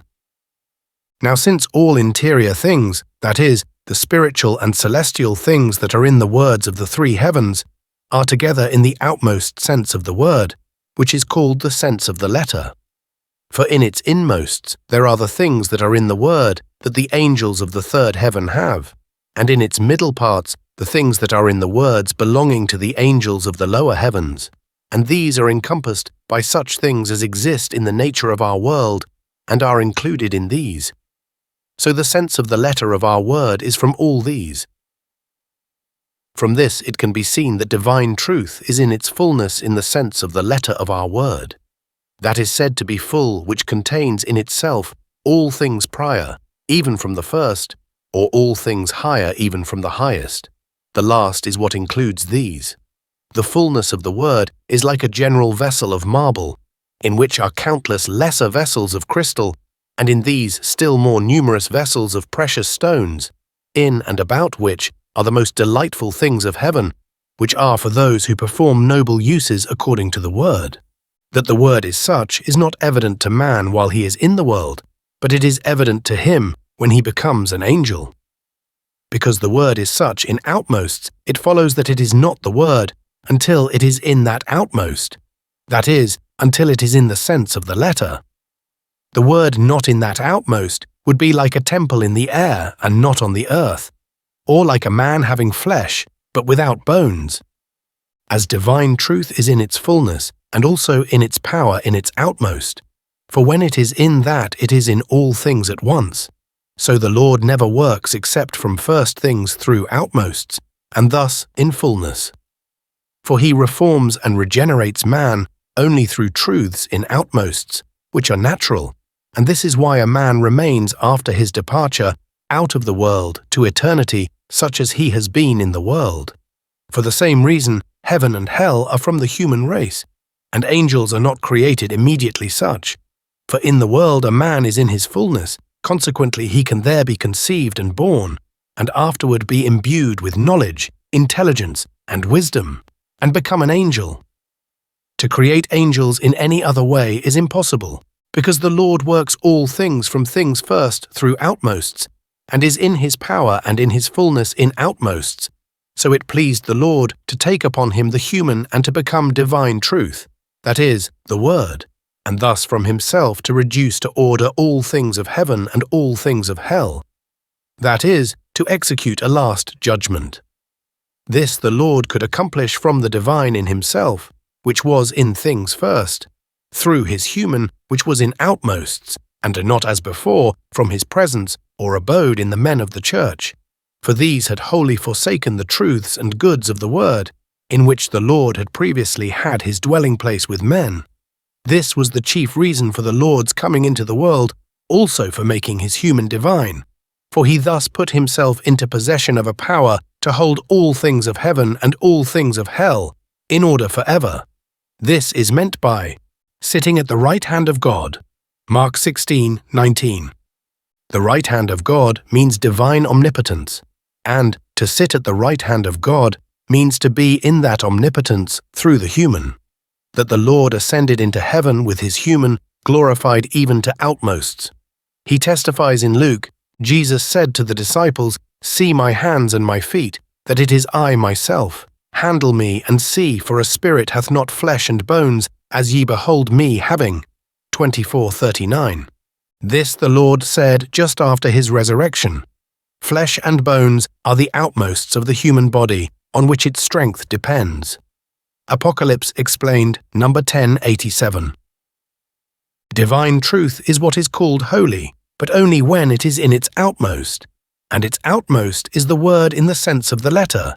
Therefore the divine truth there is holy, and may be called a holy place, and for the reason that that sense contains and encloses all the holy things of heaven and the church. The appearance is that divine truths in the heavens, which are called spiritual and celestial, are more holy than the divine truths, in the sense of the letter of the word, which are natural. But the divine truths in the heavens, which are called spiritual and celestial, are comparatively like the lungs and heart in man, which form the chest only when they are encompassed by ribs, and enclosed in the pleura and diaphragm. For without these integuments, and even unless connected with them by bonds, they could not perform their vital functions. The spiritual things of the word are like the breathing of the lungs. Its celestial things are like the systole and diastole of the heart, and its natural things are like the pleura, the diaphragm, and the ribs, with the moving fibers attached, by which the motions are made reciprocal. Again, the spiritual and celestial things of the word are comparatively like the holy things of the tabernacle, which consisted of the table upon which was the showbread, the golden altar upon which was the incense, the perfumes and the censer, also the lampstand with the lamps, and still further within the cherubim, the mercy seat, and the ark. All these were the holy things of the Jewish and Israelitish church.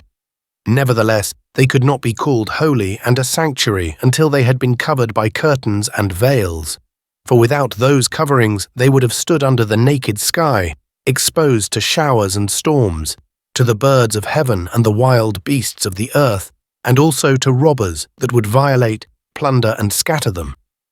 So would it be with the divine truths in the heavens, which are called spiritual and celestial, unless they were enclosed in natural truths, like the truths of the sense of the letter of the word.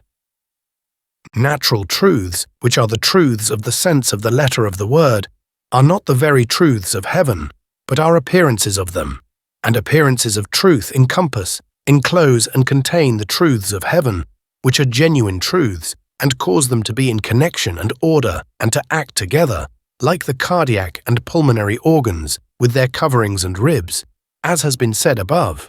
And when these truths are held in connection and in order they are holy, and not till then. This the sense of the letter of our word does by means of the appearances of truth of which its outmost consists, and this is why that sense is the holy divine itself, and a sanctuary. But he is greatly mistaken who separates appearances of truth from genuine truths, and calls these appearances holy by themselves and of themselves, and not the sense of the letter holy by these and from these, and together with these. He separates these who sees only the sense of the letter and does not explore its meaning, as those do who do not read the word from doctrine. The cherubim mean in the word guard and protection, that the holy things of heaven be not violated, and that the Lord be approached only through love.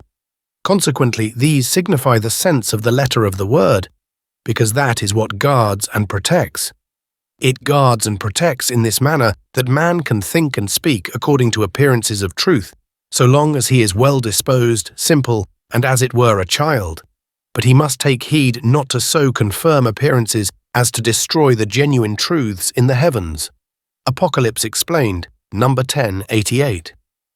It is an invariable truth that no one can understand the word without doctrine, for he may be led away into any errors to which he may be inclined from some love, or to which he may be drawn from some principle, whereby his mind becomes unsettled and uncertain, and at length, as it were, destitute of truth. But he who reads the word from doctrine sees all things that confirm it, and many things that are hidden from the eyes of others, and does not permit himself to be drawn away into strange things, and thus his mind becomes so settled as to see with certainty. Again, unless the word is read from doctrine, it may be drawn away to confirm heresies, for the reason that the sense of its letter consists of mere correspondences, and these are in great part appearances of truth, and in part genuine truths, and unless there be doctrine for a lamp, these cannot be seen and cannot be distinguished from each other. And yet only from the word can doctrine be acquired, and it can be acquired only by those who are in enlightenment from the Lord. Those are in enlightenment who love truths because they are truths and make them to be of their life. Moreover, all things of doctrine must be confirmed by the sense of the letter of the word, because divine truth is in its fullness and in its power in that sense, and through it man is in conjunction with the Lord and in consociation with the angels. In brief, he who loves truth because it is truth can inquire of the Lord, as it were, in doubtful matters of faith, and can receive answers from him, but nowhere except in the word, for the reason that the Lord is the word. Apocalypse explained, number 1089.